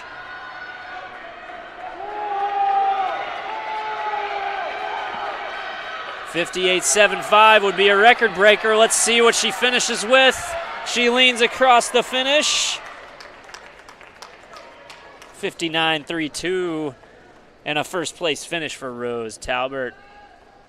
Olivia Sparks will finish second with a time of 1:01:01. Say that 3 times fast. And then Jada Hunter Hayes will get the 3rd spot and a podium finish for Rose Holman. Abby Rowe rounds out the top 4 with a time of 1:02:22. Those were indeed the top 4 scores. So in order, your top 8 for the women's 400-meter. Rose Talbert of Rose Holman will score 10 points for the Fighting Engineers with a time of 59.32. Then it goes Olivia Sparks of Transylvania in 2nd place, Jada Hunter Hayes in 3rd of Rose Holman, Abby Rowe from Transylvania and Carson Graves from Transylvania round out the top 5. Kalia Kerr of Bluffton scores points for her team. Julia Gooding and Anna Packer 7th and 8th respectively here in the women's 400-meter. That's such a grueling race, only 2 laps around, but you know it's a dead-out sprint. Love to see the support Rose Talbert, a conference championship, but being helped to the podium. An indicator of the effort she gave in that race, leaving it all on the track. Held up by her support crew.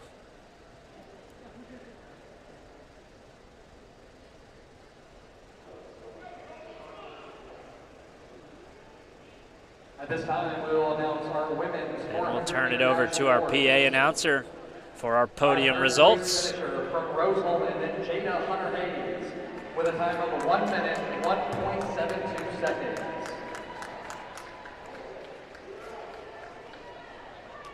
Our 2nd place finisher from Transylvania University, Olivia Sparks, with a time of 1 minute, 1.0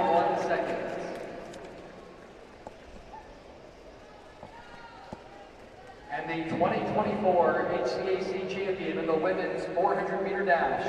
From Rose-Hulman, Rose Talbert with a time of 59.32 seconds.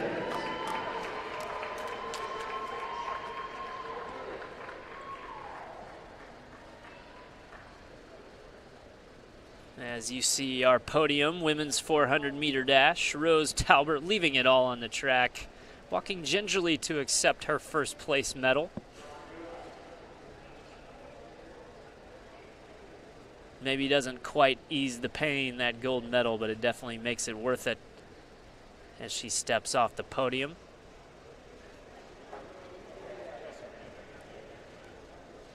We'll see if Jason can get her for an interview.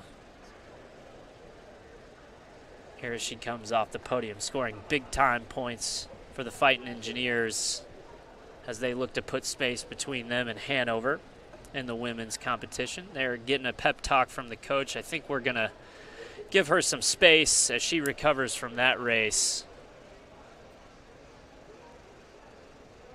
And maybe we'll catch up with Jason here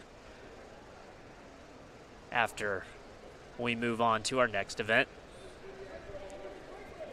So next, it's the men's 800-meter run. This will be run in 3 sections. 27 competitors in all. Often considered the most daunting of the races. 800 meters, typically an all-out sprint. And before we get there, we're going to take a break. You're watching the HCAC 2024 Track and Field Indoor Championships on HCAC.tv, powered by IndianaSRN. We'll be right back. My name is Samantha Huber. I'm a national security, political science, and criminal justice major.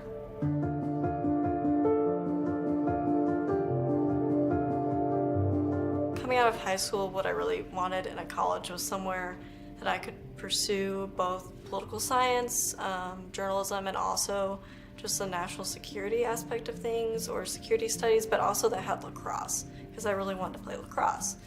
And so I found that AU had all of those things, and that really attracted me to it. So over the summer, I lived and worked in DC for a little bit at US Customs and Border Protection in their Office of Intelligence, working to support intelligence products about migration and human smuggling from Lebanon and Syria. I wanted to do something that actually made a tangible difference and actually dealt with bigger issues. Not that other things aren't important, but I just wanted to do something where I could see the impact it would really make. Just working in both on the journalism side of things and then also on the government side of things, I've just been able to see how those two ends need to work together to really balance each other out and actually work well, and why they're both needed. So I'm the kind of person who's always looking for ways to better myself and to grow as a person and a student, and AU is definitely the best place to do that.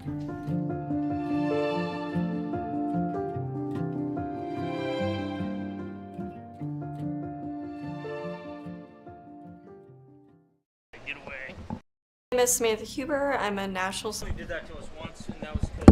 Partnership is a really exciting opportunity for our students, because as Kentucky's first college, to be able to partner with ARH, which is the largest employer in the Appalachian region, is a wonderful opportunity for us to really build a long-term relationship, because we want, as we've always wanted, to serve the citizens of Kentucky, to provide opportunities for students who will come to us as that beacon of educational opportunity, and then return to their home region where they can really be effective leaders and servants in their home area. This is such an exciting partnership for the future of ARH and for the future for the workforce in our region. We have so many bright, talented youth that are looking for incredible opportunities in the healthcare field, and we really feel that this partnership can help steer them through the educational process and then back home to work for ARH one day and fulfill the workforce needs that we have. Transylvania has always been a beacon of education here within the Commonwealth of Kentucky and a very close partner to us in Appalachia. For a lot of people in Appalachia, like a place like Transy seems very intimidating or inaccessible. So something like this partnership will, in my opinion, be very beneficial and building that confidence for students and making them know that they can do it. So having the scholarship on top of that will be massive for building the Eastern Kentucky community at Transy. I grew up like 15 minutes away from ARH. It's been a part of my life. My mom actually worked there in the past, and so it's pretty cool to hear that one day I'll be able to follow in those footsteps and make an impact in my community. We know that they're going to get incredible opportunities for internships and mentorships that will help them to develop the specific skills that they will need when they return to their homes with that professional career in mind.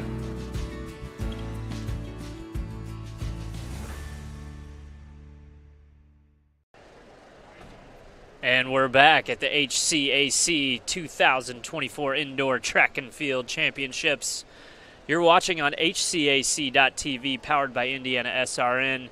You're back just in time. We mentioned before the break we'll be moving into the men's and women's 800-meter dash. But before that, we've got fireworks. It's the finals of the men's 60-meter dash. With a preliminary time of 6.86 seconds. Jalen Hobbs is who we're here to see. Of course, all the athletes, but number 3 in the nation, Jalen Hobbs, came in with a seed time of 6.77, a blistering time when you're talking about the 60-meter dash. He's the record holder. He broke it last year with a time of 6.78 seconds. You know he'll be trying to match that record, if not top it. And we'll be able to see that here in just a moment. He'll be in lane 4 representing Rose-Hulman. In lane 1, it'll be Anthony Lloyd from Hanover. Lane 2, Timothy Yount from Rose-Hulman. Lane 3, Duriel Moss Jr. from Manchester. Desmond Gist will be racing in lane 5 for Bluffton. Jalen Range, Mount St. Joseph in lane 6. And then Manchester's in lane 7 and 8, Gentry Oliver and Tristan Brownell respectively. But again, it's all about Jalen Hobbs. Can he beat his record? Can he hold on and win a conference championship? Or one of the challengers take his place? As we're set, fireworks, it's the men's 60-meter dash final. Here we go.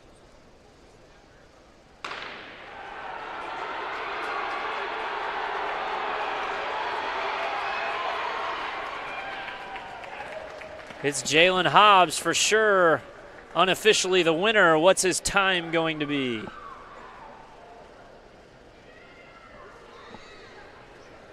Unofficially 6.83.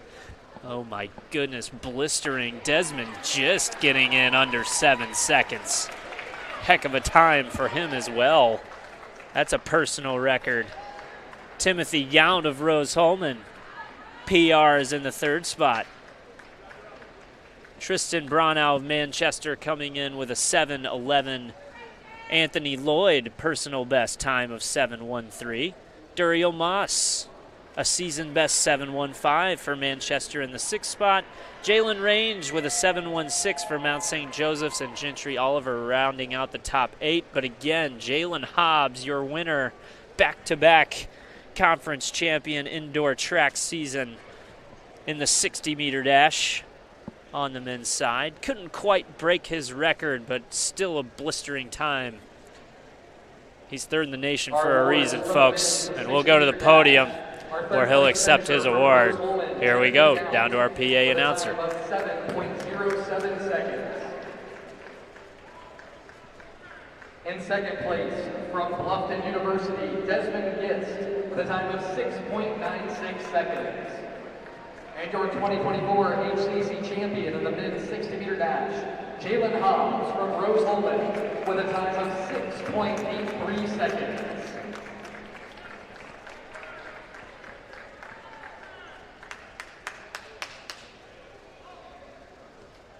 As you get a look at Jalen Hobbs, your conference record holder in the 60-meter dash, just missed his record time by 0.05 of a second. He'll be with Jason here in just a moment, and we'll hear his thoughts on his race. Jason, take it away. All righty, I'm here with the 60-meter champion, Jalen Hobbs. Kind of just business trip, man, taking care of business. How did you feel about your performance there? I felt good today. Could be a little better, but keep it moving. Ready for 200. For sure, 200 meters in your future. Great day thus far, second time talking to you, so good luck the rest of the way, Jalen. Thank you for your time, buddy. Good stuff. As you mentioned, more to come from Jalen Hobbs. Electric in that 60-meter dash final, winning his race by 0.13 of a second, a considerable margin when you consider it's just a straight shot down that straightaway on the indoor track. Now it's time for the women's version. We've got some record-breaking performances in reach as well. Sarah O'Day came in with a 7.97 seed time. The conference record is 7.85, set by Tracy Cross of Hanover back in 2022. You can also see that time of Micah Wilson from Defiance in 2014, the 7.87. Both of those times in sights for Sarah O'Day. Let's run through the lane assignments. In lane 1, it'll be Mayan Smith of Defiance. Lane 2, Narindwa Semakula from Rose-Hulman. Lane 3, Alex Adams of Rose-Hulman. There's Rose Talbert again in lane 4 for Rose-Hulman.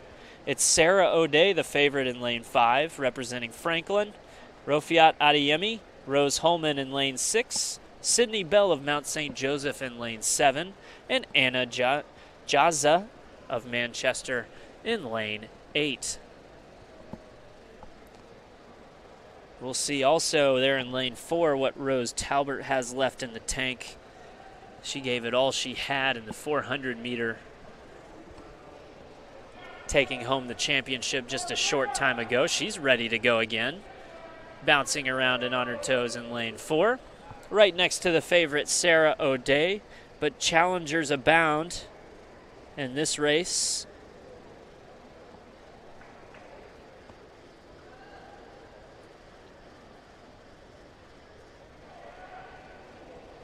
Rafiat Adeyemi also with an 8.28 seed time coming in, one to watch as we get set. It's the women's 60-meter dash.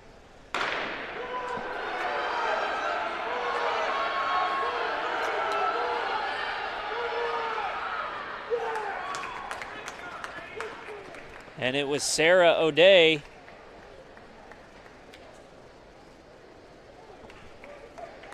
Oh my goodness, coming in 7.86.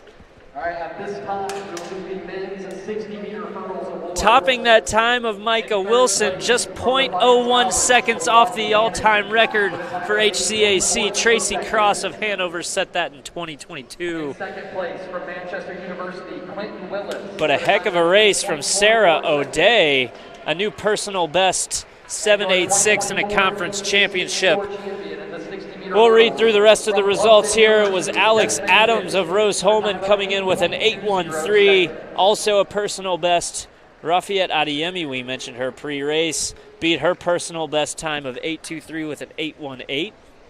It was Narindwa Semakula of Rose-Hulman with an 8.18 and a season's best in the 4 spot. Rose Talbert coming off that 400-meter win, getting 5th place and scoring points for Rose-Hulman with an 8.22. It was Mayan Smith of Defiance, Sydney Bell from Mount St. Joseph in 7th, and Anna Janza from Manchester in 8th. We'll go to the podium. This is high jump for the men's. Excuse me, pole vault of the men's. 13 feet, 9.25 inches. And your 2024 HCAC men's pole vault champion from Rose-Hulman, Colton Manko, with a mark of 4.30 meters, 14 feet, 1.25 inches.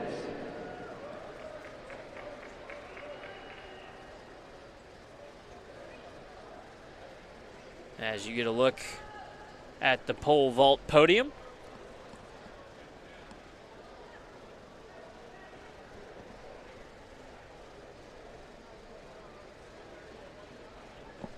that's Colton Nainko of Rose-Hulman standing next to second place finisher Sean Woods of Hanover and his teammate Colin Welsh. All 3 personal records on the day.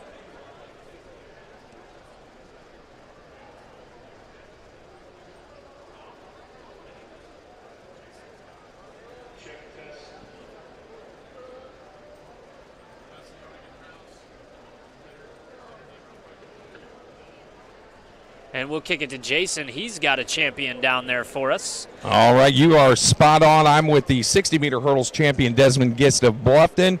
Desmond, awesome race. A smooth run, very clean over the hurdles. Felt you ran a very good race. How do you feel about your performance? I felt like it was a pretty consistent run. It was, bad start, a little slow off the rip, but maintained through, picked it up at the end, and the guys next to me, we got a little friendly competition going on. So, we talked a little smack before the race. They was beating me beforehand, had to just kick it up, and, it was good. For sure. So Desmond Gist, our champion in the men's 60-meter hurdles, got bragging rights today, and he's got a lot more going on later today. So good luck to you, Desmond. Thank you for your time, buddy. Awesome, Jason and Desmond. We'll kick it back down. I think Jason is now with our pole vault champion.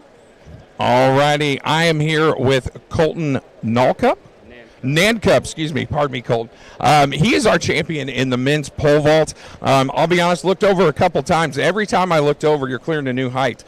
So freshman, correct? So big day for freshmen. And so tell us about how things went today for you in the pole vault. Was it as good as I made it sound? Yeah, actually, so I've been struggling a lot recently, but I've just pulled down, did what I was consistent with, and so I figured it out yesterday, best time to do it, and then pulled it all together today. Came in at the right time, peaked at the right time, and it all ended up working out. Well, we all know with the team points race right now, those points from you are vital for Rose-Hulman. So congratulations, bud, and best luck. Hopefully we'll be talking to you 4 years in a row here, huh? All right, have a great day. Good luck. Good stuff, Jason. And as you were interviewing our pole vault champion, we got started with the men's 800-meter run. That'll be 4 laps around the track. This will be run in 3 sections, 9 runners in each section, so 27 total competitors in the finals. As they make their way around lap 1 in this race. And our 2024 HCAC indoor champion in the women's leading the way will be Cameron Knox of Anderson, followed by Ethan Lai of Bluffton. Anthony Go of Earlham's in 3rd place, RJ Thalls of Hanover in 4th, Ludwig Kelly of Anderson rounding out the top 5. Also competing in this first section, Owen Trotto of Earlham, Owen Rogers of Hanover, and Darren Coffey of Anderson. Breaks the Franklin school record and ranks 4th all-time in HCAC history. And we've got more on the podium. And we'll go down with Jason again, who's with one of our winners. All righty, another champion, Sarah O'Day of Franklin. Sarah, not going to lie, watched your race, and you just kind of put the hammer down and put your head down and finished strong here. School record, I'm told, so great day for you. How do you feel about your performance today? I feel pretty good. I feel like I had a lot to prove after last year, so I just had to go out there and perform. Well, hey, congratulations. It's been a pleasure watching you today, and good luck the rest of the way in an outdoor season. Thanks for your time, Sarah. Bye-bye. Great work, Sarah. As we're down to the final lap of our men's 800-meter run, section 1 of 3 finals. Out in front's Cameron Knox of Anderson. He's going to cross that finish line and get a first-place finish in section 1 for Anderson. You're looking at Ethan Lai crossing the finish line for Bluffton, Anthony Go of Earlham, and there's Ludwig Kelly, RJ Thalls, and Owen Trotto. Here comes Darren Coffey with Owen Rogers rounding out the top 8 in section 1. Wanted to go back and recap our pole vault results. Great interview with Colton Nanco earlier, our champion freshman from Rose-Hulman. 2nd place in the pole vault was Sean Woods of Hanover. He's also a freshman, and Colin Welsh rounded out the top 3. Sophomore from Rose-Hulman. We mentioned earlier all 3 of those gentlemen finishing with personal best in the pole vault today. In fourth place was Quinn Johnson of Rose-Hulman. He's also a freshman. Renner Barnes, another freshman from Rose-Hulman, got fifth place. Fifth place, tying with Renner Barnes, was Andrew Cowan, also of Rose-Hulman. And rounding out the top 8 was Cody Naylor of Franklin and Dylan Hammonds of Mount St. Joseph's. Again, that's finishing behind Colton Nenko, who was your men's pole vault champion. We'll get team score updates here in just a moment. We're now ready for section 2 of 3, this men's 800-meter run. 9 competitors in this race as well.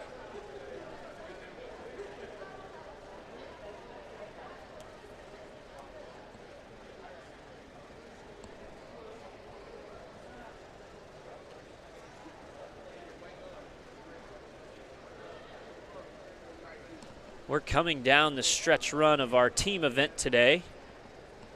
Down to just 6 events left overall. Right now it's neck and neck in the men's race.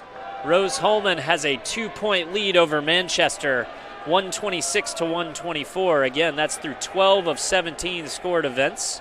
Bluffton holding strong at third with 76 points. Hanover in fourth with 46 points, and Anderson rounding out the top 5 with 24 points. On the women's side, it's a little more lopsided. Rose-Hulman has a commanding advantage at the top. Through 12 events, they have 148 points. Hanover's in second with 92 points. Manchester in third with 61. Transylvania in fourth with 53. And Franklin rounding out the top 5 with 31.5 points. We're about halfway home in the men's 800-meter run, section 2 of 3 in this finals event. You're watching a duo of Rose-Hulman runners coming at you. It's Connor Bodie in first place with 2 laps to go, followed by Aslan Henderson. Jonah Richards of Manchester and Dalton Nunn of Transylvania round out the top 4. Also running in this race, Morgan Stratton of Rose-Hulman, Charlie Stoop of Hanover, Elliot Go of Franklin, Jacob Miller of Mount St. Joseph, and Nathan Furnish from Franklin rounding out the top 9 of section 2. You hear the bell, that means there's 1 lap remaining. Connor Bodie's put a little space between himself and Jonah Richards of Manchester, but Jonah Richards is not giving in. And as we move towards the back, he's actually starting to close the gap. He's going to make a move around the outside. And he'll get the corner. That's Jonah Richards. Jonah Richards is going to finish strong. He's coming at you. He's going to cross the finish line in first in Heat 2. Followed closely behind by Dalton Nunn of Transylvania, then Aslan Henderson of Rose-Hulman. Jacob Miller from Mount St. Joseph's finishing 4th in Heat number 2. Then it's Morgan Stratton finishing 5th, Connor Bodie in 6th, Elliot Go in 7th, Nathan Furnish and Charlie Stupel rounding out the top 9 in Heat number 2. With the top 8 scoring, not guaranteed a top 8 finish if you go in Heat 1 or Heat 2. Right now at the top, it's Jonah Richards from Manchester. If you're going to get past him into the top 8 and you're in Heat number 3, you need to beat a time of 2 minutes, 2 seconds, and 26 hundredths of a second. We'll have Heat 3 coming at you here in just a moment.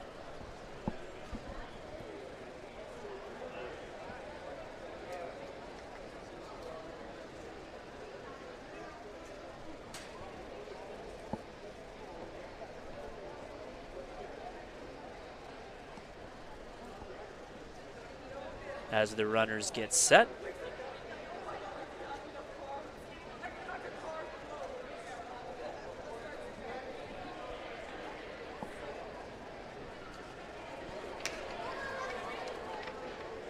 We mentioned the close race between Manchester and Rose-Hulman developing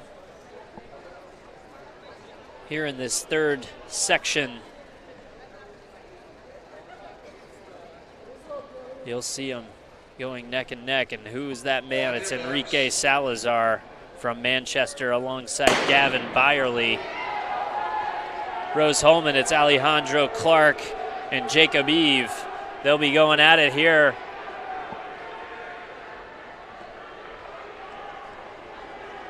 As they come around the first turn. The men's 800 meter. We've seen Enrique Salazar get 2 victories for Manchester already today. He told us he was in 4 events. You know he wants to go 4 for 4. Right now he's going to have to chase down Garrett Elrod of Transylvania and Jacob Eve of Rose-Hulman. But we've seen Manchester do this already throughout some of these distance events. They pack together right now. It's Salazar and Byerly hanging at the 3-4 spot as they come around the back stretch on lap number 2.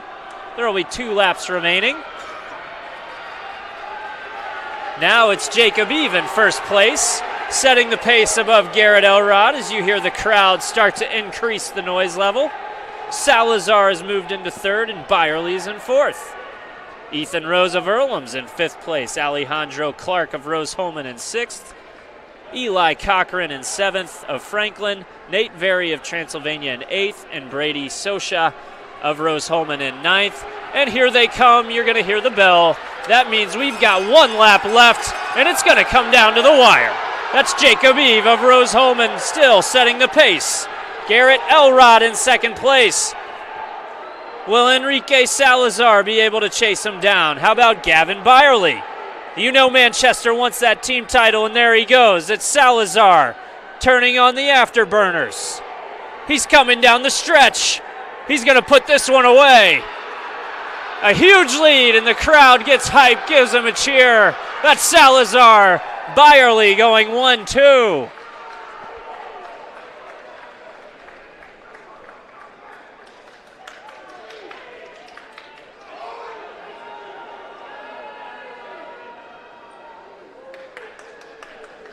Not so fast. It looks like Ethan Rose. Nope, okay, I was right. I was waiting for the update on the scoreboard. I thought Byerly snuck his way in there on the outside, and he did. So a huge 1-2 finish for Manchester. Enrique Salazar, Gavin Byerly again going top 2 finish in the 800. A huge result in the overall scheme of the team event. Ethan Rose of Earlham getting a nice podium finish for his squad. Alejandro Clark of Rose-Hulman close behind in 4th place. Garrett Elrod in 5th of Transylvania. Jacob Eve of Rose-Hulman with a 1:59.32. I noted Jonah Richards of Heat 2 Manchester also sneaking in some points for Manchester. Don't forget that if this comes down to the wire. A Heat 2 finisher, Jonah Richards, finishing in 7th place. And Nate Very for Transylvania finishing in 8th to round out the scoring in the men's 800. That was exciting.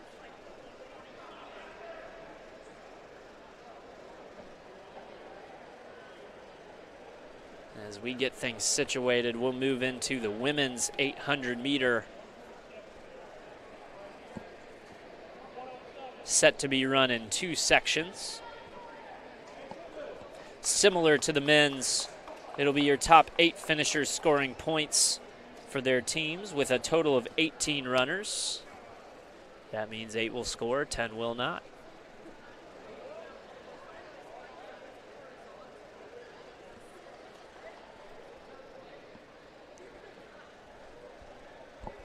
In that men's 800 meter run, Enrique Salazar turned in a 1:55.90.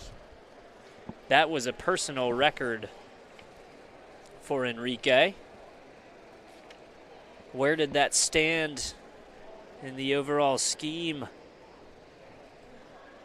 of the conference record? Well, that record is held by Jacob Burnham of Transylvania. He set the record 2 years ago from Transylvania with a 1:52.38. But Enrique won't care about that. He just cares about getting the victory today in another conference championship. On your marks. As we'll get started here for the women's 800. We'll take you to the podium here in just a moment for our presentation of medals for the 800 meter.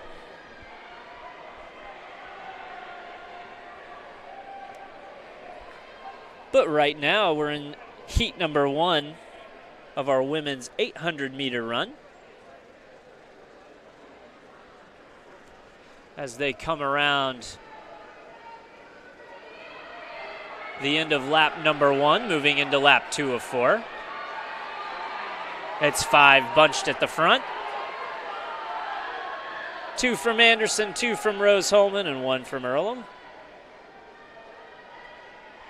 It's JC Sonez of Anderson in first, Caitlin Trotto of Earlham in second, Sophia Boehner of Rose-Hulman in third place.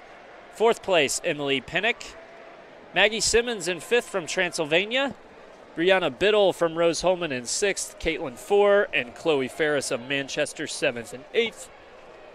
It's Kaylin Bichelle and Morgan Chupp from Franklin and Manchester in the 9 and 10 spot as they're halfway home. In heat number 1 of the women's 800 meter final.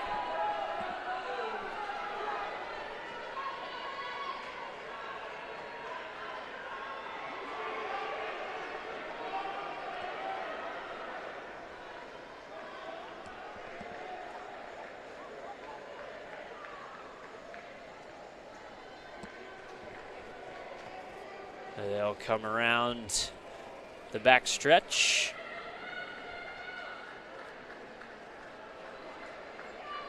You'll hear the bell. That means 1 lap to go for JC Sonez of Anderson. Leading the way, Caitlin Trotto in second, Emily Pinnock in third. Brianna Biddle in second, Emily Pinnock in third, Sophia Boehner in fifth, and Maggie Simmons rounding out the top 5.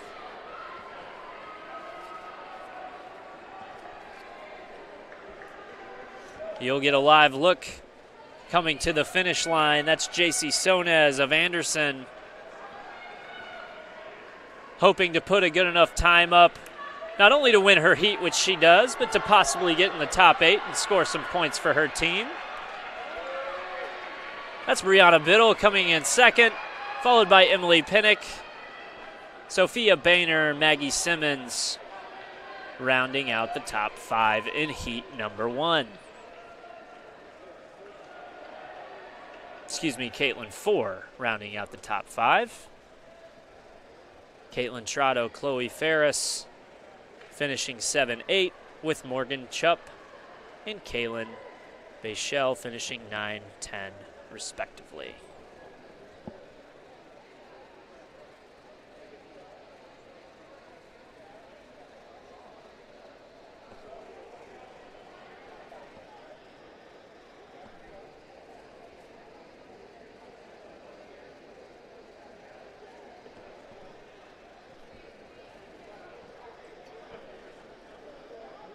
You get a live look scoreboard of heat number 1, the women's 800 meter. We're moving right along on this Saturday afternoon. A beautiful day outside, but an awesome atmosphere inside the rec center here at Rose-Hulman Institute of Technology. A great scene. The defending champs, both men's and women's, trying to hold on to repeat. The men getting a formidable challenge today from Manchester.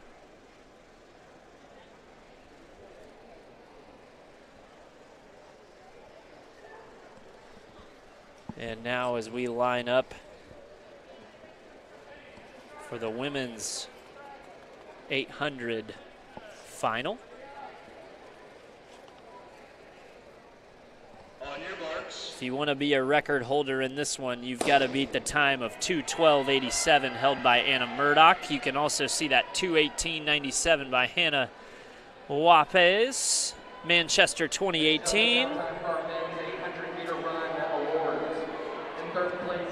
We've also got a podium presentation going on for the men's 800. But we're going to stay here on the track, 1 lap down in the women's 800 meter run.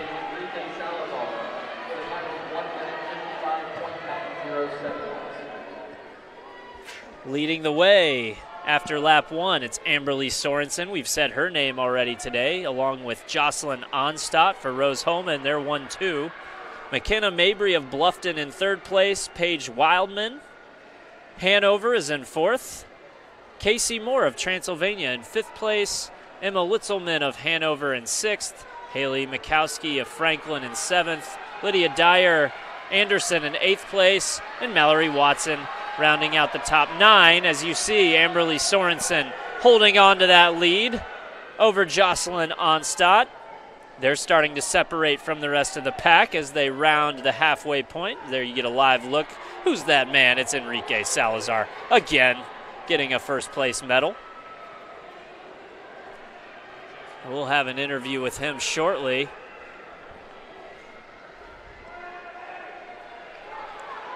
But in the meantime, we've got 1 lap to go, and it's getting heated here in the women's 800-meter final. That's Amberly Sorensen holding on to her lead as she rounds into the final lap. You hear the bell. Jocelyn Onstadt close on her heels, but that gap getting wider. Casey Moore of Transylvania rounds out the top 3. Lydia Dyer for Anderson hanging on in 4th. Emma Litzelman of Hanover in 5th. But right now at the top, it's all Amberly Sorensen. She's really kicking on the afterburners. She's coming down the home stretch. She's not going to be caught. Enjoy the victory stretch here, Amberly. She's going to get a conference championship in the women's 800 to a nice round of applause and a win for Hanover. And she's yawning. Nothing to it. We know that's not the case, but Jocelyn Onstadt, a really nice race as well, finishing number 2. Casey Moore will join the podium too, but right now we're going to join Jason and the star of the afternoon so far, Mr. Salazar. Jason, take it away. Yes, sir. I'm here with Enrique. Heck of a day, man. 3 for 3. Personal best in the 800. We talked a little bit before you coming up here about just your race strategy and how it kind of played out. Why don't you tell us about your race today? Yeah, so, going into it, it's always like with all these other distance races, it's like do enough to win. Like you can sit and then kick, but with the 800, it's a completely different monster. So, yeah, it's all about putting yourself in it and fighting and finding a way out when you're boxed in. And the thing my coach always tells me is never take the lead until you're ready to win. And so as a lot of people saw on the backstretch, I went and I sent it, and new school record, new PR, like 155.90. It's more than I could ask for. And at the end of the day, it's just about the team. And my teammate Gavin Byerly got second. So big points for us, and super exciting to keep the momentum rolling, especially into the 3K. Well, at this point in the meet, I mean, that may be that might seal the victory. You never know, but doesn't hurt, man. It's been a pleasure to watch you guys work. For those of you that don't know, Manchester Distance, they're the real deal. So congratulations on your day, and still got 1 more to go, and hopefully we'll see you soon. Thank you, I appreciate it. Thanks, Enrique.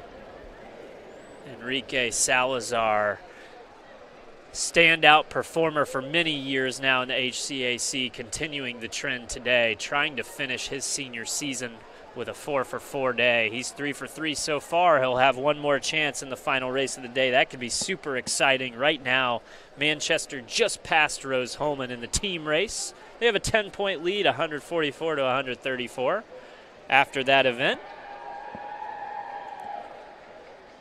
We're through 13 of 17 scored events thus far.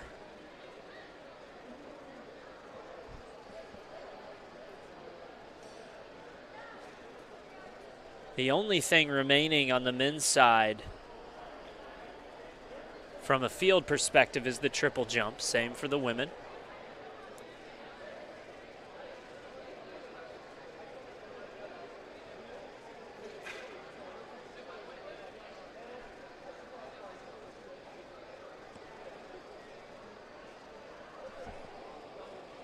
Now time for our women's 800-meter run awards. In 3rd place from Transylvania University with a school record time of 2 minutes, 24.50 seconds, Casey Moore. And here's your podium for the women's 800 meter. In 2nd place from Rose-Hulman, Jocelyn Onstadt with a time of 2 minutes, 22.50 seconds. And your 2024 HCA Indoor Champion in the 800-meter run with a school record time of 2 minutes 18.91 seconds that ranks 8th in HCAC history, Amberly Sorensen from Hanover College.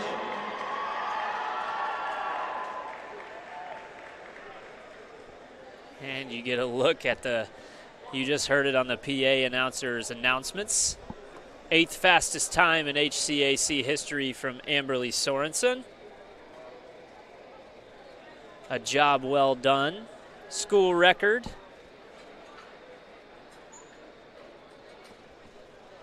And scoring some much needed points for her team.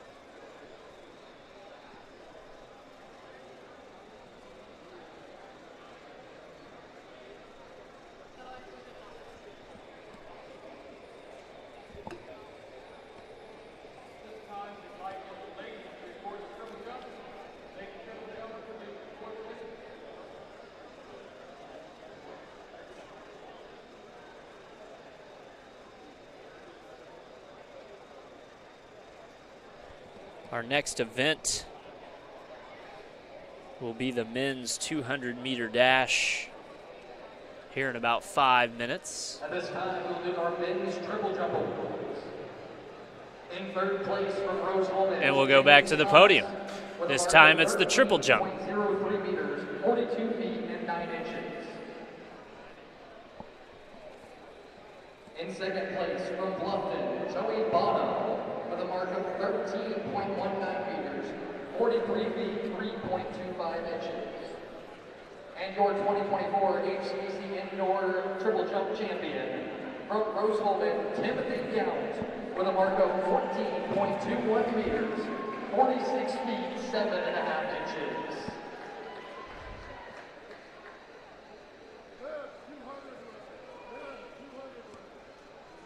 All right, so there's your men's triple jump. And if you're following at home, Manchester just took a lead over Rose Holman after the 800-meter final.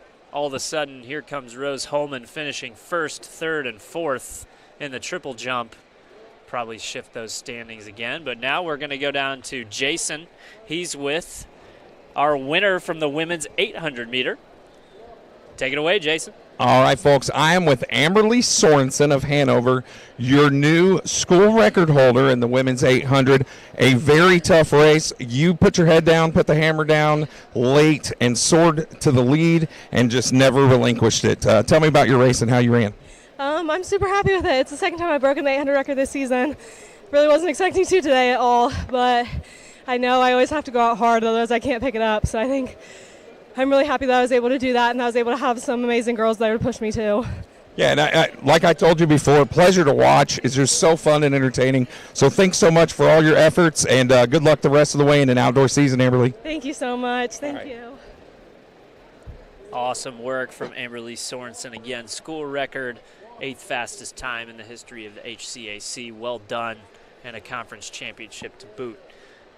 We had our triple jump podium announced, but let's run through these top 8 results before we get ready for the 200-meter final here in just a couple minutes. In first place, it was Timothy Yount of Rose Holman with a triple jump of 14.21 meters.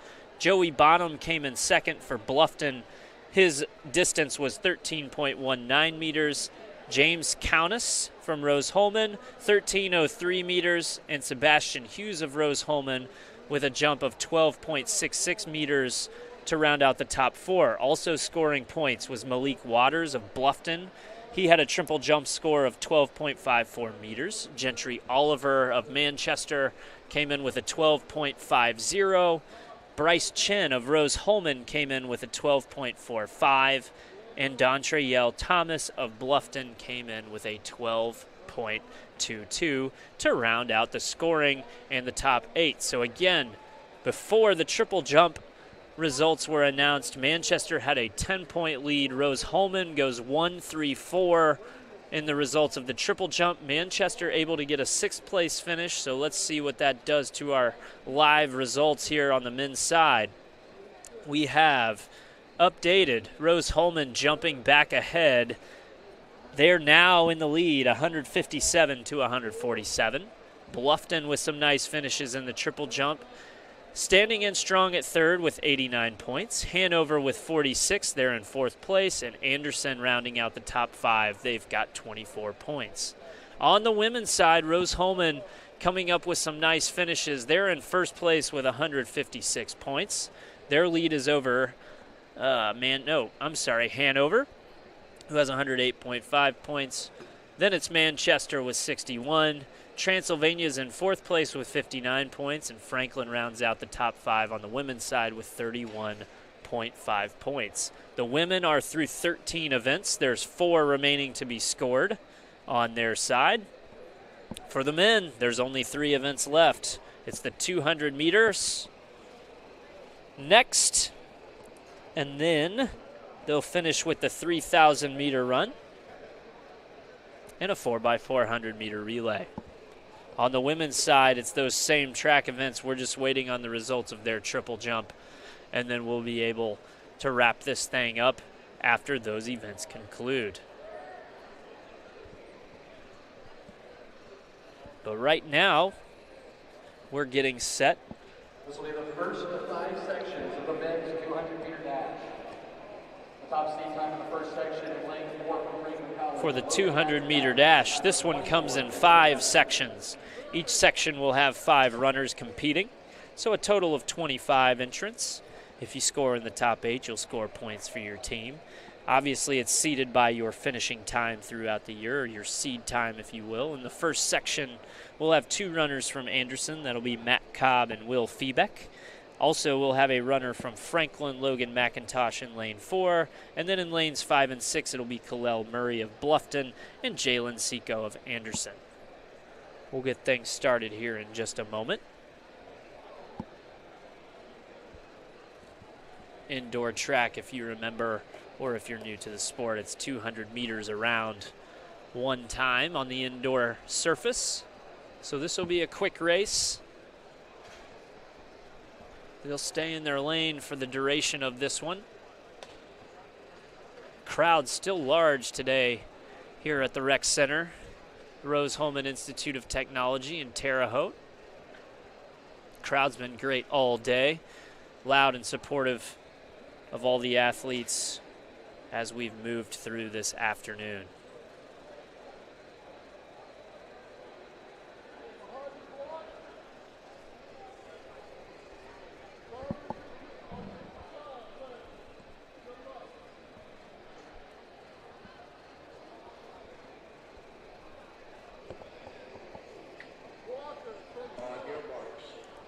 And we're set for section 1, first heat.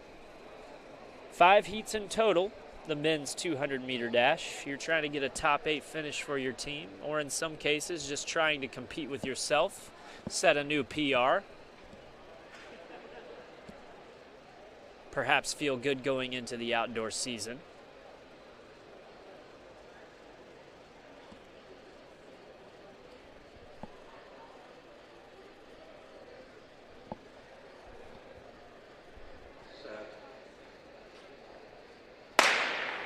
And that's the starting gun here in Heat 1.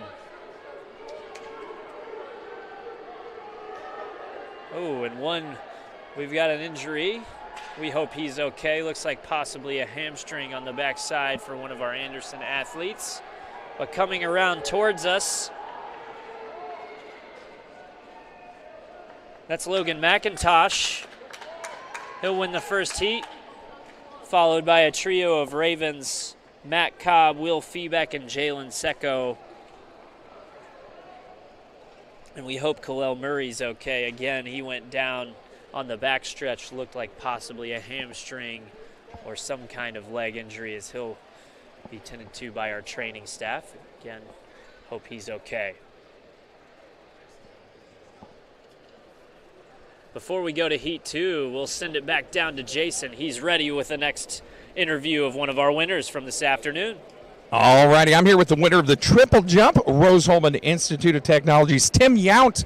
Tim, 14, you said 39 today? 14:21, so excellent day for Tim. Congratulations on a big win. How do you feel about your performance? Pretty good, yeah. I was kind of tired. It was kind of the end of a long day. I ran the hurdles and the 60 and long jump earlier, so it's kind of just a culmination of a lot of different stuff. But yeah, all the training we put in throughout the quarter just make sure that we're really, really strong and being able to do that in meets like this. So.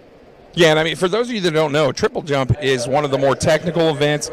It's extremely difficult. There's a lot of coordination that goes into it. So, congratulations to you, man. A big win on a good day, a long day, as you said. So, appreciate your time, Tim. Good luck the rest of the way and in the outdoor season. Thank you. Thank you, buddy. All right.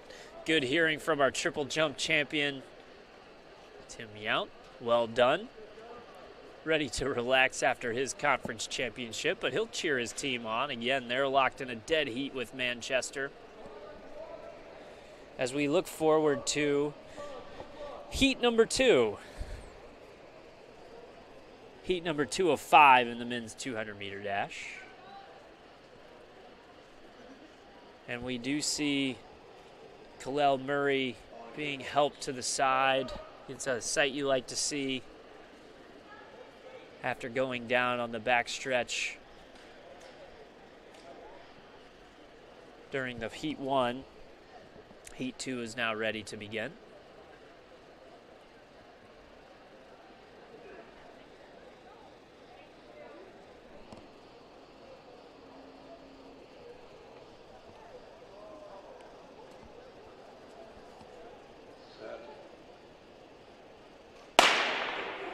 And they're off. You're looking at Jordan Fonda in lane 2, Layden Adair in lane 3, Tawan Cannon, we've called his name, he's in lane 4, Mikhail Walker in lane 5, and Tristan Bronow in lane 6, and here they come down the stretch.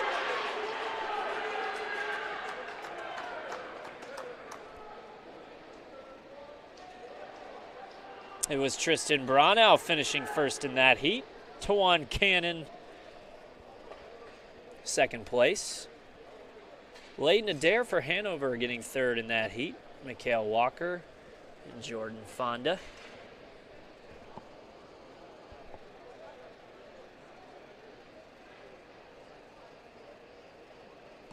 Layden Adair with a season best performance for Hanover.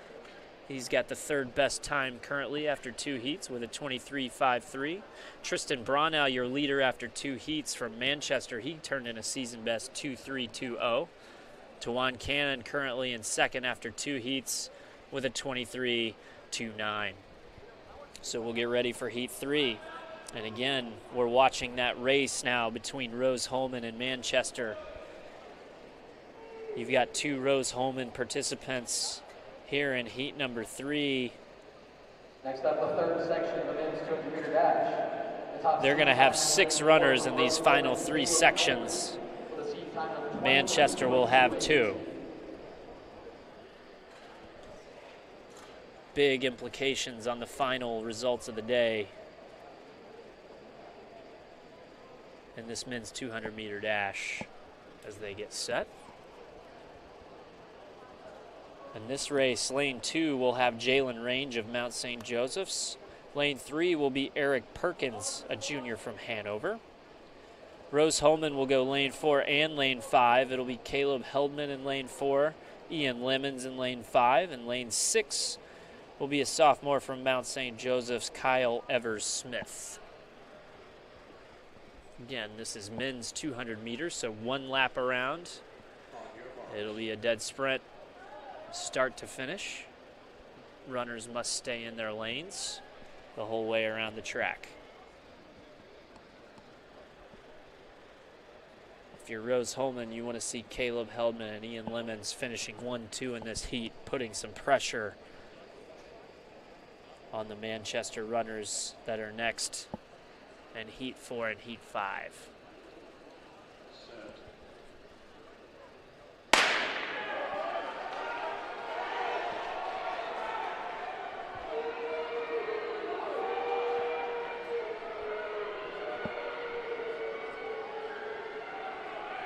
And we'll see them coming around the stretch here. It's going to be Ian Lemons looking strong. But on the inside, it's Eric Perkins from Hanover.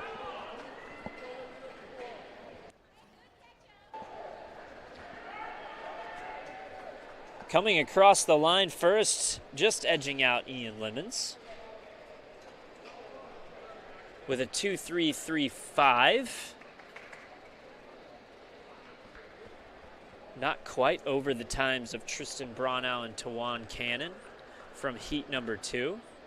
It'll be interesting to see what the compiled times look like after the rest of these scores are compiled.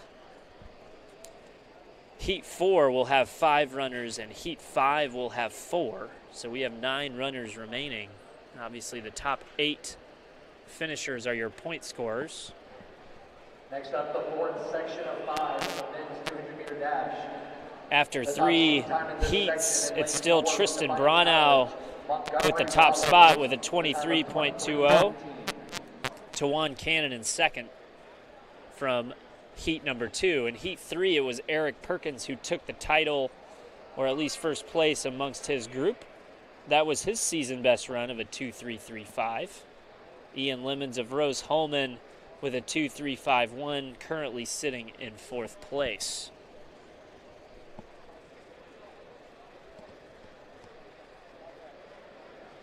In Heat 4, it's going to be Jack Cox of Rose-Hulman in lane 2, Diego Yun of Mount St. Joseph in lane 3, Montgomery Rollins of Defiance in lane 4, Raymond Bates of Rose-Hulman in lane 5, and Duriel Moss Jr. of Manchester in lane 6. Now we've got Rose-Hulman versus Manchester head-to-head here, Heat 4 of 5. Every point critical in the team race.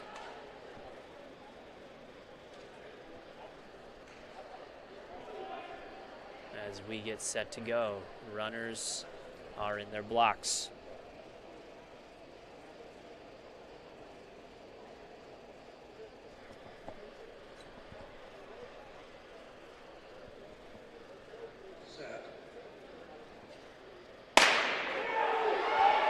There they go.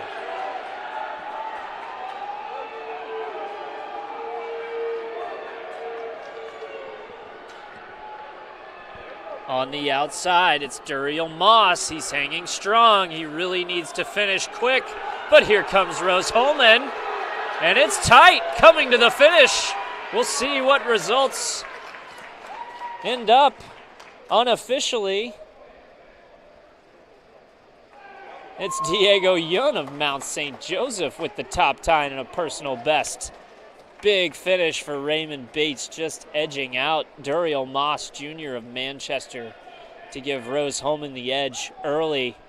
Montgomery Rollins of Defiance turning in a 2.338, and Jack Cox of Rose-Hulman with a 2.362. Personal best times for Diego Yun of Mount St. Joseph's and Raymond Bates of Rose-Hulman. When you compile all the scores together, you're looking at a Mount St. Joseph leader right now, 2.319 for Diego Yun. Tristan Bronow of Manchester guaranteed to score points with his 2.320, and Raymond Bates also guaranteed to score points after turning in that 2.321. They are 1-2-3 respectively. Can't forget Duriel Moss Jr. of Manchester at 2.327. Those being your top 4 scorers guaranteed to place points with only 4 runners remaining. Here in the final heat, it'll be Kenneth Redd, a freshman from Manchester in lane 3, Jalen Hobbs of Rose-Hulman, Prescott Brackett of Rose-Hulman, both seniors in lanes 4 and 5, with Stephen Scott of Franklin rounding out the final 4 here in the men's 200 meters. The top seed time is a 2.212. That's from Jalen Hobbs. We know he blistered the 60 meters.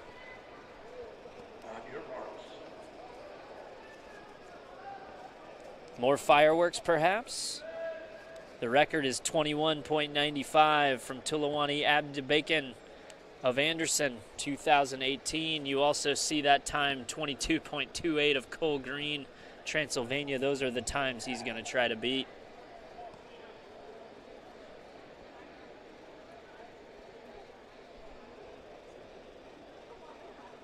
That's lane 4.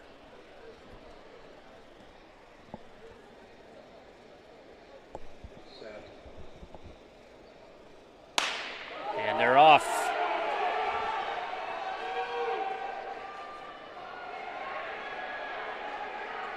Great starts for the duo from Rose-Hulman, and they're going to come down the stretch. It's Hobbs. He's got a lead. Can he put him away down the stretch? He can. He's going to finish first. What's his time going to be? Let's see.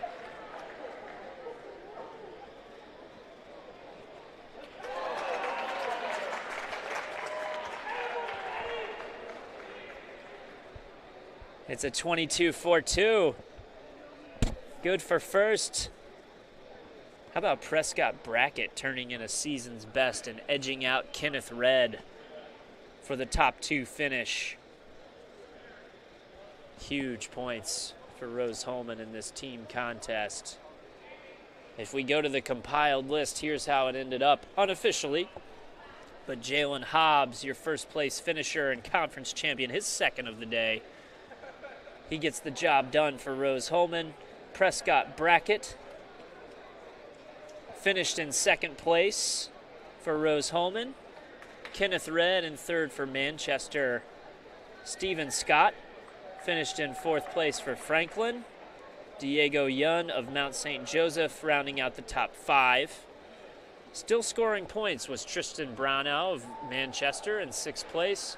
Raymond Bates of Rose-Hulman in 7th, and Duriel Moss rounding out the top 8. To be top 8, you had to have a 2.327 or better. That's going to be a few more points put between Rose-Hulman and Manchester. 2 events remaining now on the men's side.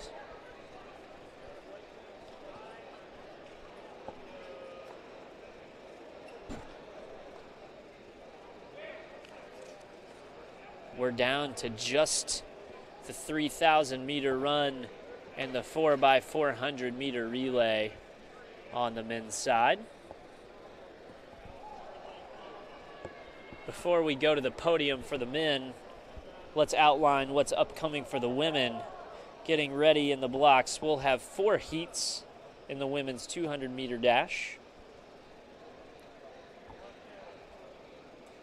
First 2 heats will have 6 runners. Heat 3 will have 5. At this time, we'll begin our men's 200 meter dash awards. And heat 4 will have 4, but it's now time to go to the podium. Men's 200 meter dash. Top 3 finishers. In second place from Rose-Hulman, Prescott Brackett with a time of 22.85 seconds. And the 2024 HCAC Indoor Champion in the men's 200 meter dash from Rose-Hulman, Jalen Hobbs with a time of 22.42 seconds.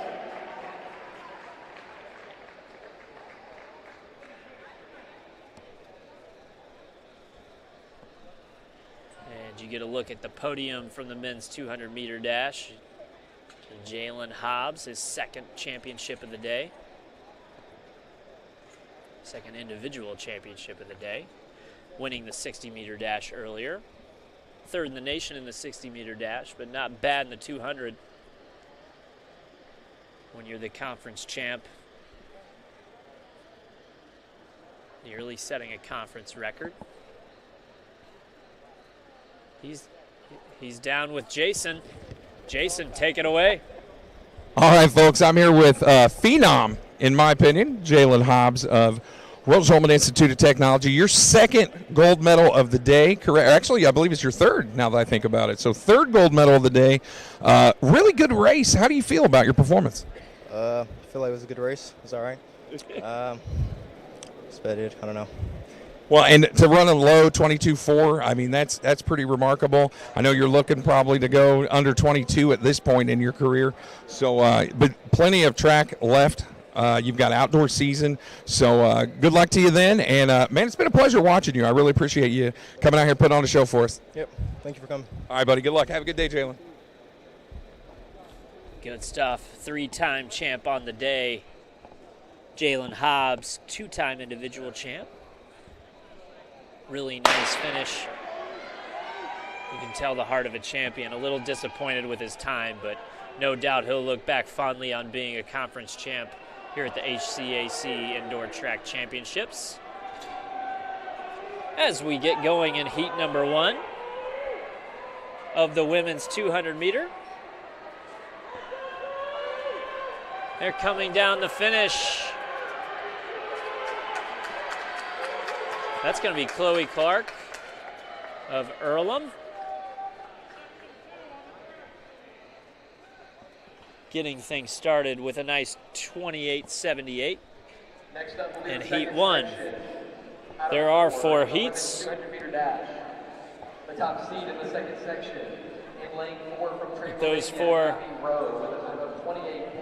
are off and running. In the first heat, it was Chloe Cook finishing first, Emma Williams of Franklin finishing second, Lauren Hubbard of Transylvania finishing third, Nina Jazdrowski finishing fourth.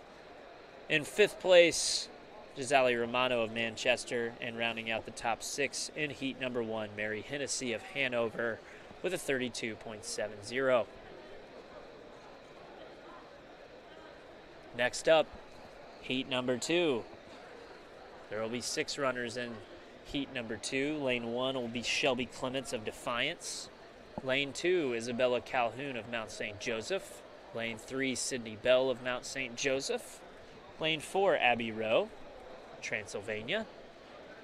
Lane 5 will be Jayana Blakely from Manchester, and lane 6 will be Olivia Forte of Mount St. Joseph. Checking in on the women's results.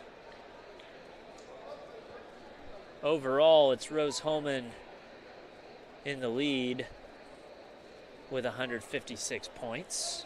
Hanover in second place with 108 points. Manchester in third with 61. Transylvania in fourth with 59, and Franklin with 31. There's still 4 events that need to be scored on the women's side. The 200 meter, which you're currently watching. The women's triple jump. On both the men's and women's side, we still have the 3,000 meter and the 4x4 relay still to come.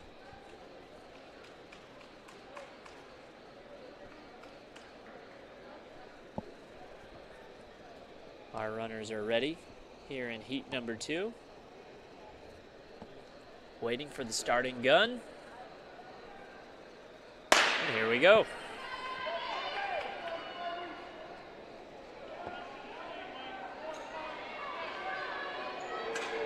Early, it's looking like Jayana Blakely of Manchester out in front. But Abby Rowe of Transylvania takes the lead coming around the back turn, and she's going to have the lead coming down the stretch. Will she be able to hold off? It looks like she will. And it's just a matter of what time she's going to turn in.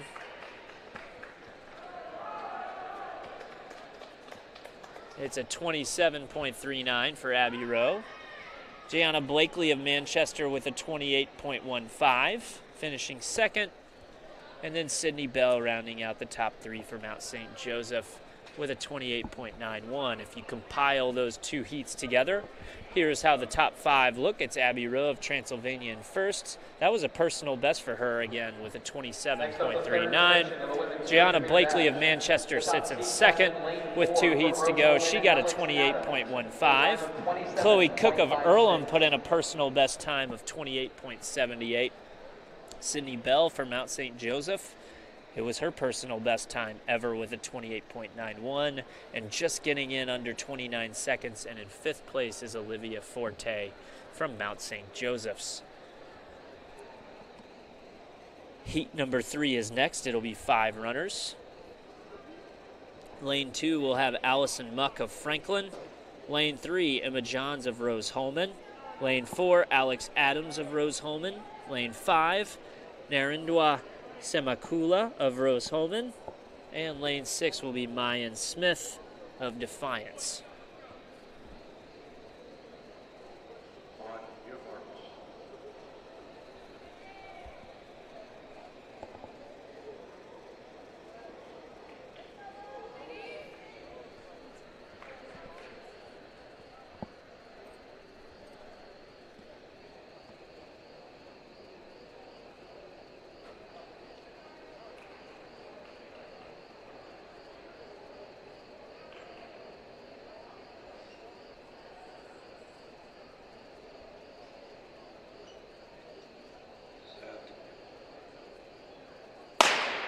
And they're off.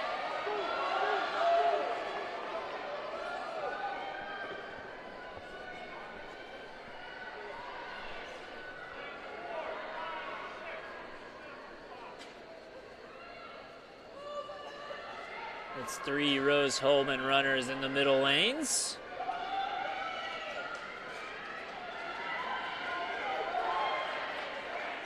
Pushing towards the finish line.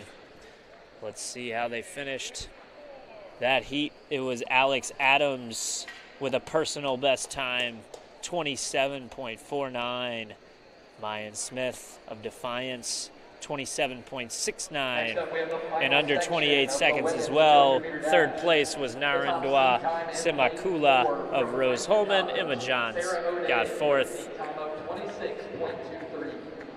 Compile all those scores together, and here's where we sit. 4 runners remaining in Heat 4. Here's your top 5. It's Abby Rowe of Transylvania, 27.39. Alex Adams of Rose-Hulman with a 27.49. Mayan Smith of Defiance, 27.69. And Narendra Semakula of Rose-Hulman under that 28-second mark with a 27.75. Each one of the final 4 runners in heat number 4 has a seed time under 27.2 seconds. So you would imagine if those seed times hold, they'll be finishing at least in the top 8.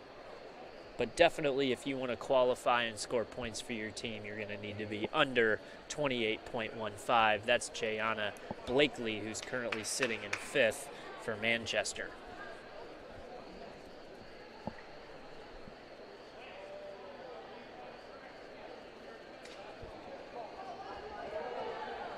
Sarah O'Day, the favorite in this race. But Olivia Sparks of Transylvania and Rose Talbert of Rose-Hulman also in the mix.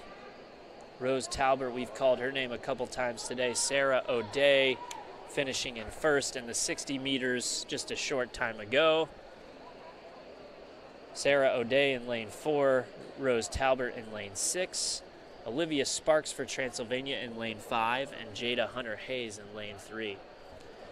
Runners are set. They'll go on the gun.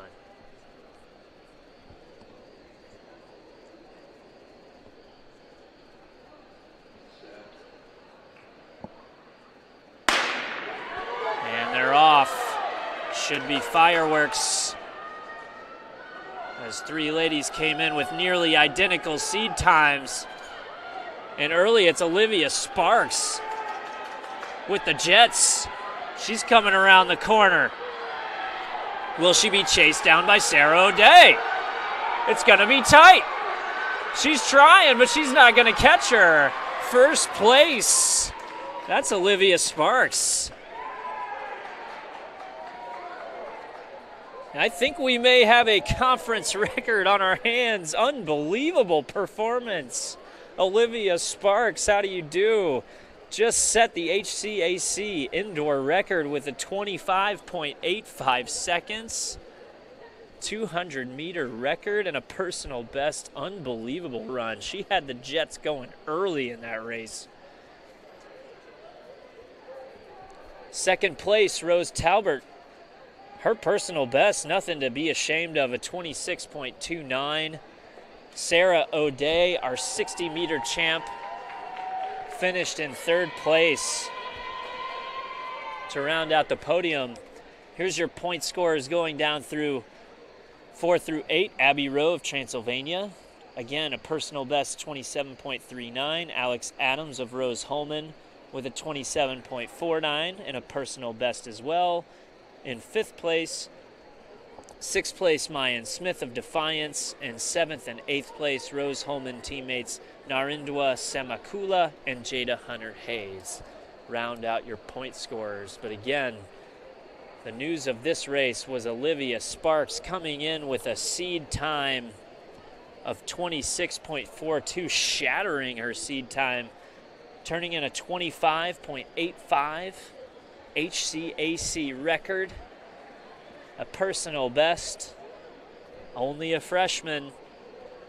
Incredible performance from Olivia Sparks. Big smile on the face, understandably so.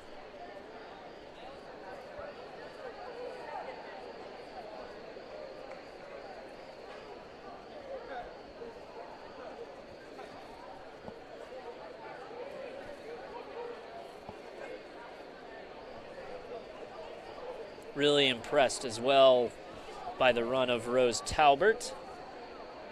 She was hurting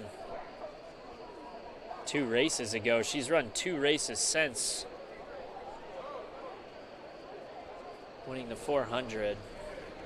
You can see her talking to her coach. She's just left it all on the track today. Really impressive performance from Rose Talbert, also a freshman. Perhaps a rivalry in the making between those 2 youngsters.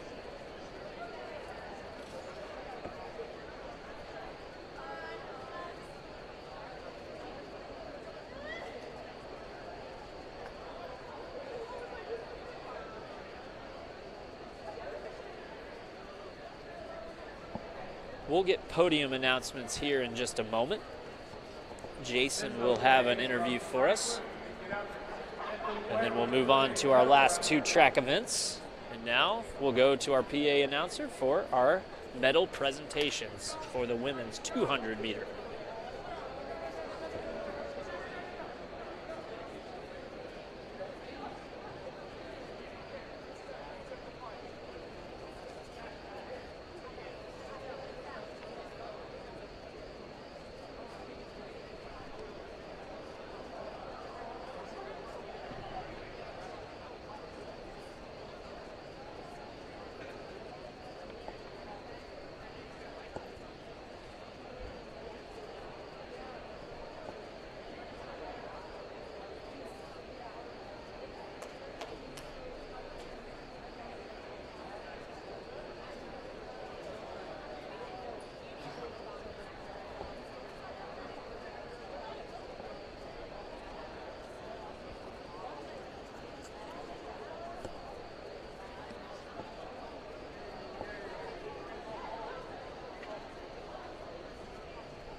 After this awards presentation,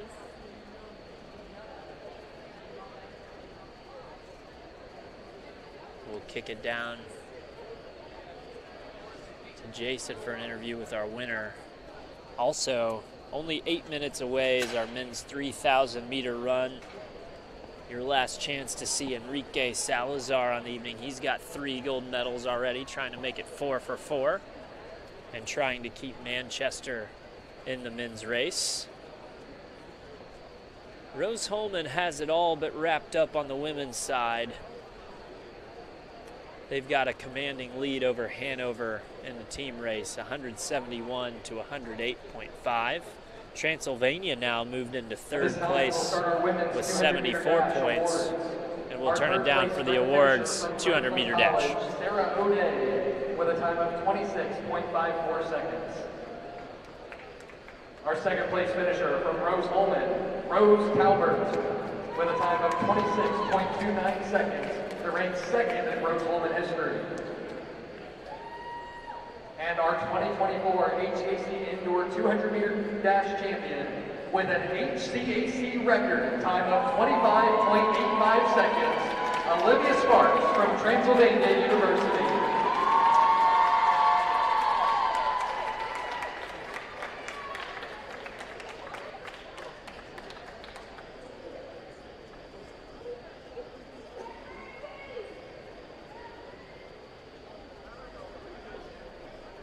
as you get a look at the new women's 200-meter dash conference record holder, Olivia Sparks, all smiles.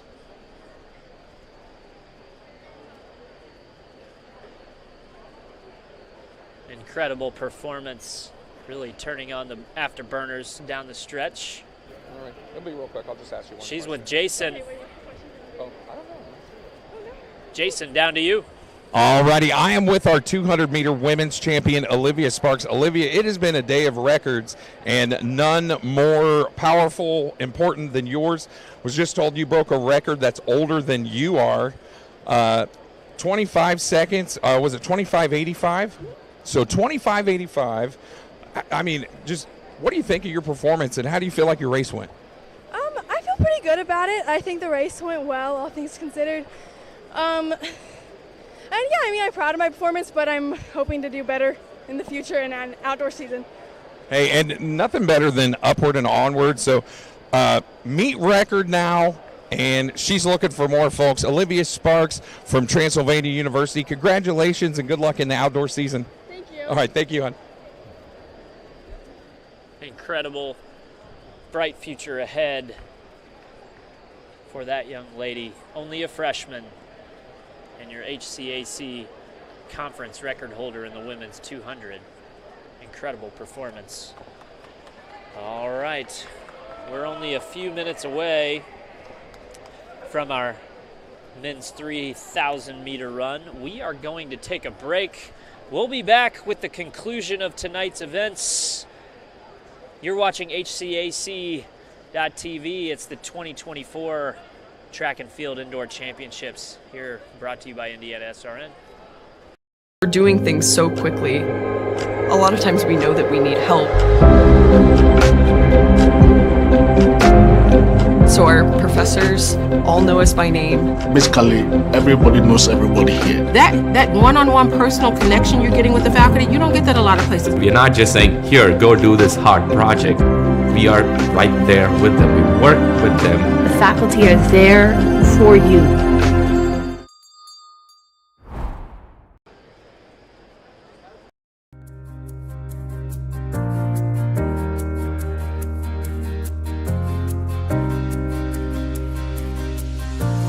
In 1926, the Sisters of Charity created the first BSN program here at Mount St. Joseph University. The nursing major is special because it's supported by our other liberal arts programs and departments.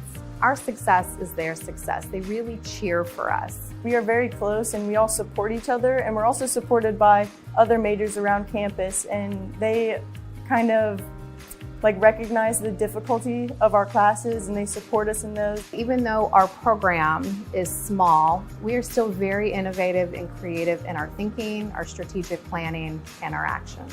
We're very student-focused and education-focused. As a student, I had an experience where I struggled on a test, and then on the next test I did extremely well, and my professor called me aside and she said, "I'm so proud of you, you did so well," and I just don't think that's an experience you would have at another school or in a larger setting. The benefits of our BSM program is our 100% employment rate. Over the past 4 years, our students who graduate from this program have first-time licensure pass rates well above the national average. And when you go out in the community and we're in our clinical settings, they know the name of Mount St. Joseph University and the type of nurses that it brings.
Welcome back. We're live. Men's 3,000 meter run. It's Enrique Salazar and everybody else. If you've been paying attention today, Enrique Salazar 3 for 3. He's trying to make it 4 for 4 and finish his senior season with 4 championships. But when I said it's everybody else, of course, those everybody else competitors are not just going to let him walk away with it. 15 laps on the docket.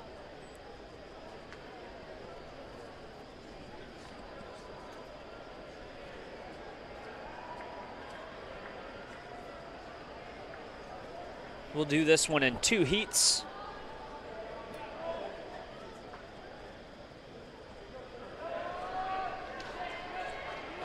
On the track during heat number 1, Cole Kropka of Bluffton. Through 2, he's in first. John Asplund of Franklin is in second place. Axiel Castro Badillo of Hanover in third. Ryan Knoll of Anderson in fourth. Patrick Stiltner, 5th place. Out of Transylvania, Braden Horn of Bluffton in 6th. Tyler Nelson of Anderson in 7th. Gage Ginnon in 8th from Anderson. Grant Beasley in 9th from Bluffton. And Levi Call from Earlham round out the 10 competitors in heat number 1.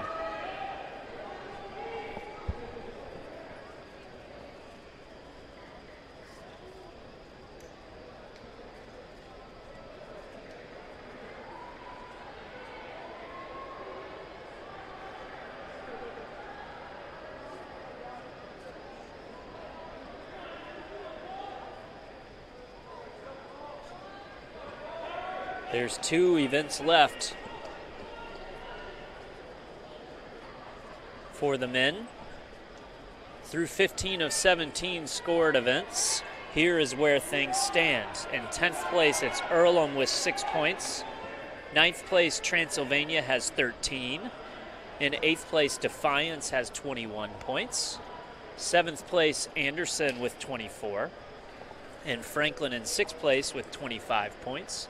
Moving into the top 5, it's Mount St. Joseph with 27 points. Hanover in 4th with 46. A big gap then as we move up to 3rd. That's Bluffton with 89. And then it's the top 2. Manchester trailing Rose-Hulman by 20 points with 2 events to go. Manchester with 157 points, Rose-Hulman 177. The 3,000 meters will be one of Manchester's marquee events on the evening. Again, this heat 1 of 2 heats here in the men's 3,000 final.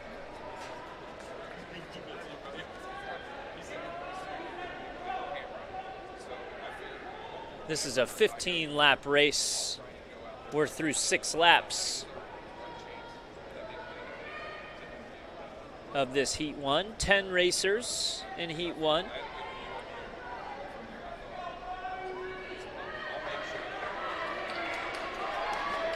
Heat 2 will have 15 runners, 4 from Manchester, 5 from Rose-Hulman, 6 from Rose-Hulman. So a lot to be decided in that final race of the men's 3,000 meter. If you look down the road in the men's final,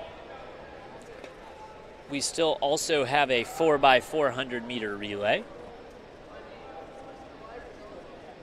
That'll be run in 2 heats. Heat 1 does not have any members from Manchester or Rose-Hulman, but Heat 2, and what could be the final showdown between these 2 teams, it'll be Manchester versus Rose-Hulman in lanes 3 and lanes 4 respectively. Again, that should be a doozy depending on what the outcome of this 3,000 meter race is.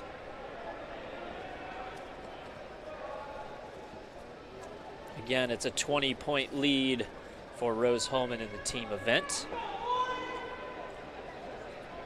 If you're new to track or new to joining us this evening, here's how the scoring works. The top 8 placers score points for their respective teams, and it goes in this order.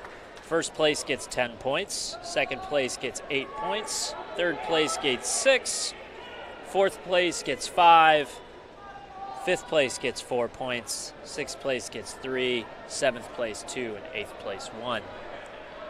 So conceivably, in this 3,000-meter race upcoming, if Manchester was to finish 1, 2, 3, which is possible, they would score 24 points.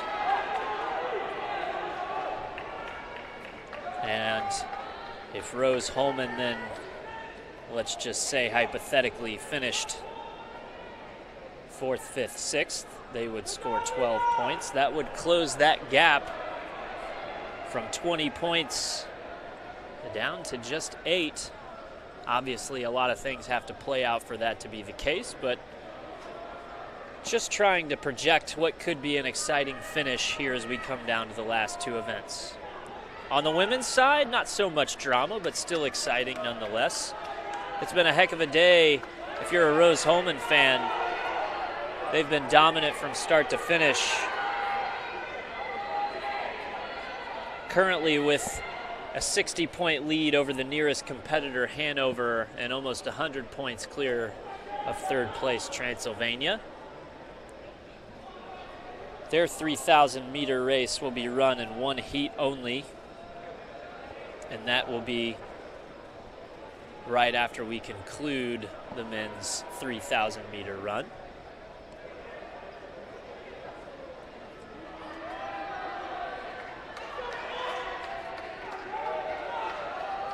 Now that you understand where we stand in the overall team event, let's get back to the race in front of us. It's Heat 1 of the men's 3,000-meter final.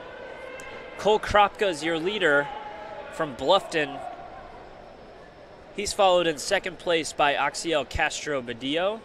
Third place is John Asplund from Franklin. Fourth place, Braden Horn of Bluffton.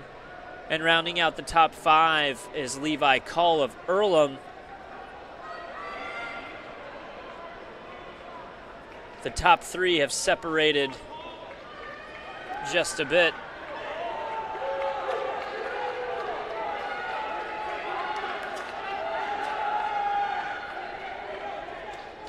As our leaders, our top 3 have only 2 laps remaining. And you can start to see some of the pain these runners are pushing through a brutal race at the end of a long day of track. Again, 3,000 meters,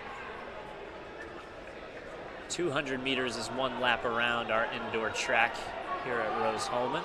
So you're talking about 15 laps. And there's the bell, a welcome sound for our leaders. It's Cole Kropka still setting the pace on the final lap.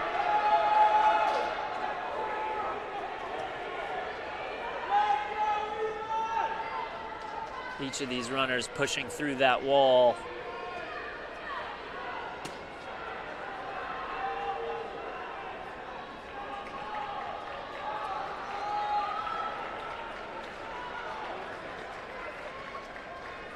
As it's Cole Kropka across the line in first in heat number 1, followed closely behind Hanover's Axiel Castro-Badillo. John Asplund's across the line for Franklin in third. And we've still got a couple laps to go for our remaining runners.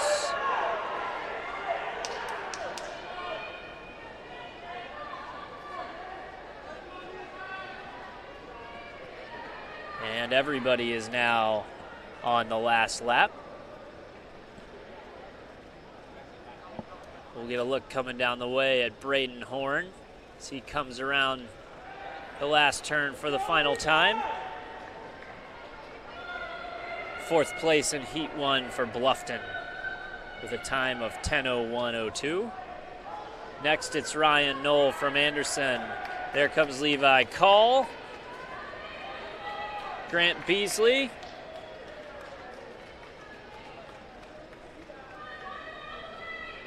Patrick Stiltner and Gage Ginnon and Tyler Nelson all crossing the line in 10:23 or less.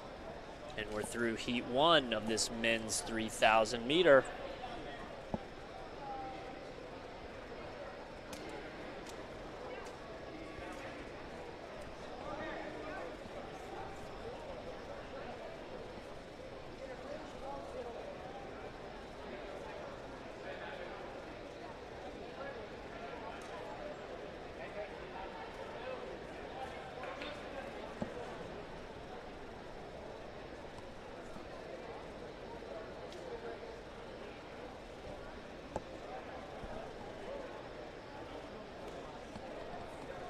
Enrique Salazar looking to go 4 for 4. His heat time of 8:13 would set a 3,000 meter record by 8 seconds. He currently holds that record. He set that mark back in 2022.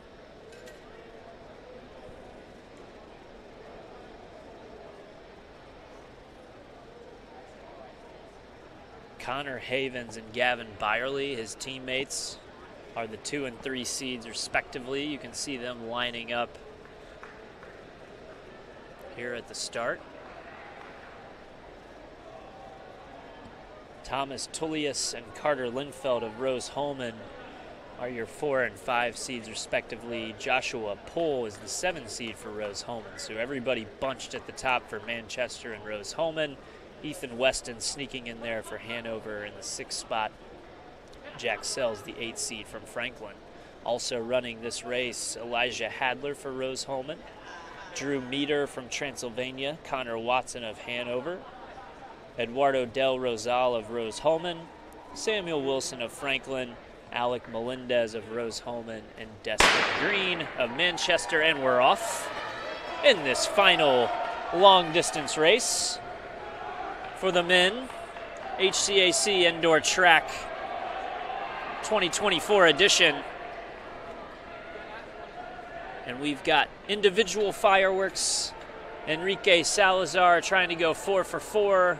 We've got team fireworks, Manchester trying to chase down Rose-Hulman.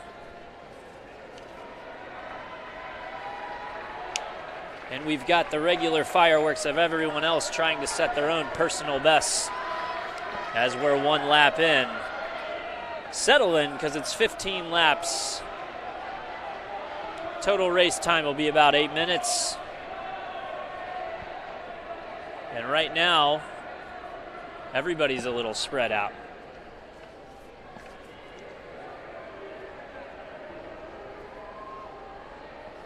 If you're talking about HCAC champions of the past on the men's side, it's been mostly Rose-Hulman. They were able to get the job done in 2023, interrupted 1 time by Manchester in 2022. Before that, it was Rose-Hulman winning the championship in every single year, starting in 2011, running through 2021. They had won 11 straight titles before Manchester interrupted them in 2022. On the women's side, it's not been as clear who the champion was going to be, but Rose-Hulman is your defending champion. They scored 195 points last year, the most points ever scored in a meet. Before that, it was Manchester in 2022, Rose-Hulman in 2021, and Hanover in 2020 on the women's side.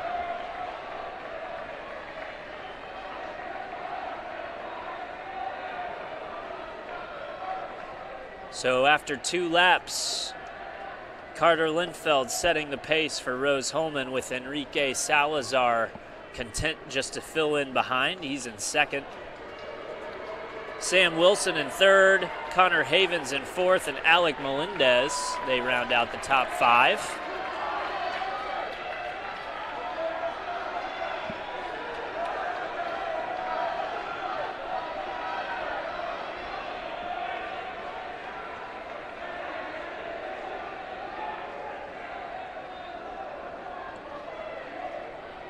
As you see in the upper right-hand corner of your screen, our timer. If we're going to see a record fall today, it's going to have to be under that record time. Set by Enrique Salazar just 2 years ago when he put down an 8:21.05.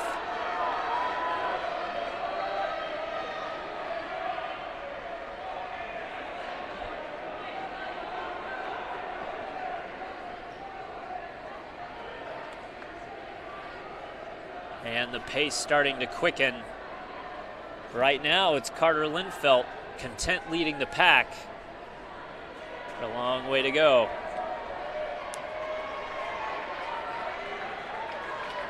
We're a third of the way through. 1,000 meters down. Here's how the top 5 shakes out. It's Carter Lindfelt of Rose-Hulman still leading the pack. Enrique Salazar and teammate Connor Havens right behind in second and third. Sam Wilson of Franklin hanging strong in 4th place. Ethan Weston of Hanover, he's had a nice day as well, rounding out that top 5. It's Rose-Hulman in 6th and 7th. That's Thomas Tullius and Alec Melendez. Gavin Byerly in 8th place. But as we speak, has moved up to 6th.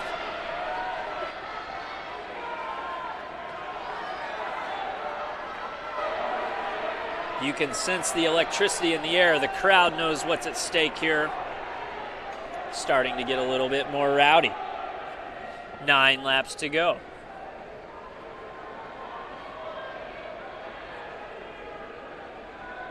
All of a sudden, Enrique Salazar says, "I'll take the lead, please."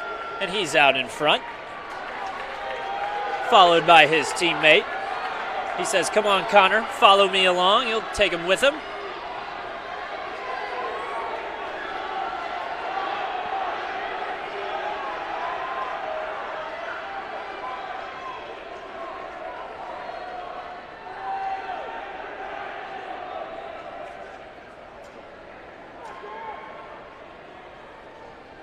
As they come around the turn, there will be 6 laps to go once they cross the start finish. And it's Enrique Salazar and Connor Havens, 1-2. Carter Lindfelt in 3rd. Hanging on, Ethan Weston from Hanover's in 4th place.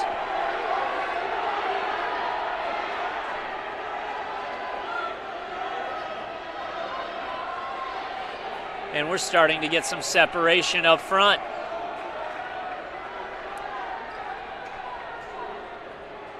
Enrique Salazar still in 1st place. Connor Havens right behind him. There's going to be 5 laps to go. And behind him, Gavin Byerly now in 3rd place, has moved his way up to the front of the pack. He'll try to hold on for that top 3 finish. It's Thomas Tullius now in 4th place. Sam Wilson, Ethan Weston, 5-6. But here they come again. Enrique Salazar, and they're putting more space. Him and his teammate Connor Havens.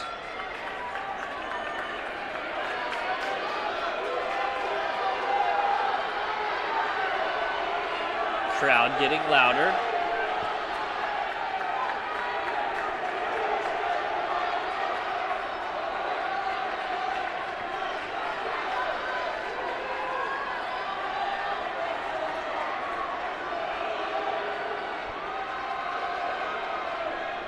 Still Salazar and Havens, 1-2.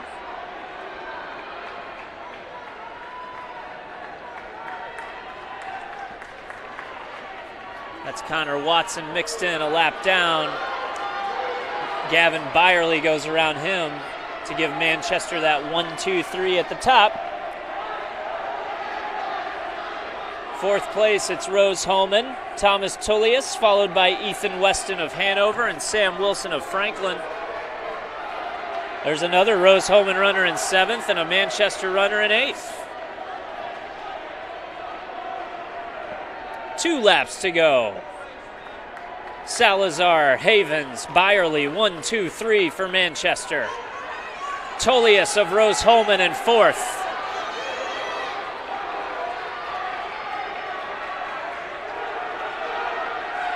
And you're going to hear this crowd urging on the runners as they come down towards the end. Here they come. You get ready to hear the bell. That means 1 lap to go. It's Enrique Salazar in front.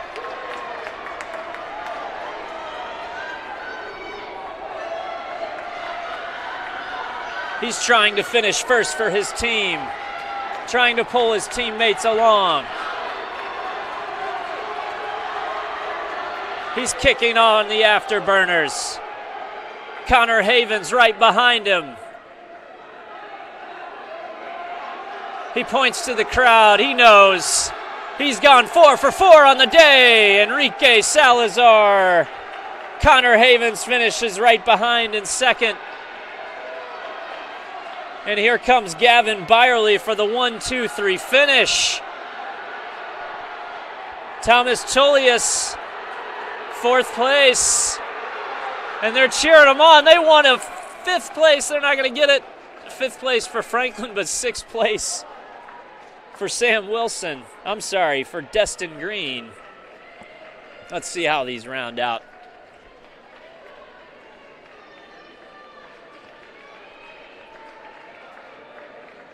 Unofficial. But it's looking like a huge result for Manchester in the overall scheme of this team race. As we now have a top 8, so it's Enrique Salazar finishing first, Connor Havens in second, Gavin Byerly in third. No personal records, no conference records fall, but a 1-2-3 finish for those 3. They've been money all day. Thomas Tullius finishes 4th for Rose Holman. Ethan Weston for Hanover finishes 5th. Sam Wilson of Franklin 6th. And this is where things get interesting. You could hear that crowd getting loud. It's because Destin Green finished in 7th for Manchester. Joshua Pohl of Rose Holman finishing 8th. And Rose Holman runners finished 9, 10, 11, and 12. So no points, but great races run all around. You had personal bests on the day from Sam Wilson of Franklin in 6th and Destin Green of Manchester in 7th. We'll see what that does to the team score. We'll get medal presentations here in just a moment and interviews with Jason all coming down the way. We've only got 1 heat for the women's 3,000 meter run. They'll get lined up and ready to go. All kinds of drama as we come down the finish here in the HCAC 2024 Indoor Track and Field Championships.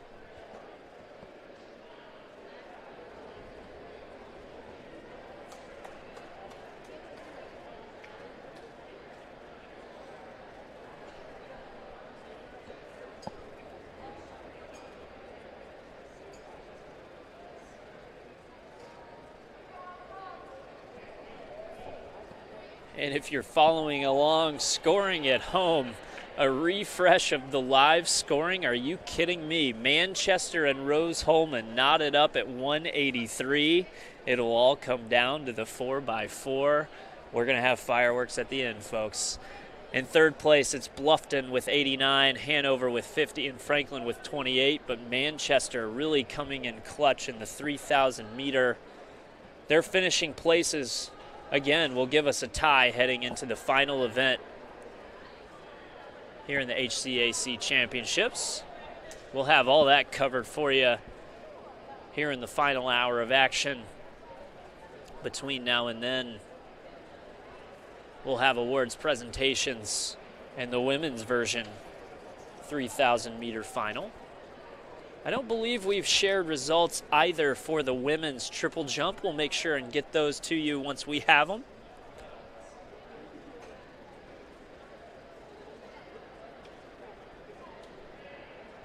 As the final results of that are still not determined.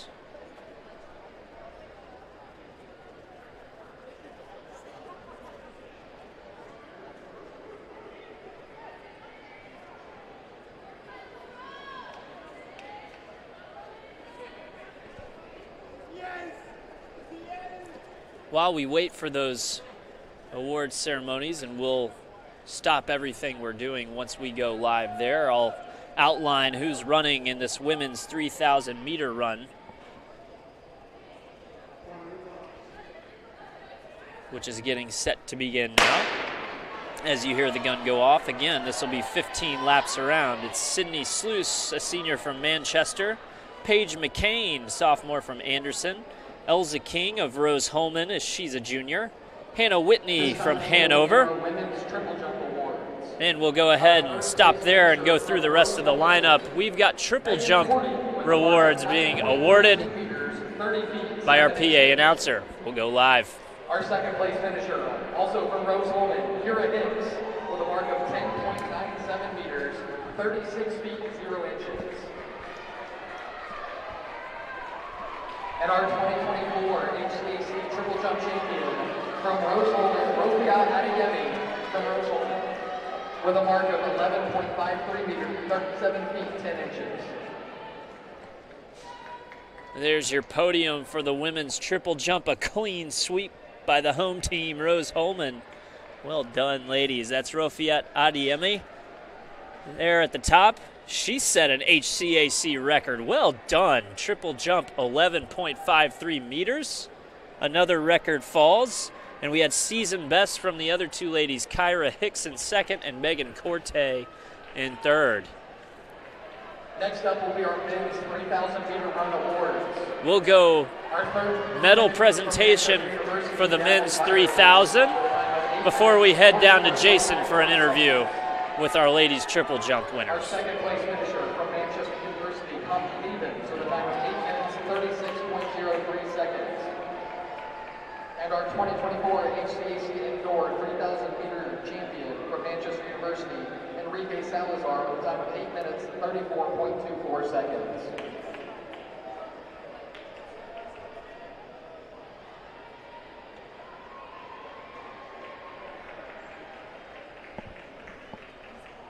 And there you get a look, another clean sweep. So it was Rose Holman in the women's triple jump. How about Manchester in the men's 3,000 meters? All right, we're going to send it down to Jason. He's with our women's triple jump winners, all from Rose Holman. Take it away, Jason. All right, so I am here with the women's triple jump champion, Rofiat Adeyemi from Rose Holman. And actually, they went 1, 2, 3. So right now, Rose Holman Institute of Technology cornering the market in the women's triple jump. So what a great day for you. 2 gold medals today. I mean, could your day have gone any better? Yeah, I could have. I was honestly hoping to PR today in both events, which didn't happen unfortunately, but it's okay. I think I still did good anyway. It's been a tough season anyways, so yeah, I think. Hey, but what a nice payoff, though. 2 gold medals in your conference championship, your all-conference 2 times over. I mean, so I'm very impressed with it, so I hope you are too. So best of luck to you in outdoor season, Rofiat. Good luck to you. Incredible champion, and not to be too disappointed, she just set the conference record in the triple jump. So well done. Well done. All right, Jason, if you're ready, we're ready. The star of the afternoon and his teammates. He's coming with the team. He's been talking team all day. Jason, down to you and Enrique.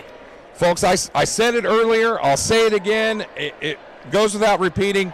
Manchester distance is for real. What a great day, guys. I mean, I can't tell you how impressed I am personally with just all 3 of you. A team effort. Obviously, Enrique, you're guarding all the major awards, but we've heard from you today throughout just team. Tell me about these guys, your teammates. Well, they listen well, which is super important, and we're just really, really close, and we do a lot of team exercises outside of practice to really bond, and you can see that translate onto the track of the amount of trust that we have in each other. Because I tell them what's going to happen, when it's going to happen, and I'm like, just be there and just trust that it's going to work out. And what do you see here? 3 Manchester people with all 3 golds from the 3,000. So hey, let's turn the tables. You guys, what do you think of Enrique? Tell me about him as a teammate.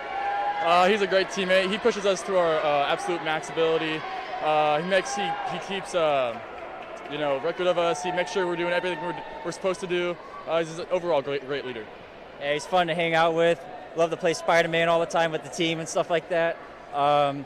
And he makes sure, like, oh, make sure you do the warm-up right, and he'll say something about that. And he wants all of us to be a part of it, and that's what makes Enrique a great teammate. Hey, and as a fan, guys, from my standpoint, it's been an absolute pleasure watching you guys work today. Really thrilled to be able to see you guys do what you do. So thank you so much for your time, and best of luck to you guys in outdoor season. Thanks, guys. All righty, Manchester University, their men are for real, folks, and a great day for those guys. No doubt, Jason, and they've really set up a firework finish for us. Again, that men's team standings, it's all tied up. Manchester and Rose-Hulman, you can't ask for a better finish than what we're going to have, both with 183 points, both with one team in the final 4x400 relay. That should be awesome. Must-see television, or must-see streaming if you're watching us at home. Right now, we'll join back in. We're about halfway home. This is the women's 3,000. That's Jocelyn Onstadt. She's a freshman. She's on the home team, and she's pacing the leaders out front. She's got a 6-second lead with 8 laps to go. Behind her, it's Elsa King, also of Rose-Hulman. Sarah Jones of Hanover in 3rd place. Casey Moore from Transylvania in 4th, and Paige McCain rounding out the top 5 from Anderson.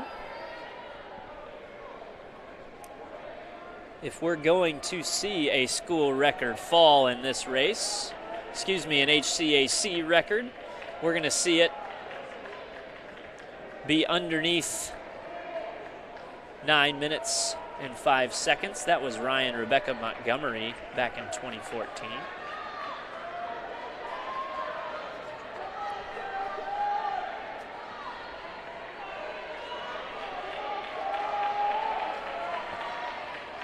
And right now,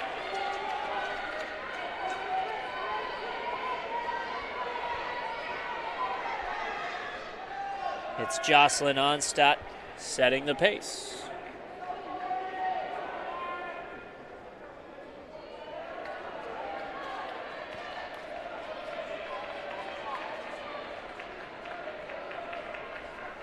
Her seed time was 10:44. Coming in, her and teammate Elsa King were the only seed times underneath 11 minutes. So as expected, they're 1-2 in today's race. 2/3 of the way through.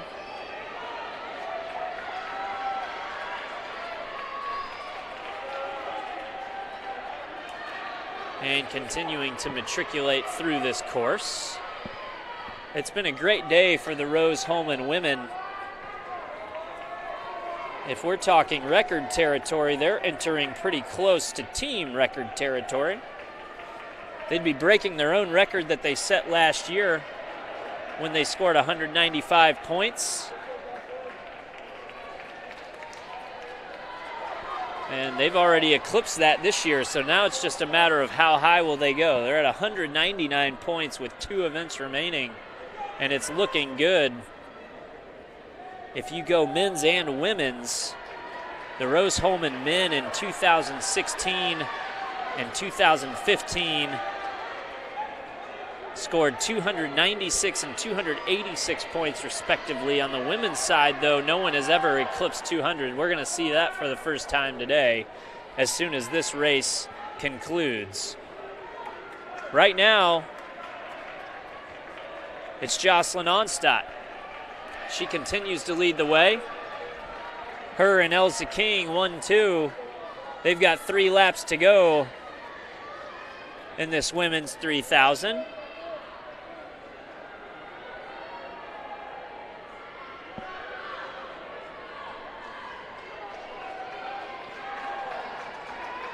They've got a huge lead over our next group, which is our 3, 4, 5, 6 runners, who just crossed the start-finish line. They've got 3 laps to go. That's Sarah Jones of Hanover. She's in 3rd. Casey Moore of Transylvania in 4th. Gwyneth Cunningham of Transylvania in 5th. And Basil Gates of Bluffton in 6th. And as we mentioned, the top 6, here comes Jocelyn Onstadt again. She's only got 2 laps to go, followed close behind by Elsa King. The only drama of this race, will she catch the 3, 4, 5, 6 runners and lap them as she comes down the stretch on her final lap? I think it's going to be close.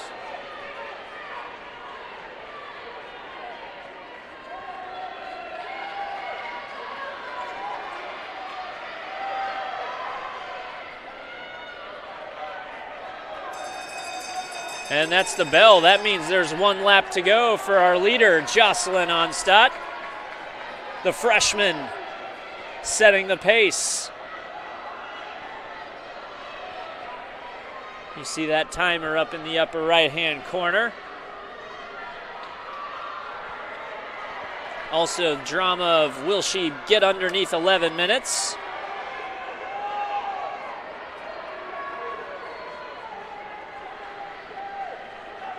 Her seed time of 10:44 not going to be bested today, but she'll be just fine with a first place finish as she comes down the stretch to cheers from her home fans. Jocelyn Onstedt, your 2024 women's 3,000 meter champ, followed by her teammate Elsa King. They'll go 1-2.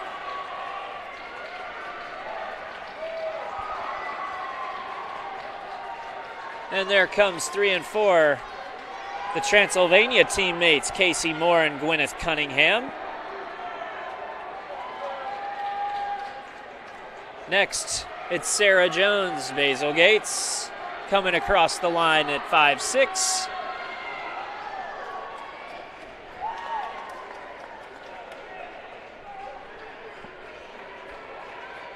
As we start to have our competitors trickle in.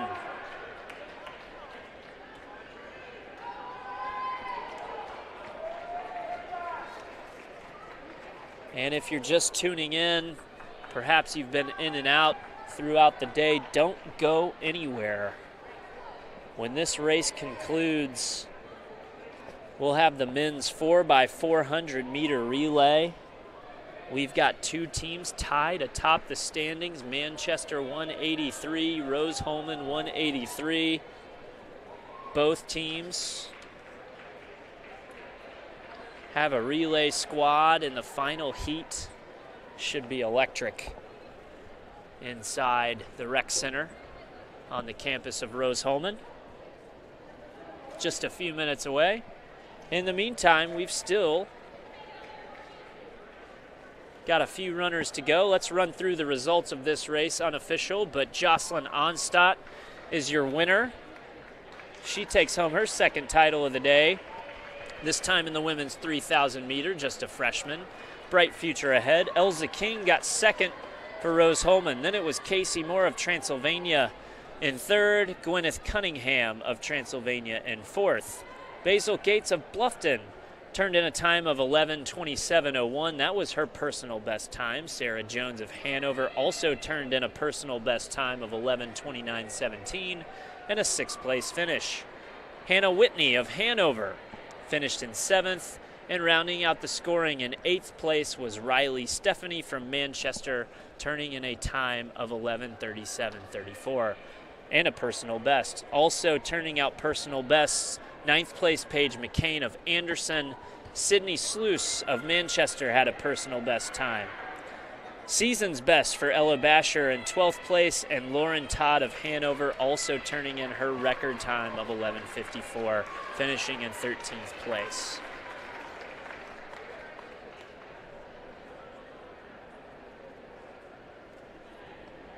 And the women's 3,000 meter is in the books. We'll have awards. We'll have interviews with the winners, with Jason.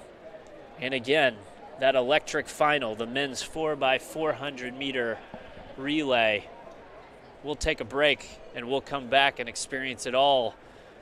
You're watching the HCAC Track and Field Championships, brought to you by IndianaSRN.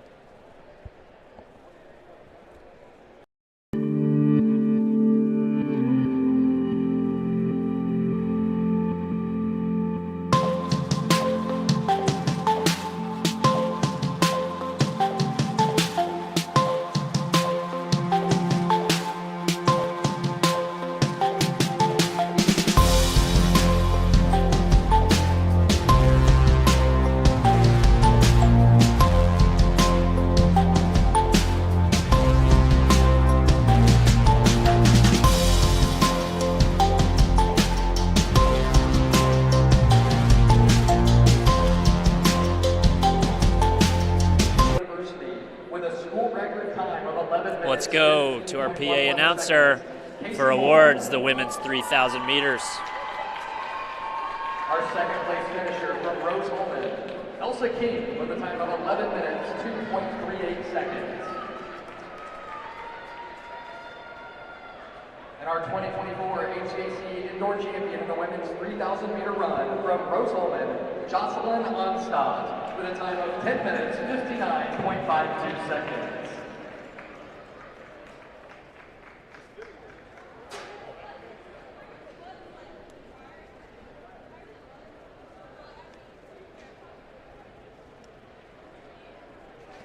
There you see the freshman on top of the podium, Jocelyn Onstad, taking home the hardware, her second gold of the day.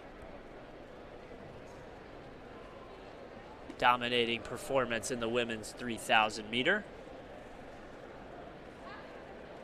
A nice finish with teammate Elsa King to take the top 2 spots in what's been a dominant day for the Rose Holman women. And the champion is with Jason. Jason, take it away.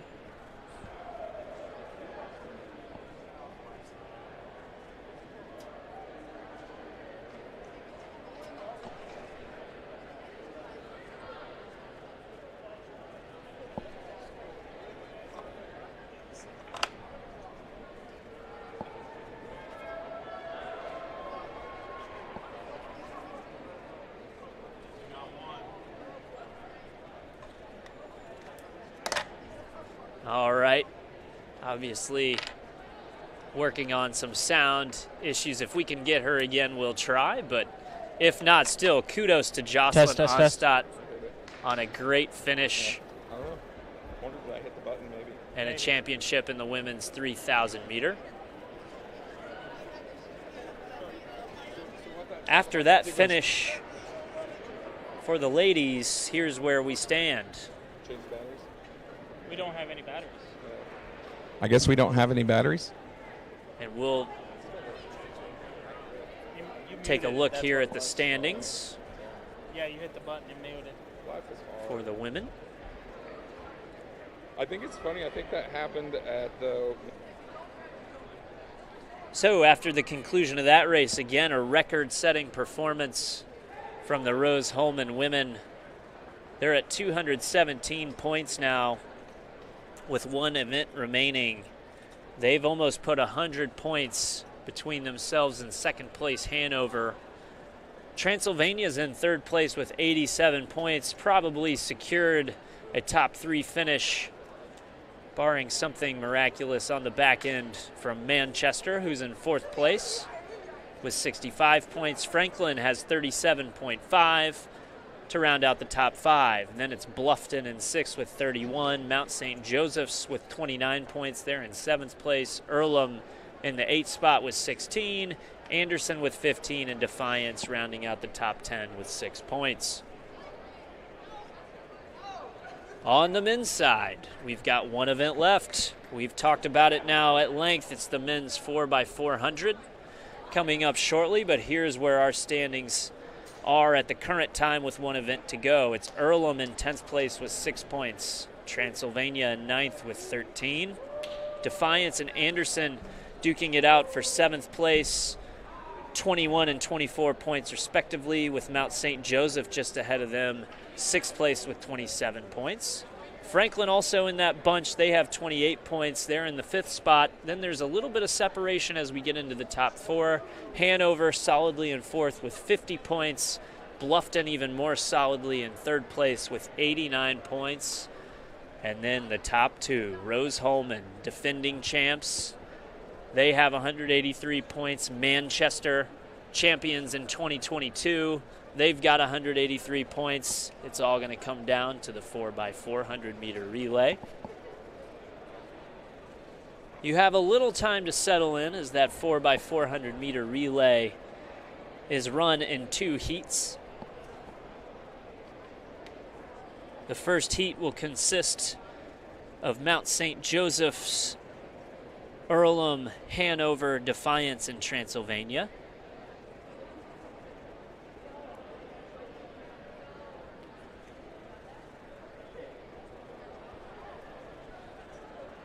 again, the indoor track, 200 meters in length. So the 4x4 will consist of all 4 runners running 2 laps around our indoor surface.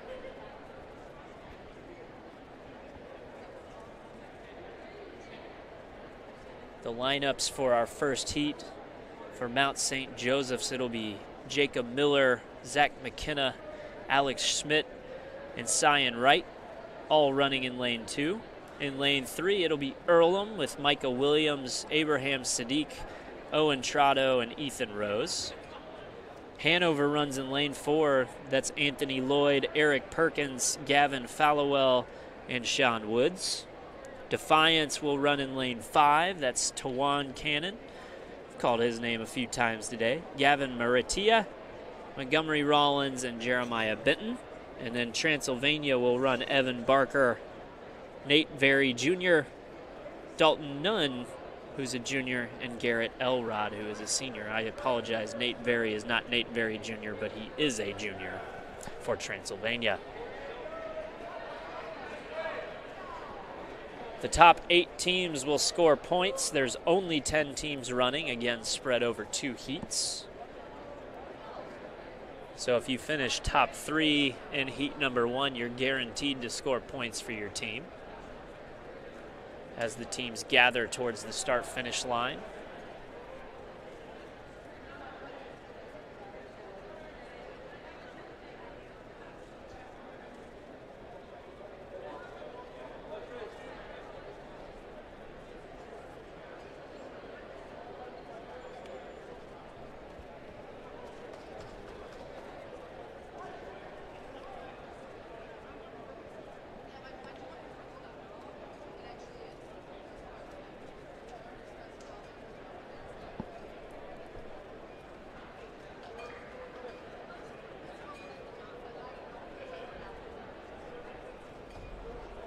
We'd be remiss if we didn't mention how well run this event has been today from the hosts, Rose Holman. Huge shout out to their administration, their athletic department for putting on a top-notch event.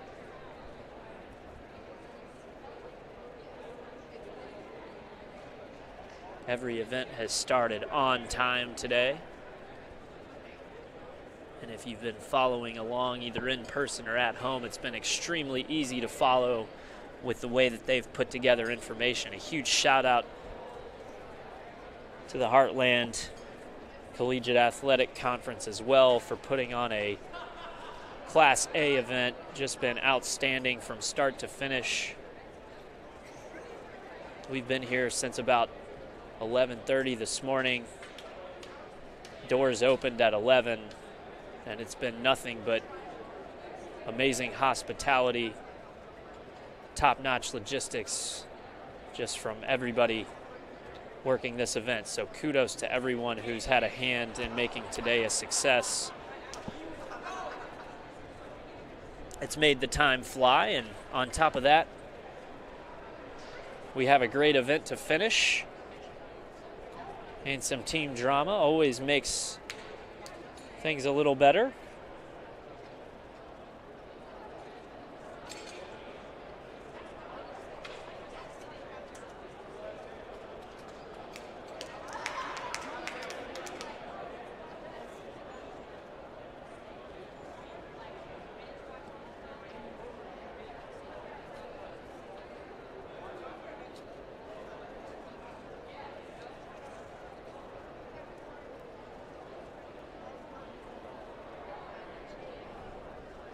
This is really the first downtime we've had all day of the extended variety, but it just adds to the drama again. Not often you're treated to such a fantastic finish where it comes down to the final event. As we mentioned, 10 teams running in this final relay. The top 8 will score points. Manchester and Rose Holman each have one team. They're both in the same heat, so it's just basically whoever finishes ahead of the other will be your team champions of the indoor track season in the HCAC. It's already well past wrapped up for the women, as Rose Holman has a 100-point lead over Hanover on the ladies' side. But this is about the men right now as we get ready for heat number 1 of this last event.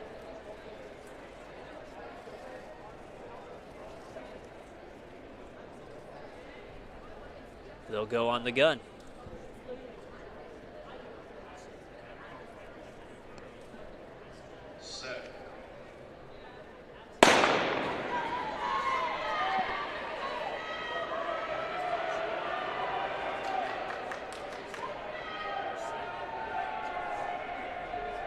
Again, this 4x400 meter relay, heat 1. The drama to come in heat 2, but no doubt these teams facing the drama of just trying to do their best to finish out the indoor track season.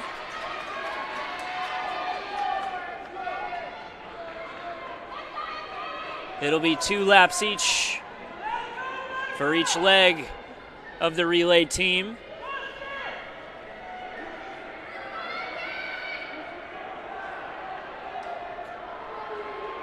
As leg 1 is complete.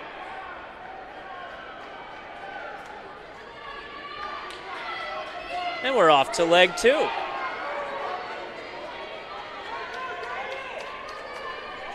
It's Defiance with the early lead. Tawan Cannon got things started, keeping his team in front. He's now passed off the baton to Gavin Maratia. Earlham close behind. Micah Williams with a nice start, getting it now to Abraham Sadiq. And Hanover in third. It's Eric Perkins on the track for Hanover. When they come around the turn here, they'll be halfway home. Ready for the handoff to leg number 3. And it's bunched up. It's going to be a good race. Halfway home, everybody's within reach.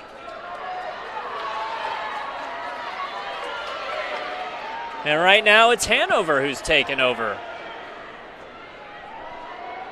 This time it's Gavin Followell starting to put some space between him and the other 4 teams. He'll try to see how big he can get his lead. But on the outside, it's Defiance. That's Montgomery Rollins making a move. He's going to try to close the gap.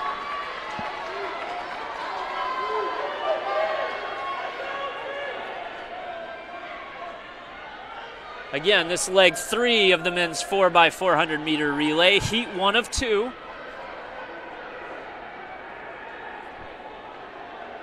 And it's going to be tight. Defiance closing the gap. That's Montgomery Rollins basically neck and neck with Hanover's Gavin Followell. They'll hand off. Jeremiah Benton versus Sean Woods. The final leg of the indoor track season for both gentlemen. In third place, it's Transylvania. Garrett Elrod will see if he can close the gap. He's made a little bit of progress. Also coming on the outside, it's Mount St. Joseph. That's Cyan Wright.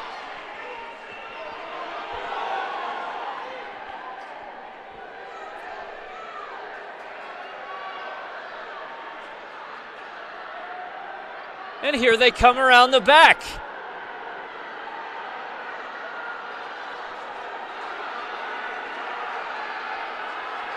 It's neck and neck, the crowd getting loud. Who's it gonna be? That's Hanover, folks. Taking first place in Heat 1. The team of Anthony Lloyd, Eric Perkins, Gavin Followell, and Sean Woods finishing in first place. Heat 1, Transylvania able to finish second, and Mount St. Joseph finishing third. Those top 3 will guarantee that they scored points for their teams. Defiance and Earlham rounding out the top 5. As we move into heat number 2. And if you're just joining us, it all comes down to this. For the men's team championship, we've reached the final event, the final heat. Team score 183 to 183. Manchester and the defending champs Rose Holman. It's whoever finishes higher than the other in this last race. No need to finish first, but you do need to finish higher than your opponent if you're one of those two teams. Let's go through the lineups. In lane 2, it'll be Anderson, Isaac Elizondo, Cameron Knox, Joshua Soden, and Zachary Davenport. Manchester will be in lane 3. That's Tristan Braunow, Ryan Fox, Duriel Moss, and Jonah Richards. They'll be right next to Rose Holman, who's in the middle. That's Raymond Bates, Andrew Shields, Connor Bodie, and Jacob Eve. Bluffton, it's Bladen McCoy, Desmond Gist, Russell Lau, and Simon Schock there in lane 5. And then lane 6 on the outside, that's going to be Steven Scott, Luke Paddock, Drew Magaha, and Eli Cochran. The runners are getting ready. Again, keep your eye on lane 3 and lane 4 out of the gates. Manchester versus Rose Holman. It all comes down to this. Both teams tied.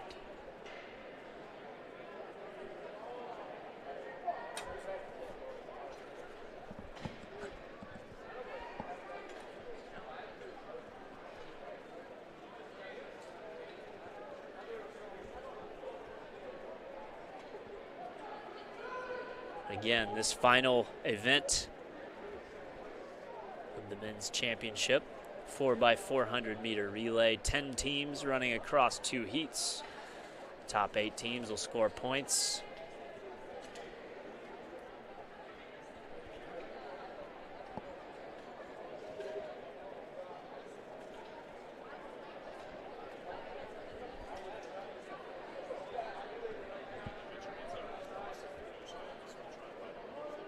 There's a buzz in the air here inside the rec center. Even the fans of teams other than Manchester and Rose Holman knows what's at stake. Everybody on their feet here inside the rec center. The runners are on their marks. They'll go on the gun. Again, lane 3 and lane 4. That's where you want to keep your eyes in this final heat of the evening. Conference championship on the line.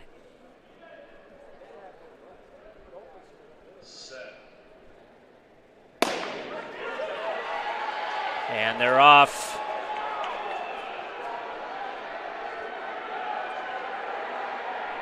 In the first leg, Manchester, Tristan Braunow really putting the pedal to the floor up against Raymond Bates of Rose Holman.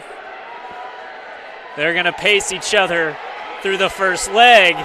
And would you believe it, 1-2 through lap number 1. This final race is going to be 8 laps total, 2 laps each leg. Raymond Bates staying right with Tristan Braunow of Manchester, and he takes the pass. Leg 1, advantage Rose Holman. They'll look for clean passes on the baton. It's a dead heat. Leg 2, Ryan Fox of Manchester trying to chase down Andrew Shields. They're both freshmen. They're both thrown right into the fire. Conference championship on the line, lap 3.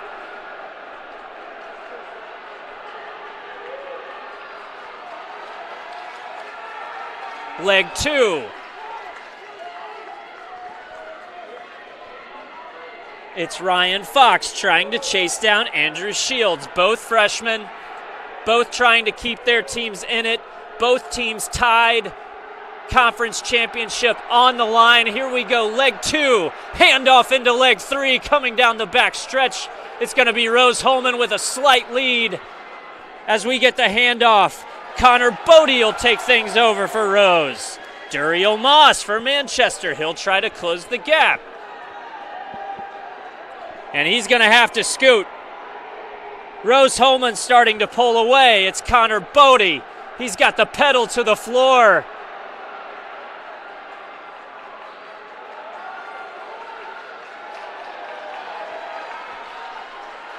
And moving into second place is Bluffton. Duriel Moss is going to try to keep pace. But right now the gap is widening. Connor Bodie can taste it. He's done his job. He's extended the lead. One more handoff. Can it be clean? If so, it'll be looking good for Jacob Eve. He'll have 2 laps to a conference championship. There's the handoff. He gives him the lead. Can he be chased down? For Manchester, it'll be Jonah Richards. Bluffton Simon Schock will try to stay between in second place, but right now all eyes on this finish. It's Rose Holman and Manchester coming down the final lap. One more lap to go in the indoor track season. It's Rose Holman with the lead. Can he hold on? It's Jacob Eve coming around. 100 meters to go.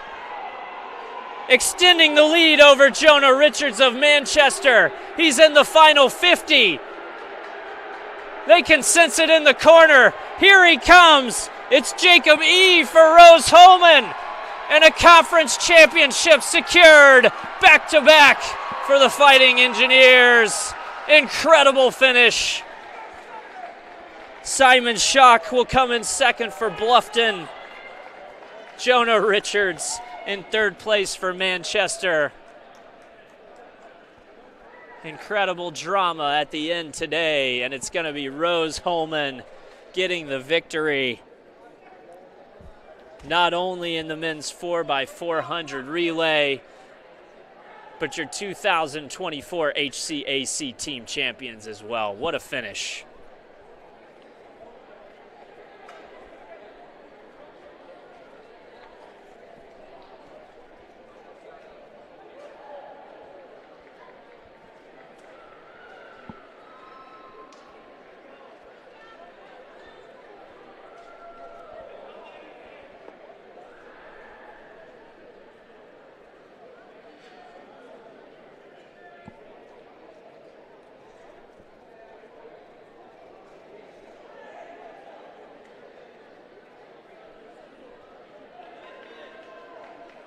Nothing but big smiles on the face.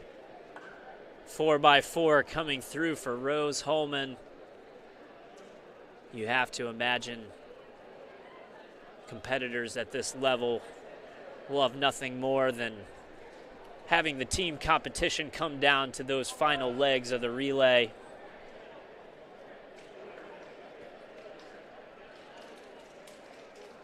When we're set, we'll go to the podium for medal presentations and an interview with our very own Jason here in just a few moments. We've still got one final event as well, the women's 4x400. It'll also be run in 2 heats, 9 teams competing in the women's 4x400.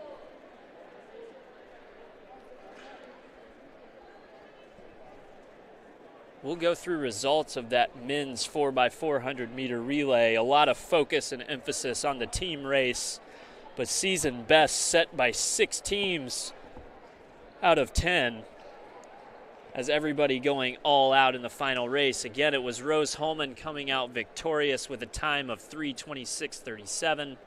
Bluffton was able to edge out Manchester for second place with a 3:28.49. Manchester turned in a 3:31.18. All top 3 finishers were season bests. Franklin came in at 4th with a 3:35.62. Hanover in 5th at 3:38.32. Transylvania came in 6th at 3:38.90. Mount St. Joseph turning in a 3:39.24. Anderson in 8th, rounding out the points with 3:41.51. Defiance and Earlham rounding out the last 2 spots. Defiance able to set a season best as well with a 3:42.51. Well done, gentlemen. A great last race of the indoor season. Just like that, we're ready for Heat 1 in the women's 4x400. Lane 3 will be Mount St. Joseph's. That's Grace Holtmeyer, Julia Gooding, Isabella Calhoun, and Anna Packer. In lane 4, it will be Anderson, Julia Dreyer, Lydia Dyer, Emily Pinnock and JC Sonias as they're off. Lane 5 will be Manchester. That's Grace Papazoglou, Olivia Paul, Penelope Ish, and Audrey Spencer. And in lane 6, Haley Mikowski, Mallory Watson, Vicky Arney, and Josie Lyons of Franklin.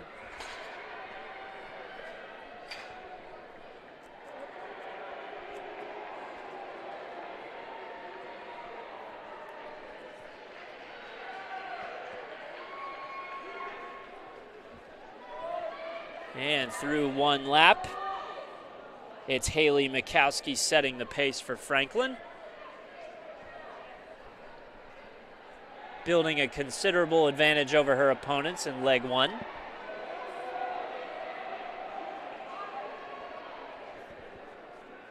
That's big for Franklin as they came in with the low seed time out of all the finalists in the women's 4x400 meter, but after leg 1, establishing a solid lead as Mikowski hands off to Mallory Watson.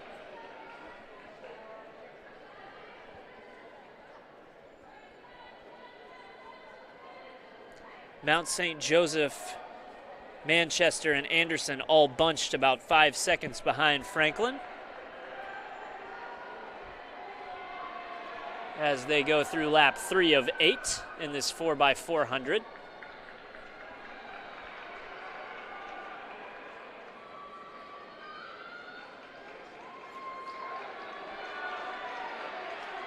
And Franklin continues to build on that lead. It's Mallory Watson.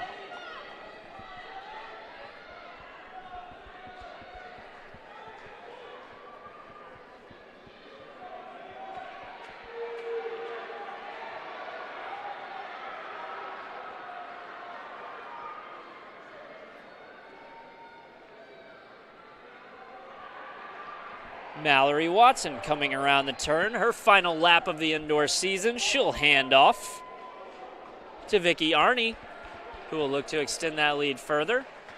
But it's Mount St. Joseph closing the gap just a bit as Julia Gooding hands off to Isabella Calhoun. Manchester just behind. Olivia Paul hands off to Penelope Ish.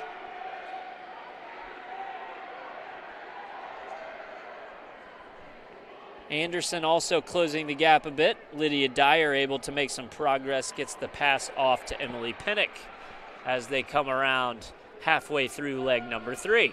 And the gap has been completely closed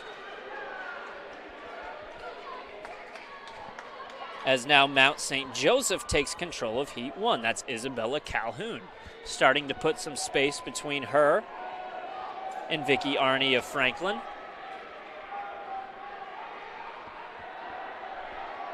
Anderson in third, that's Emily Pinnock keeping pace, while Penelope Ish stays in fourth with Manchester, and we'll have the final handoff for these ladies on the indoor season. Heat 1 of 2. Mount St. Joseph's in the lead. That's Anna Packer who will take it home for Mount St. Joseph's. For Franklin, Josie Lyons.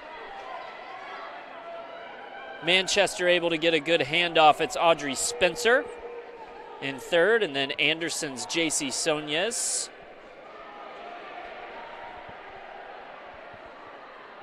We'll try to chase everyone down. But right now, it's looking like Anna Packer is going to solidify a top finish in Heat 1 of 2 as she makes her turn for the final lap, getting encouragement from her teammates as she rounds the first turn.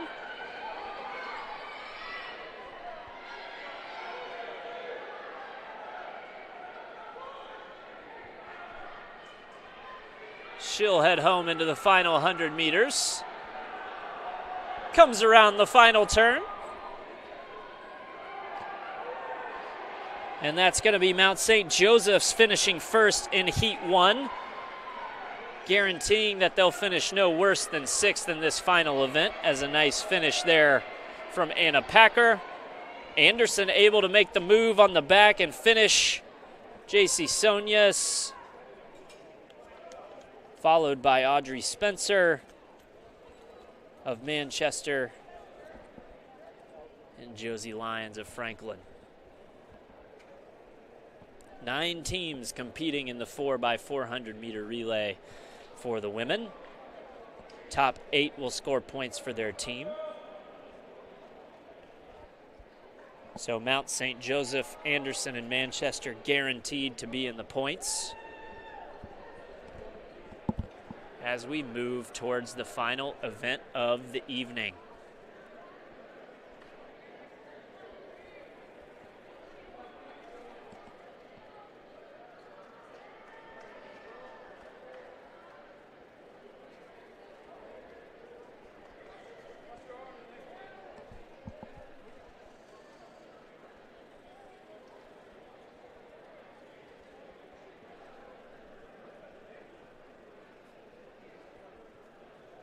I'd be remiss if I didn't mention one more time our women's triple jump results. So we had the podium earlier. That was a sweep by Rose Holman. That was Rafiat Adeyemi, Kyra Hicks, and Megan Corte finishing 1, 2, 3. Rafiat Adeyemi with the conference record triple jump of 11.53 meters. But rounding out the top 8 was Lily Seals of Hanover in 4th, and Daya Clark of Rose Holman in 5th.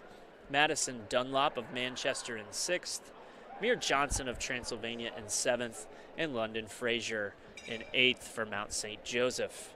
We're now ready for the final event of the evening. It's the women's 4x400 meter relay.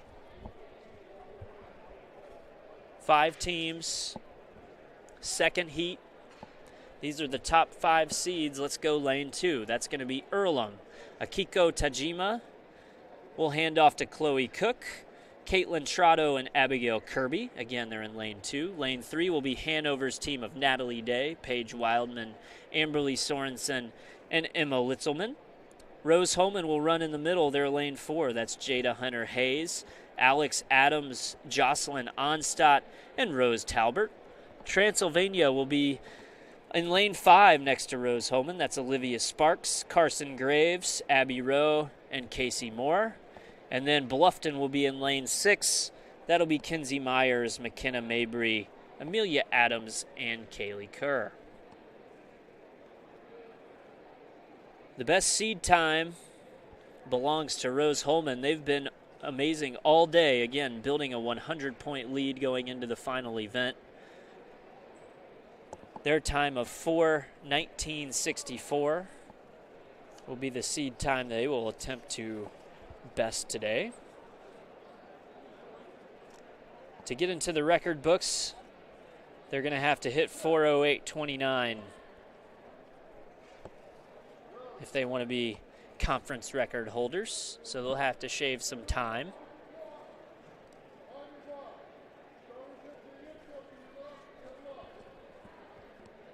On your marks.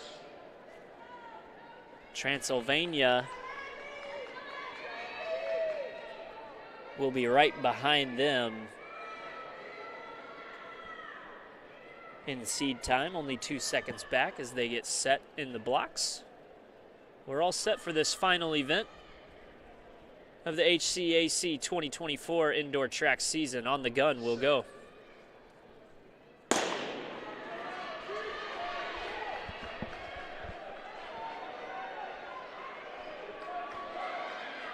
And they're off. Already halfway through lap number 1. It's Olivia Sparks out in front. She'll look to build a lead if she can over Rose Holman and Jada Hunter Hayes.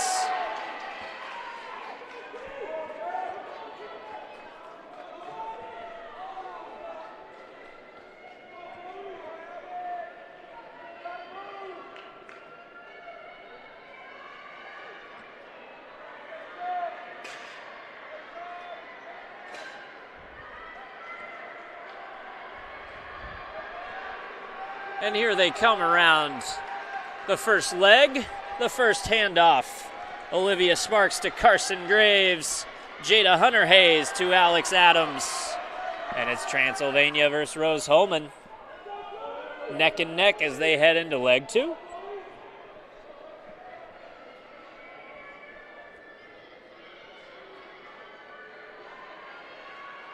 In third place, that's Hanover, Paige Wildman. She's got one more lap. And in fourth place, it's Bluffton's McKenna Mabry. Earlham in fifth with Chloe Cook.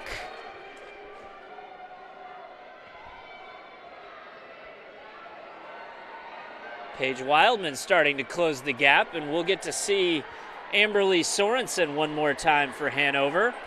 She'll be leg 3 for Hanover. They're neck and neck. Halfway home, the women's 4x400. Hanover, Transylvania, Rose Holman. 1, 2, 3, and we see Jocelyn Onstadt as well, a multiple-time winner today. Lots of multiple-time winners, lots of freshmen on the track. Here at the end, leg 3. Coming around the turn, first lap of the third leg. And they stay 1, 2, 3. Hanover, Transylvania, Rose Holman, all within a second of each other. There goes Transylvania. That's Abby Rowe with a kick around the outside. She says, I'll try to extend this lead and give my team a gold medal today. Also making a move, that's Jocelyn Onstadt. Amberly Sorensen trying to hold on, trying to keep the gap close. 1, 2, 3, now it's Transylvania, Rose Holman, Hanover. Transylvania, the handoff will be from Abby Rowe to Casey Moore.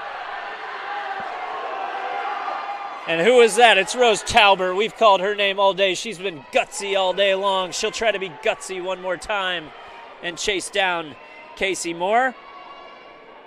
Emma Litzelman will try to do the same for Hanover in the third spot, but that gap is widening between 1 and 2. That's Transylvania, Rose Holman, Casey Moore, Rose Talbert. 1 lap to go. Women's 4x400. The gap is closing. You know the crowd is going to get loud if Rose Talbert can close the gap. She'll try. It's getting closer. 50 meters to go. Here comes Talbert around the final turn. There's the fans giving her a final push. Oh my goodness. It's going to be a photo finish. Who's it going to be? It's Talbert. It's Rose Holman. Putting a bow on a dominant day. Talbert's been fighting it all day. She goes down to the track. You can't blame her. She's left it all out there all day long. What a race. Great finish as well from Casey Moore. Rounding out the top 5, it was Hanover, Emma Litzelman, and Bluffton and Earlham. That's Kaylee Carr and Abigail Kirby finishing the final legs of the season. And this track meet is in the books. We'll have podiums. We'll have award presentations. We'll recap things as we go.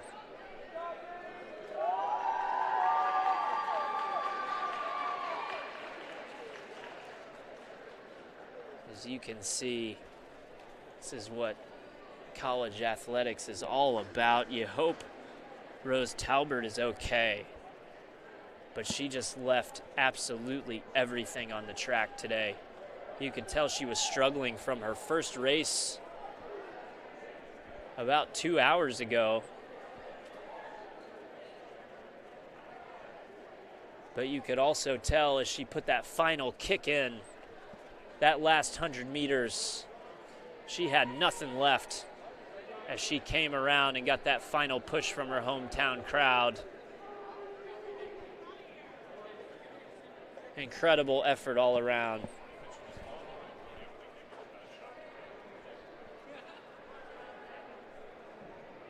Check, check. Coaches, at this time, please report to the awards area to vote on MVPs. Teams, feel free to sit on the track in front of the awards podium. Fans and other spectators, we ask that you stay off the track and behind the white chain. Thank you. As you see, camera still locked in on Rose Talbert, finishing an incredible day. The freshman, we've called her name a lot, able to come through in the anchor leg. 4x400 meter relay. We'll recap it all, but for now we're going to go to our PA announcer for the podium. The men's 4x400 first.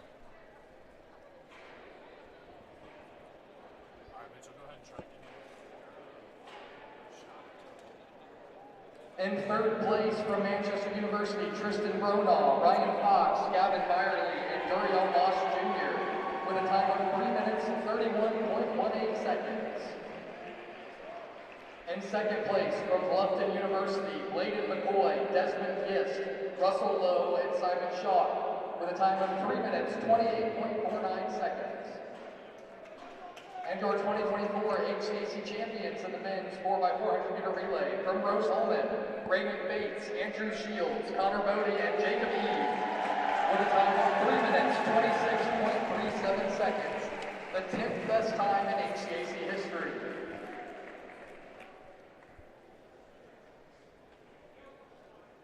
There, your 4x400. Coach, please report to the awards podium to vote on MVPs. Defiance head Men's coach. champions, Rose Holman in first.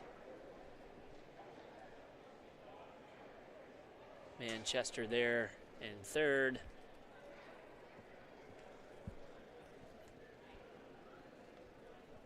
Bluffton in second. And what was a fantastic finish, both in that race, but to an overall great day of track and field here at Rose Holman.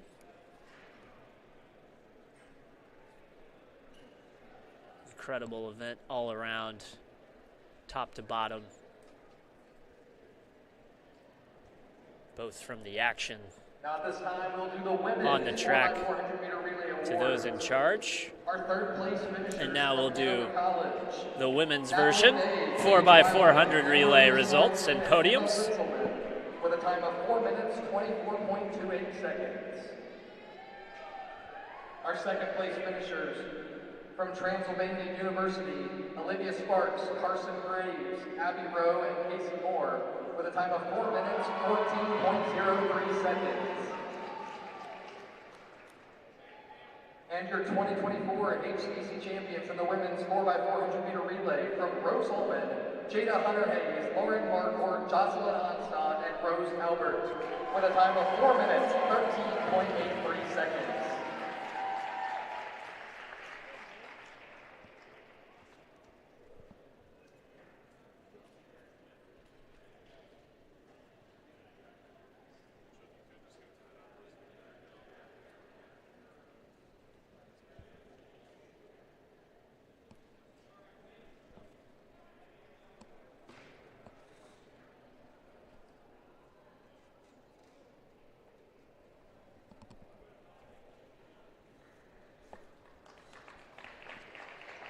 Cool picture there. Rose Holman taking home the women's 4x400 meter relay, solidifying what was a record-setting day. 227 points scored. A women's record, at least dating back to 2011, when you're talking Heartland Collegiate Athletic Conference. No one had eclipsed the 200-point mark on the women's side until today. Rose Holman, absolutely electric all day long. We'll have awards presentations and we'll stay with you. Let's run down real quick a recap of those final scores. We'll go from the bottom to the top on the women's side first. First, Defiance, 10th place with 6 points. Anderson in 9th with 17 points. Earlham in 8th with 20 points. Mount St. Joseph in 7th with 32. Bluffton in 6th place with 36 points. Franklin able to get into the top 5, scoring 37.5 points. Then your top 4, Manchester scored 66. Transylvania almost got to that 100 mark. They'll finish in 3rd place with 95 points. Hanover put on a really good effort today, challenging Rose-Hulman for a good portion of the first half, scoring 124.5 points. What Rose-Hulman was just too strong for everybody, setting records with 227 points and electric finishes across the board. On the men's side, we'll go bottom to top as well. Earlham in 10th place. They had 6 points. Transylvania in 9th with 16. Defiance in 8th with 21. Anderson in 7th place with 25. Mount St. Joseph had 29 points. They finished 6th. Franklin had 33 points. They finished 5th. Your top 4, Hanover getting above the 50-point mark with a nice day overall. They had 54 points. Bluffton nearly getting to 100. They finished in 3rd place with 97. Manchester, 2nd place. What an effort. Come from behind, finishing 1, 2, 3 in the men's 3,000 meter to tie it after being down 10 with 2 events to go. They finished in 2nd place with 189 points. And Rose-Hulman, the story of the day, just holding off Manchester. All around a great performance, 193 points and a 1st place finish. We'll go to our PA announcer for the rest of our awards.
In and out of the broadcast. Welcome back. We are just waiting now for our awards presentation here as we wrap up and conclude indoor track and field action, the 2024 Championship Heartland Collegiate Athletic Conference. It's been a day full of action.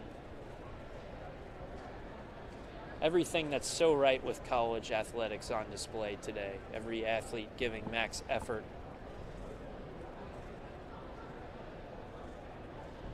Laying it all on the line for their respective teams. And here's where we see the fruits of those labors as we get ready for our awards presentation. And just overall a great scene here as the teams gather around, join together after a hard day of competition.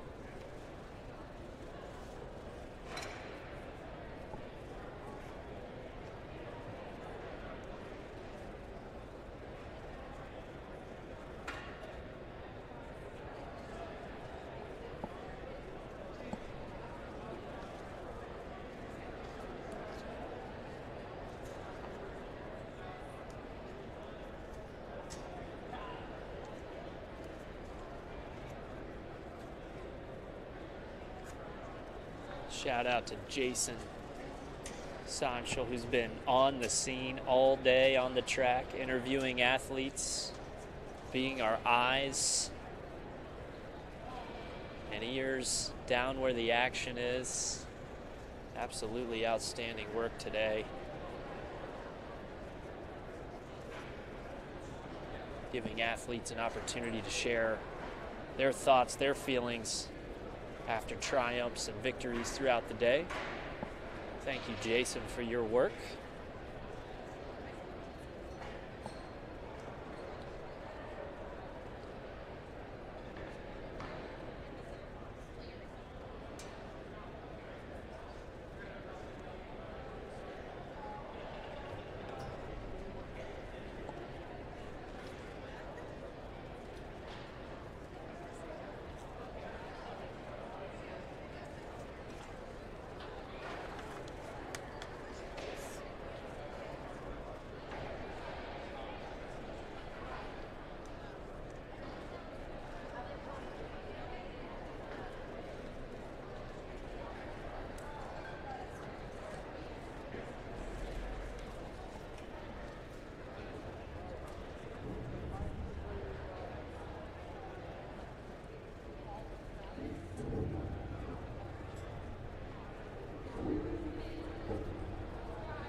final shout out here before we get into awards, but I'd be also remiss if I didn't shout out our awesome production crew. Ben, Mitchell, Justin, just been outstanding all day long, making this a smooth process. Savannah as well.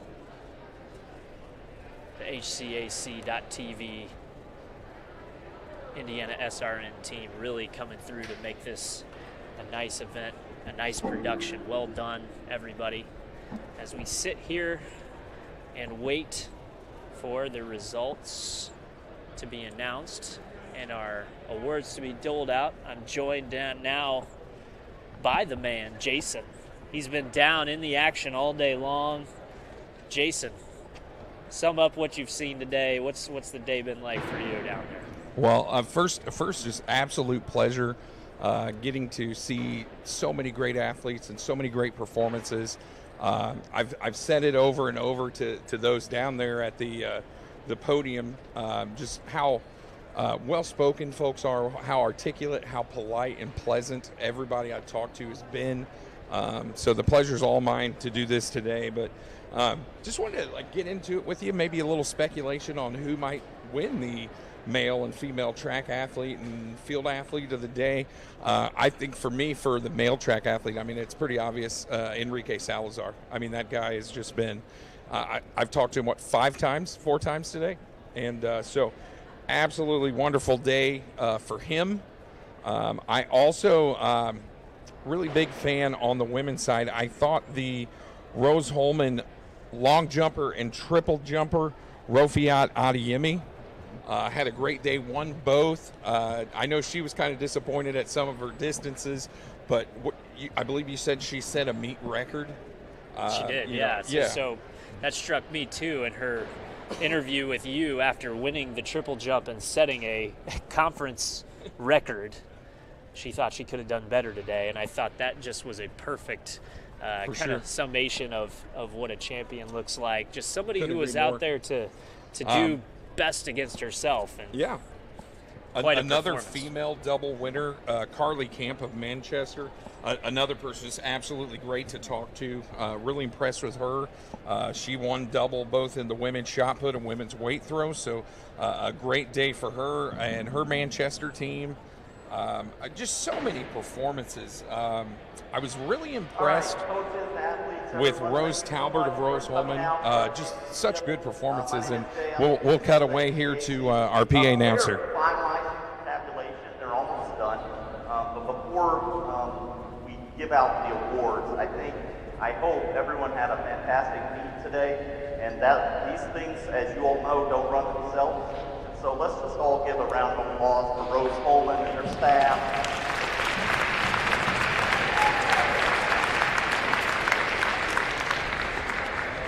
I also want to recognize that this really goes to the coaches and all you student athletes and parents who sacrifice so much time and energy. I was actually sitting in the SID role a little bit today, which is odd for me, but the interesting thing is every year we get a little bit faster in every event. We jump a little bit higher, a little bit further. So congratulations to all of you. There were a ton of PRs today, a ton of school records, and several HCAC records. So every year it just gets better, just keep working, and congratulations to all of you. I think they're almost done, so hang with us just a couple minutes. Okay? They're hearing from the commissioner. We'll turn it over to our PA announcer for awards. The most points in the championship meet. The male newcomer of the year for the 2024 from Manchester University, Kenneth Wren.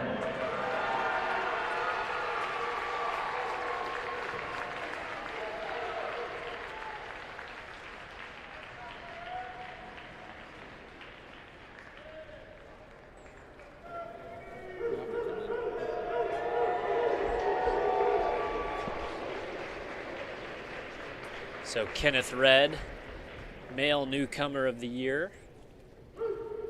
And the female newcomer of the year for 2024 from Rose Holman, Jocelyn Onstein. Great day for her, double winner in the mile and the 3,000. Just on the podium multiple times today. Even after that, I believe she had another gold in the 4x4. Just great day for Jocelyn Onstadt of Rose-Hulman. Yeah, she was the third leg in that 4x4. Really a nice race. Yeah, very well deserved for her. Recognize the top performers across the championship. The most outstanding male jumps athlete of the year from Rose-Hulman, Tim Yount.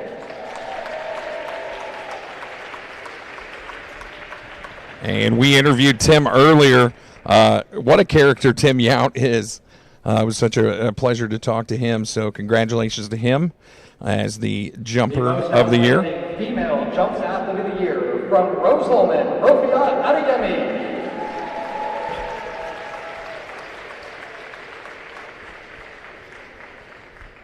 And we kind of alluded to this, not a surprise at all.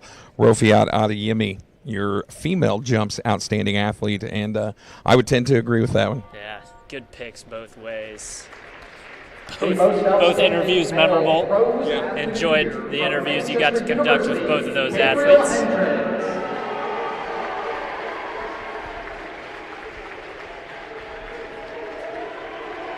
Again, another well-deserved award. What a pleasant young man to talk to. Very excited to see his future. Just a great job today in both weight throw and shot put. The most outstanding female throws athlete of the year from Manchester University, Carly Cam. As you see, Manchester sweeping both throws. Another one we alluded to earlier, Carly Camp. Excellent day for her as well, double winner in both throws.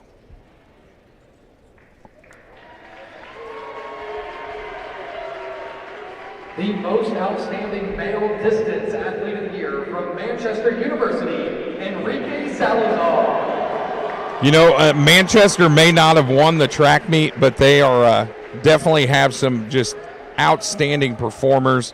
None better than this young man.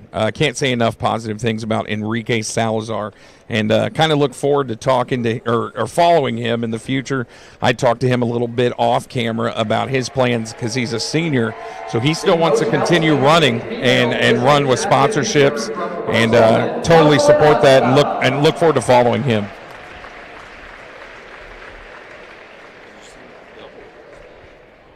I think she just slid in on the socks. Impressive finish. Jocelyn today. showing What else her sliding skills as well. Female slider of the meet.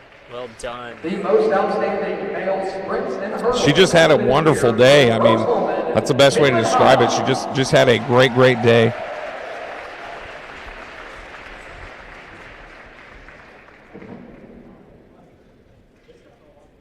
And no surprise to anybody on that. Jalen Hobbs, just an outstanding performer across the country, let alone in the HCAC. Hurdles athlete of the year from Transylvania University, Olivia Sparks. And another person with a wonderful day, a great kid. Talked to her, Olivia Sparks, multiple gold medal winner today. Yeah. Just can't say enough great things about this young lady. Also she had a great day. Set a conference record, besting her seed time by nearly half a second. Yeah, and that's remarkable. Pretty incredible performance today. Well Now, earned this honor. HCAC also recognizes a coaching staff of the year. Congratulations to the 2024 Male Coaching Staff of the Year, Manchester University.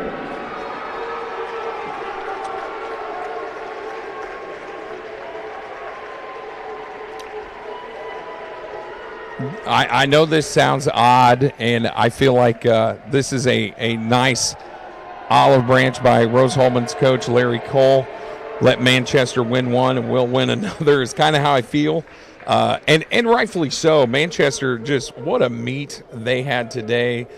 Came up a little bit short on the men's side, but, I mean, what performances they had. You know, so you can't really argue this or be upset with this in any way, shape, or form. Those folks are a wonderful coaching staff, and their kids were very, very well prepared. Perhaps coming into the day knowing that maybe they were slight underdogs to take it to the final race. Really impressive. Well, it's always tough to come into, you know, your rival's stadium and win a very, very tough track meet. But they all day just back and forth with Rose Holman, back and forth, and just an outstanding meet and coaching staff. As you see, Larry Cole, like we kind of talked, definitely winning the Women's Coaching Staff of the Year. Rose Holman, very, very deserved, setting records today and scoring points totals that haven't been scored in multiple decades. So just tip of the cap to this group, just a fine coaching staff. And what a better summation of kind of how he operates and how this coaching staff operates. He took a little time going up to the stage until everybody was with him, until his whole staff could go. Just little things you kind of notice. Definitely makes sense that that's the coaching staff of the year. Well done. I think the word that sums up this entire day for me is class. The kid, the athletes, so classy, so well-spoken, so just friendly and nice and approachable, and all of the coaches that I talked to today, just classy individuals, and none more than Larry and his coaching staff. So just tip of the cap to those folks. Congratulations, too, to the Manchester staff. Same deal. Talked to some of their coaches while I was down there. Just super classy. They just exude it. And just can't say enough positive things about just this event and the folks that participated in it. In fourth place with 54 points, the Panthers from Hanover College. Now finishing with team And recap. finishing in third place with 97 points, the Beavers from Bluffton University.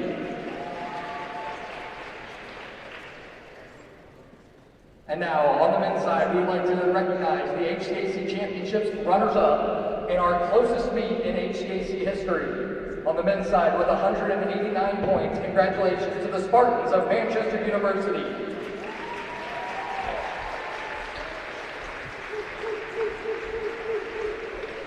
And now, your 2024 men's HCAC champions, congratulations to the Rose Holman Fighting Engineers.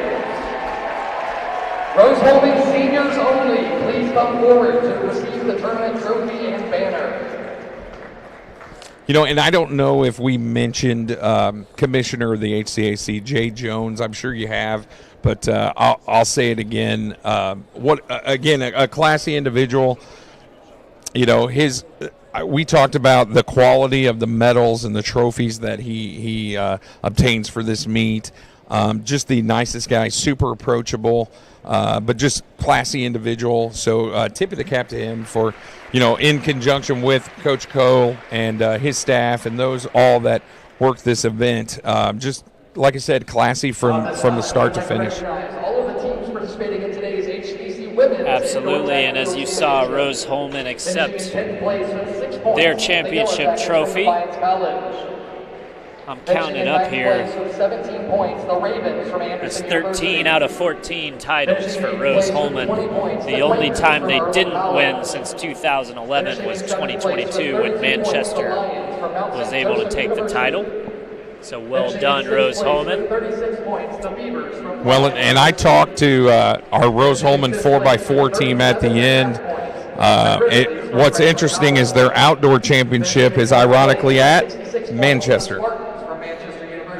So that'll be interesting to see if this victory can translate at Manchester's facility. I don't know if we're on the call for that, but I may have to venture up there just to witness that after today. This is for sure. Got me hooked. For sure. And, you can bet outdoor is almost a different animal than indoor. And there's other events that they don't do here, obviously. There's no discus, there's no javelin, there's no hammer throw. So it'll be very different and very interesting. Like you said, I think that'll be a great show, the outdoor HCAC Track and Field Championships.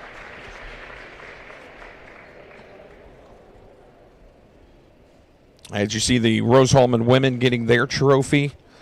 We talked a lot of standout performances today by those ladies, and they pretty well dominated.